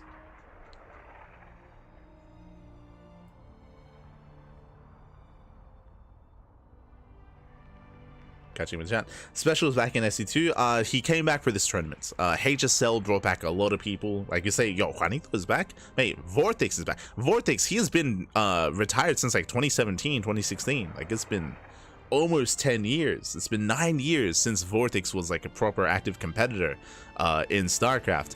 Like technically he came back for the Valencia Open bracket just because it was in Spain. It was like next door.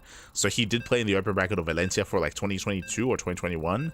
But like he didn't return from retirement. That was like him playing for fun sort of thing. So and then he's also playing for fun here. Like I should emphasize, this isn't like VortiX's return to competitive play in StarCraft 2.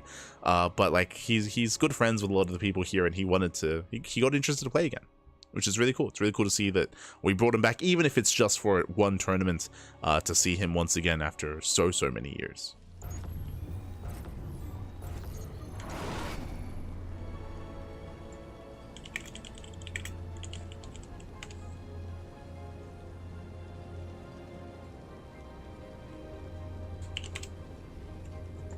And spawning in the top left-hand corner of Neon Violet Square, we do have our Mexican Terran player. Oh, he's yellow this time. God, I have to change the colors and everything. God damn it. Hold on. Suddenly yellow. I think this is close enough. It's a little bit dark.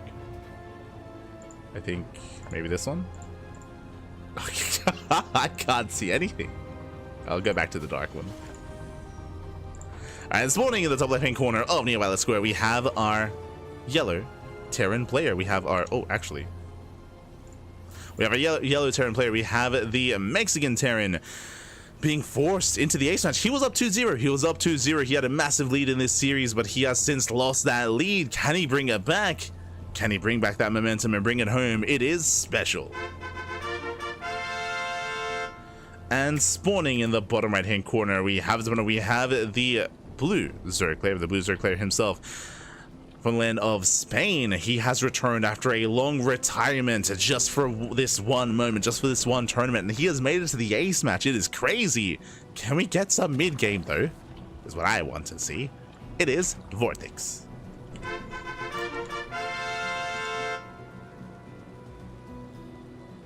No siesta, only fiesta. I love that. Let us go. As for now, we do have our initial opener here. It is going to be a Hatch Gas Pool standard opener out of VortiX. Meanwhile, we do have a Rax Expand out of SpeCial. So far, everything is looking normal. So far, everything is looking macro-based. And welcome one and all to Neo Violet Square. This is one of the most viewed maps of the map pool. But this map is known for longer macro games. Why is that, you may ask? Well, here, as we settle into a standard game, and assuming that everything looks normal for the near future, we have our natural base. Once again, just like King's Cove, there's a ramp. There's a ramp coming into the natural, so this is a much more secure location to defend, to secure yourself on.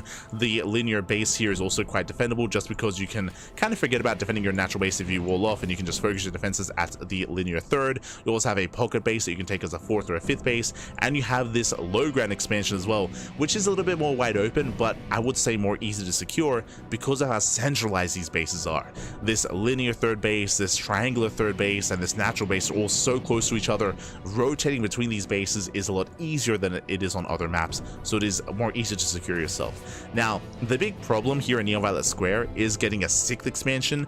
This goal base here, or the northern base, is a lot more isolated compared to your other base kind of setup. It's more isolated, more spread out, so it is more difficult to defend. Traditionally. Meanwhile, do you see what I see? 1-1-1. So before we can talk about, you know, a sixth base, we're gonna bring it back to 3 bases for now, because we are opening up with a faster starport. This is a hyper aggressive build out of SpeCial. What is happening? So in a standard game, we'd see a third CC before starport. This is a starport before third CC. Early stim is on the way. Early, potentially, Liberator production, medevac production. This could be the setup for a Hellbat as well, with an armory, with a Hellbat push with medevacs. I'm leaning towards armory play. We'll see if he does go for that Hellbat push. Meanwhile, back at home, VortiX going for 2-base Lair into 2-base Muta.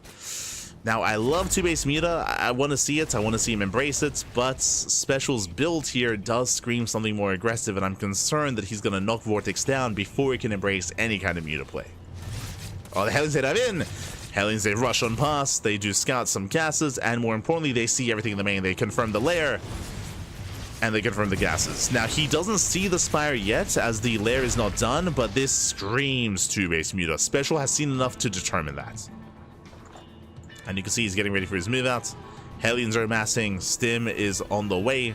There's that spy that we did mention. Again, like, based on everything that we saw, based on everything that SpeCial saw, it screams Muta play. And SpeCial, he's looking to try to knock him down before Mutas come in, before Mutas are a factor. I would imagine. We're waiting for the medevac. Then we can move out. Medevac is on the way. Stim is lined up with it. Lings, they do try to harass or keep his opponent busy. But you can see here the Sim City, right? Like, there's a checkpoint here towards the left. There's a ramp here on the right. Run-bys are not a factor. We have a safety Baneling nest on the way for VortiX. And here comes SpeCial. Now, he's not pushing with Hellbats. There's no armory, so it's just going to be a stim timing with Hellions, not Hellbats. But regardless, still a terrifying push. Also, I assumed he was moving out with the Marines. My apologies. He's staying back home with the Marines, going for a Hellion drop instead. Now, 4 Hellions, that is enough to one-shot. To one-shot workers, I mean. So if workers line up, then they can get roasted real fast or real quick. As Hellions, they poke in. Lings, they come in for the surround. Oh! Does pull up. VortiX, he defends. He zones SpeCial away. SpeCial, he throws down 2 more Maxes. Do you see what I see? no third command center. This is looking more and more like a 2-base all-in from SpeCial. Now, I don't like the idea of going for a 2-base all-in on Neon Violet Square just because the map is working against you. So SpeCial, he's not just fighting VortiX, he's fighting Neon Violet Square as well, just because of the size of the map, the rush distance by ground, all of that favors the defending player. But this will still hit like a truck, and the biggest problem here, as mutas are revealed, is that mutas, they're not ideal defensively. They're ideal to pick off key units, they can harass, they can contain, they can shut down drops. This is true, but in a head-on fight, they cannot move into these Marines. Like, they cannot touch the Marines, not at all. That's my biggest concern. This is a 2-base all-in, and mutas are not built to defend against this kind of all-in. But there's potential, right? Like, if SpeCial overextends, or if he's caught out of position, he can maybe lose a medevac, lose the tank. That's what VortiX is looking for. He's looking for these key pickoffs. He does rotate around, goes in between the bases. He does see a tank, gets an SCV, does spot the bio. Turrets are in position. Oof. Muta's taking a lot of damage, and especially just ignores it. Yeah, he just ignores the mutas. Gas Geyser goes down, SpeCial doesn't care, he pushes it across the map, and what is at home to defend? There's only a couple of Banelings and no Baneling speed. Remember, Baneling speed is delayed because of the mutas. Like, there was so much gas invested into these mutas, and again, they're not ideal defensively.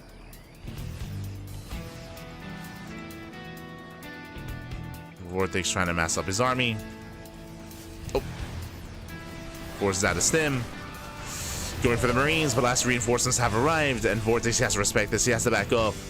He needs more lings. He has 22 lings in production now. With a large enough ling count, he can surround this and engage and collapse with those banelings. Like, there is potential. But everything has to go right here. Yeah, the queens have to be involved as well. Ooh, tank does siege. Ay, ay, ay. Tank does go down, but the tank blows were brutal. Baneling speed kicks in, but Marines, they hold their ground. And the mass bio army, he stims, and he wins. And Marines, they take down the lings, the banelings, the mutas. Man with gun is all you need. As we mentioned, because of this early stim timing here, SpeCial was favored, like from the beginning, from the get-go. Because 2-base muta can't do anything against this. And you can see SpeCial just rallying across the map. He goes for a very late third CC. Again, this is basically a 2-base all-in. So late third CC out of SpeCial, but the damage has already been done. It's just going to keep going, going to keep on pushing, and VortiX, he has nothing to defend. He does morph in a couple of banelings, which will help. But he's off a creep! Oh no! Juanito notices. Yeah, he does notice. Nice splits here out of SpeCial. He avoids the banelings. Tanks do go down, but the man with gun, the Marine, does stutter step. Nice focus firing. And he's going for the win. He's going for the kill. He was forced into the ace match. He was forced into game 5. But he will still take it as he goes into the mineral line. Boys are being pulled. VortiX trying to make his final stand. And he cannot stand, not against this. GG gets called, and SpeCial will take the series 3-2, becoming the very first Hispanic StarCraft League #2 champion. GG. Whew, GG, well played. It did go the distance, went all the way to the ace match. Not in the way that I expected. It was very cheesy. It was a very, very cheesy finals. Even the final game, I would say, was SpeCial, going for essentially a 2-base all-in, and was able to catch VortiX with his pants down. The pants were down. He was trying to rush into mutas, but going muta blindly. I do like going mutas on Neon Violet Square. It's just unfortunate that he happened to be going up against a very aggressive, very committed build by SpeCial. He had no idea what he was up against. Had no idea that he was, in a way, playing into SpeCial's hands. I'm curious if SpeCial is aware of VortiX's playstyle. I mentioned before that VortiX, if he did get into a longer game, we were expecting mutas out of him, and this felt like a hard counter to something like 2-base muta before SpeCial even scouted it. So GG. So GG, well played. In the end, Juanito SpeCial, he will claim the series, he will claim the tournament, and we'll get the win. And are they hosting an interview? Curious. I am curious here if they're gonna host an interview or not. I don't know if they will. Let's double check here. Alright, of course. And hey, exclamation mark, be in the chat, have a look at the Wikipedia page yourself. We can switch our scenes over and catch up on the bracket. Here it is. We had our round of 16, 2 days of StarCraft, 2 days of non-stop action. We had, of course, SpeCial, Ryojin, eGGz, Zion's, Mute, Daryl, Tavito, Hunter, EON, Charlie Cox, VortiX, Black Knight, AqueroN, Fair Spitter, Cham, and Bombilla. We had 16 amazing players. As a reminder, this was the playoffs. There was a group stage with 40 players, by the way. There was a massive group stage. If you missed out on the group stage, if you only just now noticed the event and just now tuned into the playoffs, then I do recommend the VODs. YouTube, exclamation mark YouTube in the chat. All the VODs are there. We do upload VODs on a daily basis, and you can catch up on those VODs on YouTube. I do recommend it. There was a lot of fun and amazing matches to be held, and you get to see some more VortiX, some more SpeCial. I'll be honest, VortiX's group may have been my favorite group of the event. It was VortiX versus Asia Terrans versus Ducklings versus Neo. It was a lot of fun. It was definitely a lot of fun to see VortiX in the group stage, and yeah, we had some other highlight moments as well, so I do recommend it. Do recommend checking out the group stage if you did miss out on it. And likewise, congratulations to SpeCial for not dropping a single map until the finals, right? It was in those finals where VortiX did pose a threat. I'll be honest, coming into this, I expected Cham to face off against SpeCial instead. Fun fact, Cham hasn't lost a SpeCial since 2023. Cham, he actually had a best of 9 with SpeCial a couple days ago, which Cham did win, and Cham did have a Bass's Big Brain bouts a month ago with SpeCial as well, which Cham also won. Like, Cham has a winning record against SpeCial, so I was looking forward to seeing them have a rematch again to see if SpeCial could actually take a series since 2023, but didn't happen. VortiX stopped him. VortiX, he did stop that kind of that Mexico versus Mexico finals. He stopped that rematch. He stopped that grudge match from happening in a crazy upset. I would call it an upset. I would call it an upset that VortiX took down Cham. And VortiX, he had a good showing in the finals as well. He had a very good showing. Very impressive considering that VortiX has been out of the game for so long as well. Enhorabuena, SpeCial, por Dios. Sí, sí, enhorabuena, SpeCial. No sé si va a haber entrevistas o algo así. Pues vamos a subir y hablamos con Bonnie Potosito, que Sí, venga. Okay, it sounds like they're gonna get an interview. It sounds like they're trying to get SpeCial and a call to conduct an interview. Sounds to be the case. Hold on, I'm listening. Señores, muy buenas a todos. ¿Cómo estáis? ¿Qué tal, Bob? ¿Qué tal, Potosito? Extraordinario lo que vimos. Estamos viendo They're just right now. The other casters are discussing amongst themselves. Speaking of the other casters, a big shout out, of course, to all those involved. Shout out to Enki, the Novak, Protosito, Bond Gaming. Shout out to all those involved, alongside Sitaska as well. Again, there were 5 Spanish casters getting involved, and not just covering the event, but also organizing it and also funding it as well. It was their communities that did actually crowdfund this tournament, not us, the Spanish-speaking community, actually. So big shout out to the Spanish-speaking community for bringing together $1,000 USD for this tournament.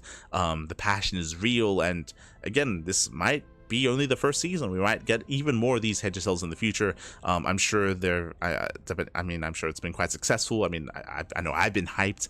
I've been very excited about this once again. It's been a while since we've seen something like either Latin American or Hispanic speaking centric for a long time. We were a part of La Espida way back when. La Espida, that used to be a collaboration similar to this one, I guess, a collaboration between Demon Swap, Jaime, Enki, alongside Ducklings, alongside a couple of others as well, whom I think of, alongside Otis, where they would all work together and run tournaments, and we used to be the English casters for that as well. But you know, the members that I'm speaking on, they kind of fell by the wayside over time, right? Like Jaime, now he's a variety streamer, very successful, but now he's a variety streamer. You know, Demon Swap, he switched to Diablo. He became more of a Diablo content creator, and also, of course, he's busy working at Twitch in the Latin American sector. Ducklings, likewise, also busy working elsewhere outside of StarCraft, busy with his own endeavors IRL. Yeah, it's just like Enki was the last one that was left, and it's really cool to see, what, 3 years later, that Enki has been able to, I say Enki, that's some of the other Spanish-speaking content creators, not from Latin America, but from Spain, were able to organize this and then bring Enki involved as well, and bring us as well, like the good old days. A little bit different, but I appreciate it. A lot of fun. As back in the day, the Latin American region was thriving, was huge, was even bigger than Europe. To be honest, was the biggest region out there when it came to players, when it came to communities. It was huge. So good to see the support there once again. Meanwhile, just catching up in the chat.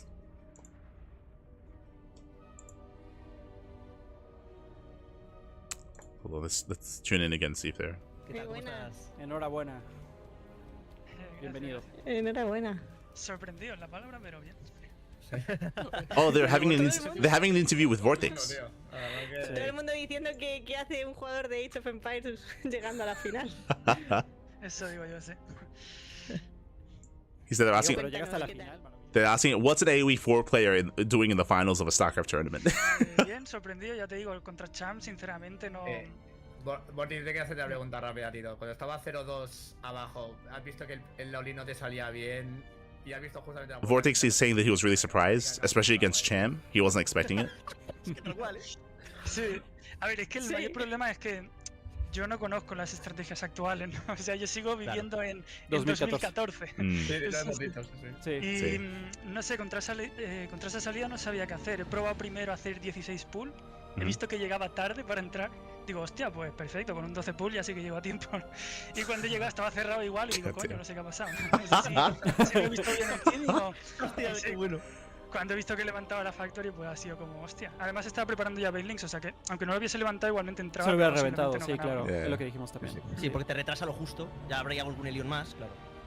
So they're asking him about the all-ins, and he's saying that because he's so out of the meta, he doesn't know the timings, so he didn't know what to do. Like he was playing like blind basically. Like he was playing by feeling. He didn't know if like a 12 pool or a 16 pool, or he didn't know which pool timings would be able to punish SpeCial. He was kind of like guessing because he's not familiar with the meta and he's not familiar with the timings at the moment. So he was kind of like, yeah, he was kind of like feeling it out a little bit. Con Link Banemuta, mi estilo de 2012. Sí, old school. Tío, no te ha dejado la primera. He's talking about Ling No me Bang ha dejado, o sea, no entendía el V-Lord en ningún momento, no sabía, cuando me llegaba el Liberator, claro, yo no me sé los teaming ni nada, yo no sabía de dónde venía ni nada.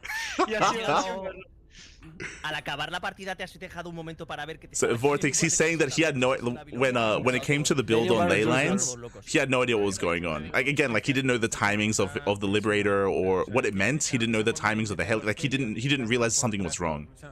Because again he's out of the meta. Muy bien, mucho micro, se nota. A ver, un jugador que está inactivo en StarCraft, yo creo que es imposible que gane a alguien con tan buen micro, porque es que literalmente lo de la primera partida ha sido, vamos, una matanza. Es que no sabía por dónde salían las units, vamos, he perdido 20 drones ahí. Pero hablando de micro, tío, estábamos aquí hablando, tío, la primera partida que tenido contra Cham, ese Limbane puro y duro, tío, eso ha sido. Si la ves, Vortix, solo gritábamos. Sí, o sea, no casteábamos, solo era gritos. Puro grito, o sea, solo todo el estábamos tiempo. gritando. A ver, siendo justos hay que decir que estamos en el servidor europeo y Limbane contra Limbane, teniendo ventaja de ping, pues obviamente me beneficia. Lo hemos mencionado. Sí, pero luego Enki ha comentado que Cham es que está jugando en Europa. Todos los días está jugando actualmente en Europa. Sí. Cham. So they're talking about the ZVZ between himself and Cham, Pero al final, yo qué sé, and they're talking about the Ling Bane wars that they were having. And Vortex, he's saying he's like they're really excited. They're really excited for Vortex. But he's emphasizing, he's like, oh yeah, but Cham, like he's got high ping, so like it was a little bit. You could tell it a little bit. Like Vortex is giving credit to Cham, saying that like Cham was playing at a disadvantage. Entonces básicamente tú no pensabas llegar al quinto juego, siendo honestos. O sea, tú dijiste, llegué a la final y a ver, que yo sea lo que que Dios quiera. Problema, y es que ha salido justo el DLC del H4 y encima me dieron acceso temprano hace unas cuantas semanas. Entonces yo he estado 3 semanas sin jugar al StarCraft, literal. Y antes de eso había jugado 50 partidas a lo mejor. Entonces mi idea, es que no tenía una idea. Mi idea era, bueno, vamos haciendo. Según entraba al mapa decía, pues esta misma, venga, como si tuviese un dado. O sea, casual, o sea, el torneo fue casual entonces, prácticamente. Sí, bastante. Por eso he dicho al principio que bastante sorprendido, ¿no? Porque So they're asking Vortex his expectations coming into the finals, and I think Enki was like, "Oh, did you expect to go to the ace match or anything like that?" And Vortex is saying that apparently there's like a patch, there's like a new like expansional patch for AoE 4 that just came out, and apparently he got early access to it, and he's been playing it for like the past 3 weeks. So he hasn't touched StarCraft at all. So he came in very unprepared. Like he's been grinding AoE 4 a lot because of the early access that he got. no me dan las manos para este juego, literal. Ok. Ah. Pues menos mal, ¿eh? Por lo menos más que iba a decir. No me dan las manos. No me dan las manos, le gana a todo el Porque mundo. la cabeza... Se le gana a todo el mundo y no me dan las manos. Ok, Eso lo he perfecto. mencionado yo, por acabar así un poquito, que por ejemplo, la... He's saying he doesn't have like the hands or the speed to play StarCraft 2 anymore. And they're laughing, they're like, yeah, you made it to the finals anyway. True, true. Too slow, Cap. Ha sido pura cabeza, como tú has dicho. O sea, has escondido unos pocos Bainly mientras metías los perros por el otro lado, tal, y le has pillado completamente a contrapié, que no se lo esperaba. Ha habido un momento, que lo hemos analizado, que había 30 perros tuyos contra 4 marines. Sí, sí. ¿Vale? O sea, Y no sabemos cómo cojones lo ha parado SpeCial, lo ha parado, ¿vale?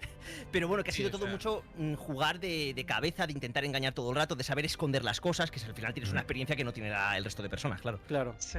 Nah, y esa partida Claro. en concreto la he pechado mucho porque se me ha olvidado hacer segundo gas y entonces tenía como... Había un momento que tenía 600 de mineral y solo 6 banes.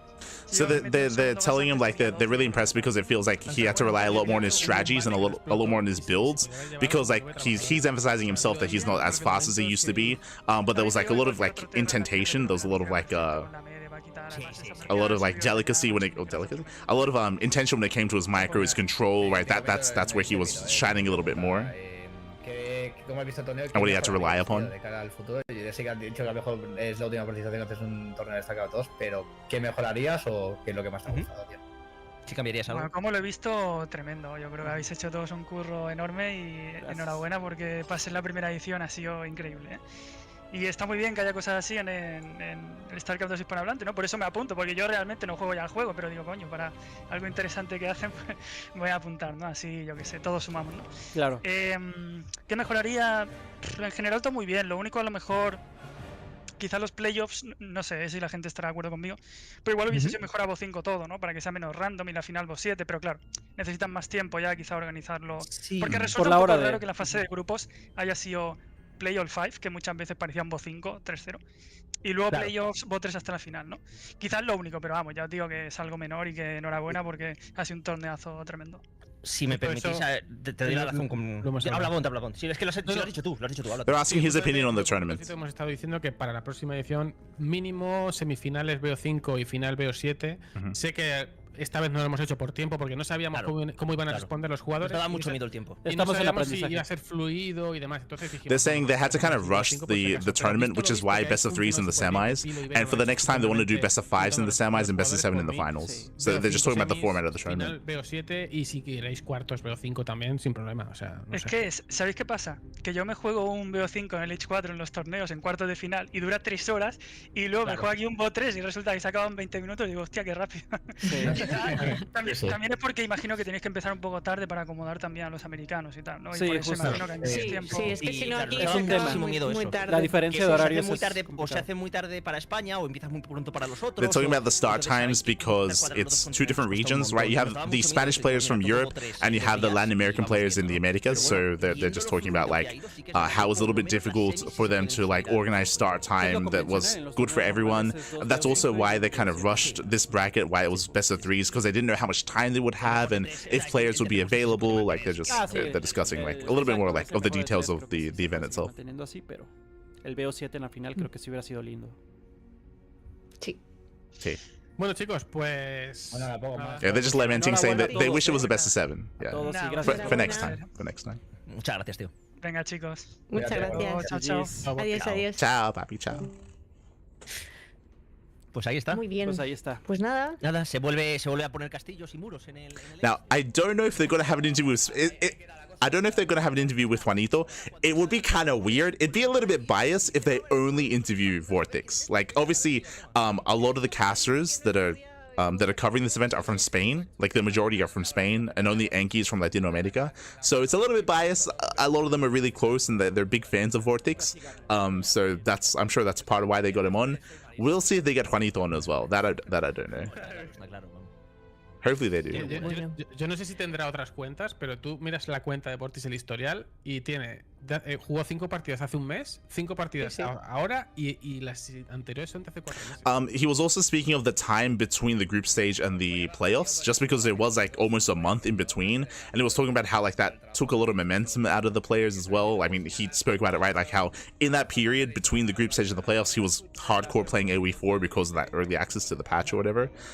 So like that was also a big factor. So he was less practiced coming into the finals or coming into the playoffs, and again, like it felt a little bit short. So yeah, they were also saying that they're looking to improve it for the next one, for the next HSL. Could go for 3 days. Yeah. I mean, day one was quite short. Day one was short. Cortaron bastante el tiempo. Es brutal, es brutal, tío, lo que habéis hecho. O sea, no sois conscientes del nivel que habéis dado detrás de cámaras para gestionar jugadores y todo eso. Y bueno, de verdad que muchísimas gracias, que ha sido espectacular, ¿eh? No ha fallado nada. We're talking about player cams. A timing perfecto, decías y Tasca, hemos dicho que a las 10 va a ser la final y a las 10 va a empezar la final, ¿eh? En efecto. De verdad que muchísimas gracias, guapetores. Gracias. Bueno, al final hemos estado dando caña a los... Yeah, the casters are just having like a wrap up of the event.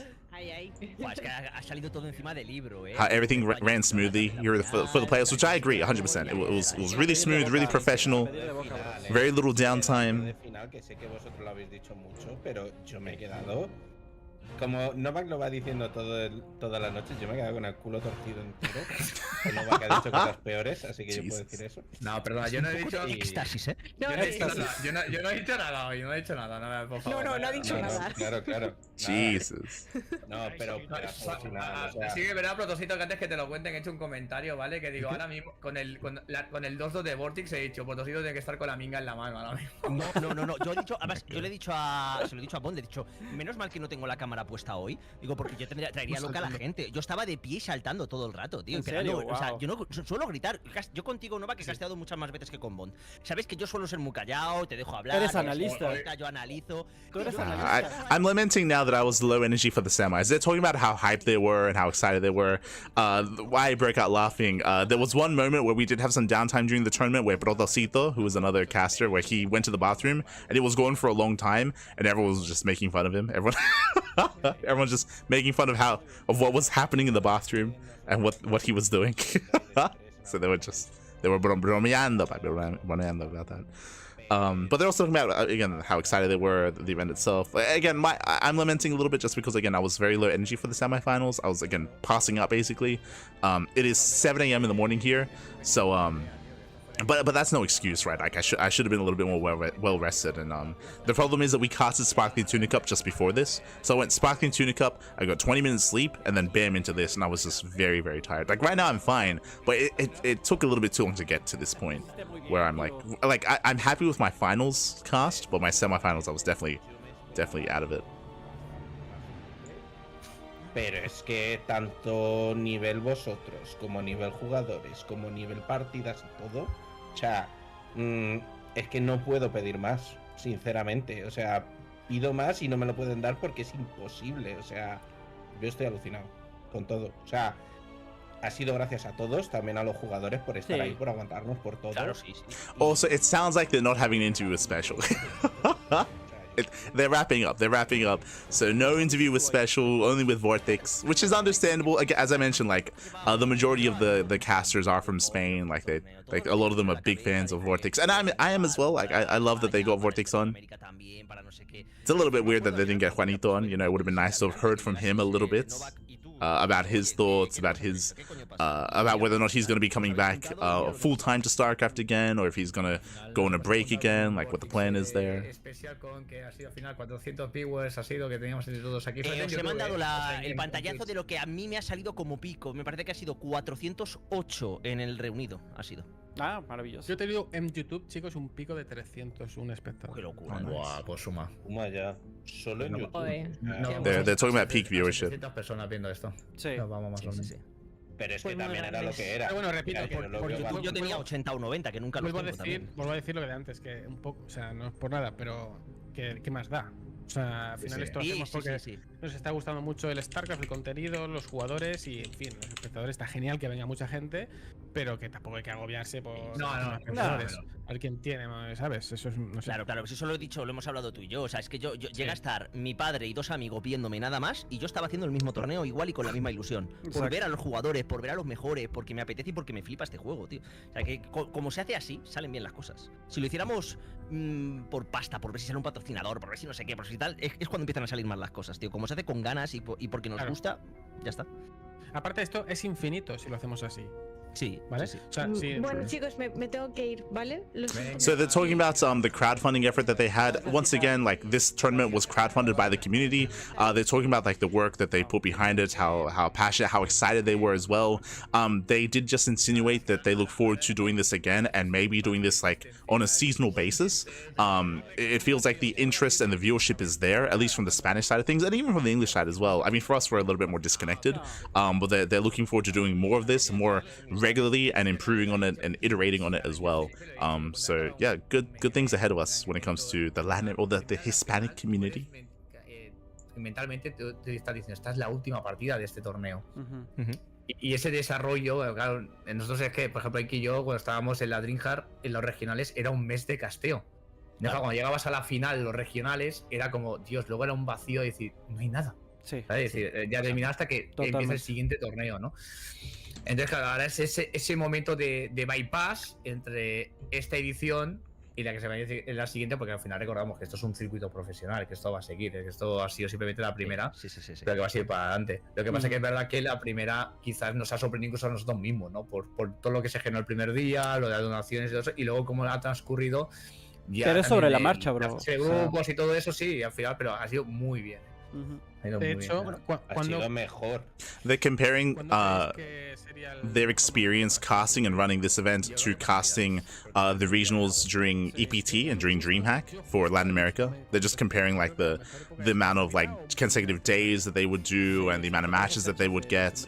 They're just comparing it and contrasting. Empezaríamos en diciembre haciendo los playoffs, o sea, la fase de grupos, y enero sería más o menos un fin de enero. Puede estar muy bien, puede estar muy Por bien. cierto, yo para el próximo evento yo propongo que sea un fin de semana fase de grupos como hemos hecho ahora y al siguiente fin de sí, semana sí. playoff. Sí, 100%.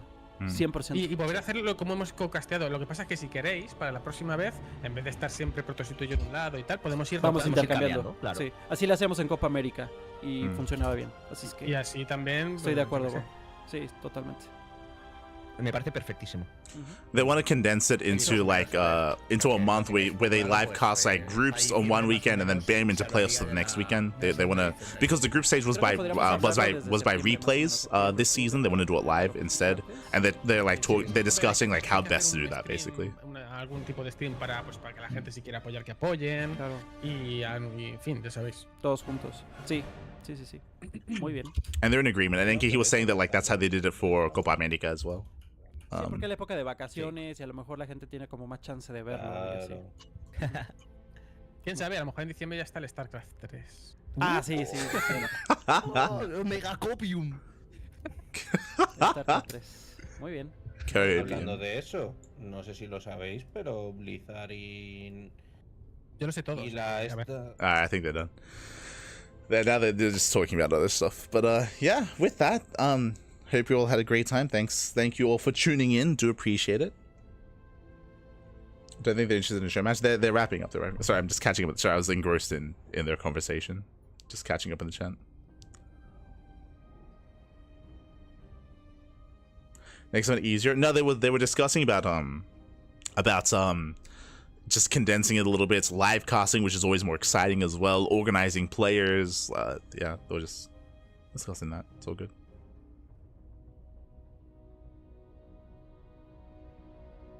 They wanted to make an interview special, but he said he was a bit sick and went to bed, so they interviewed VortiX and said, "Oh, okay. Thank you for letting me know. I missed that part of what they were saying. I missed that part, but thank you. Good to know. Good to know."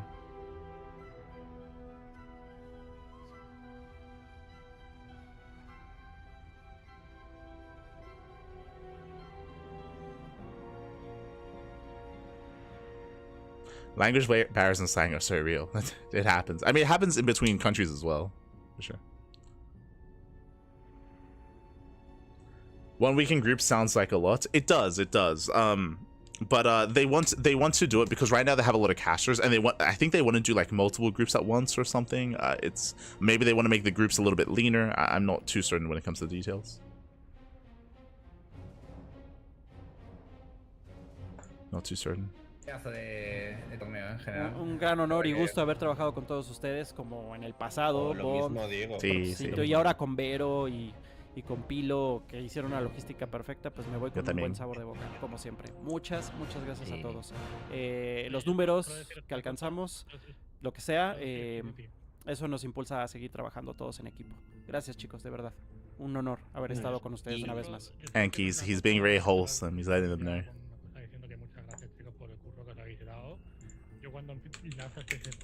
Thank you for letting me. Y quiero presentarlos. Y me alegra un montón haber podido echar una mano en lo que he podido. Y oye, que ahí están los números, ahí están las partidas, chicos. Enhorabuena, Muchísimas gracias, chicos. Sois todos muy grandes. Yeah, they're wrapping up. So I guess we'll wrap up as well. So with that, thanks for watching everyone. Thanks for tuning in. Again, this was the HSL, the Hispanic StarCraft League. This was their first time doing this, their first iteration. And it sounds like they have plans on running future events as well. I think they did mention something about the end of the year. To like wait until like post EWC, and of course just they don't want to make this like too consecutively either, but I do think they do plan on doing one towards the end of 2025 for a second edition of the HSL. So yeah, exciting stuff, exciting to hear. Do look forward to it. Of course we're going to be a part of it as well, as always. Here con los patos, we'll always be a part of that, as always. Get some sleep. The problem is that now I'm wide awake.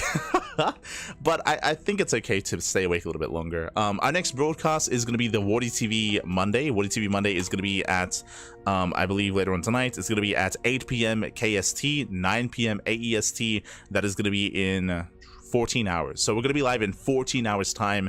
So I do want to stay up a little bit longer to try to wake up in time for it. So that's going to be the plan.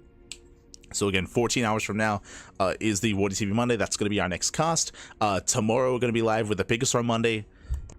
That's going to be in like 28 hours. No, that's going to be in 27 hours from now. We're going to be live with the Biggest Star Monday. We have the Rex April Madness over the course of Tuesday and Thursday. We have Code for Giants Cup. We have Lil League Cup. We have KSL over the weekend, MSO, Firegrow Cup. We are live twice a day, every single day here this week. Again, we have plenty of content, plenty of StarCraft. We cast more than any other channel out there. So if you enjoy the content, consider following us here on Twitch, on YouTube, Twitter, Facebook, Instagram, Discord, all things CranKy Ducklings. We are live every single day. Again, all the content. We have the quantity and we have a little bit of the quality as well. So thank you so much. Otherwise, I'm probably gonna do some work. I'm gonna get some work done and stay up a little bit longer, and then get some sleep, and then wake up in time for the VortiTV Monday. That is the plan. Otherwise, all right, I have to make sure I get this ready as well.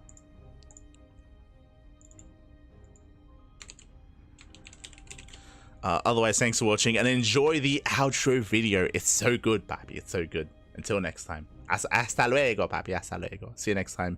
Until then, enjoy the outro video, and we'll see you guys tomorrow for some VortiTV Monday action or for some other StarCraft. See you then. Ciao, papi. Ciao. See you then, papi. See you then.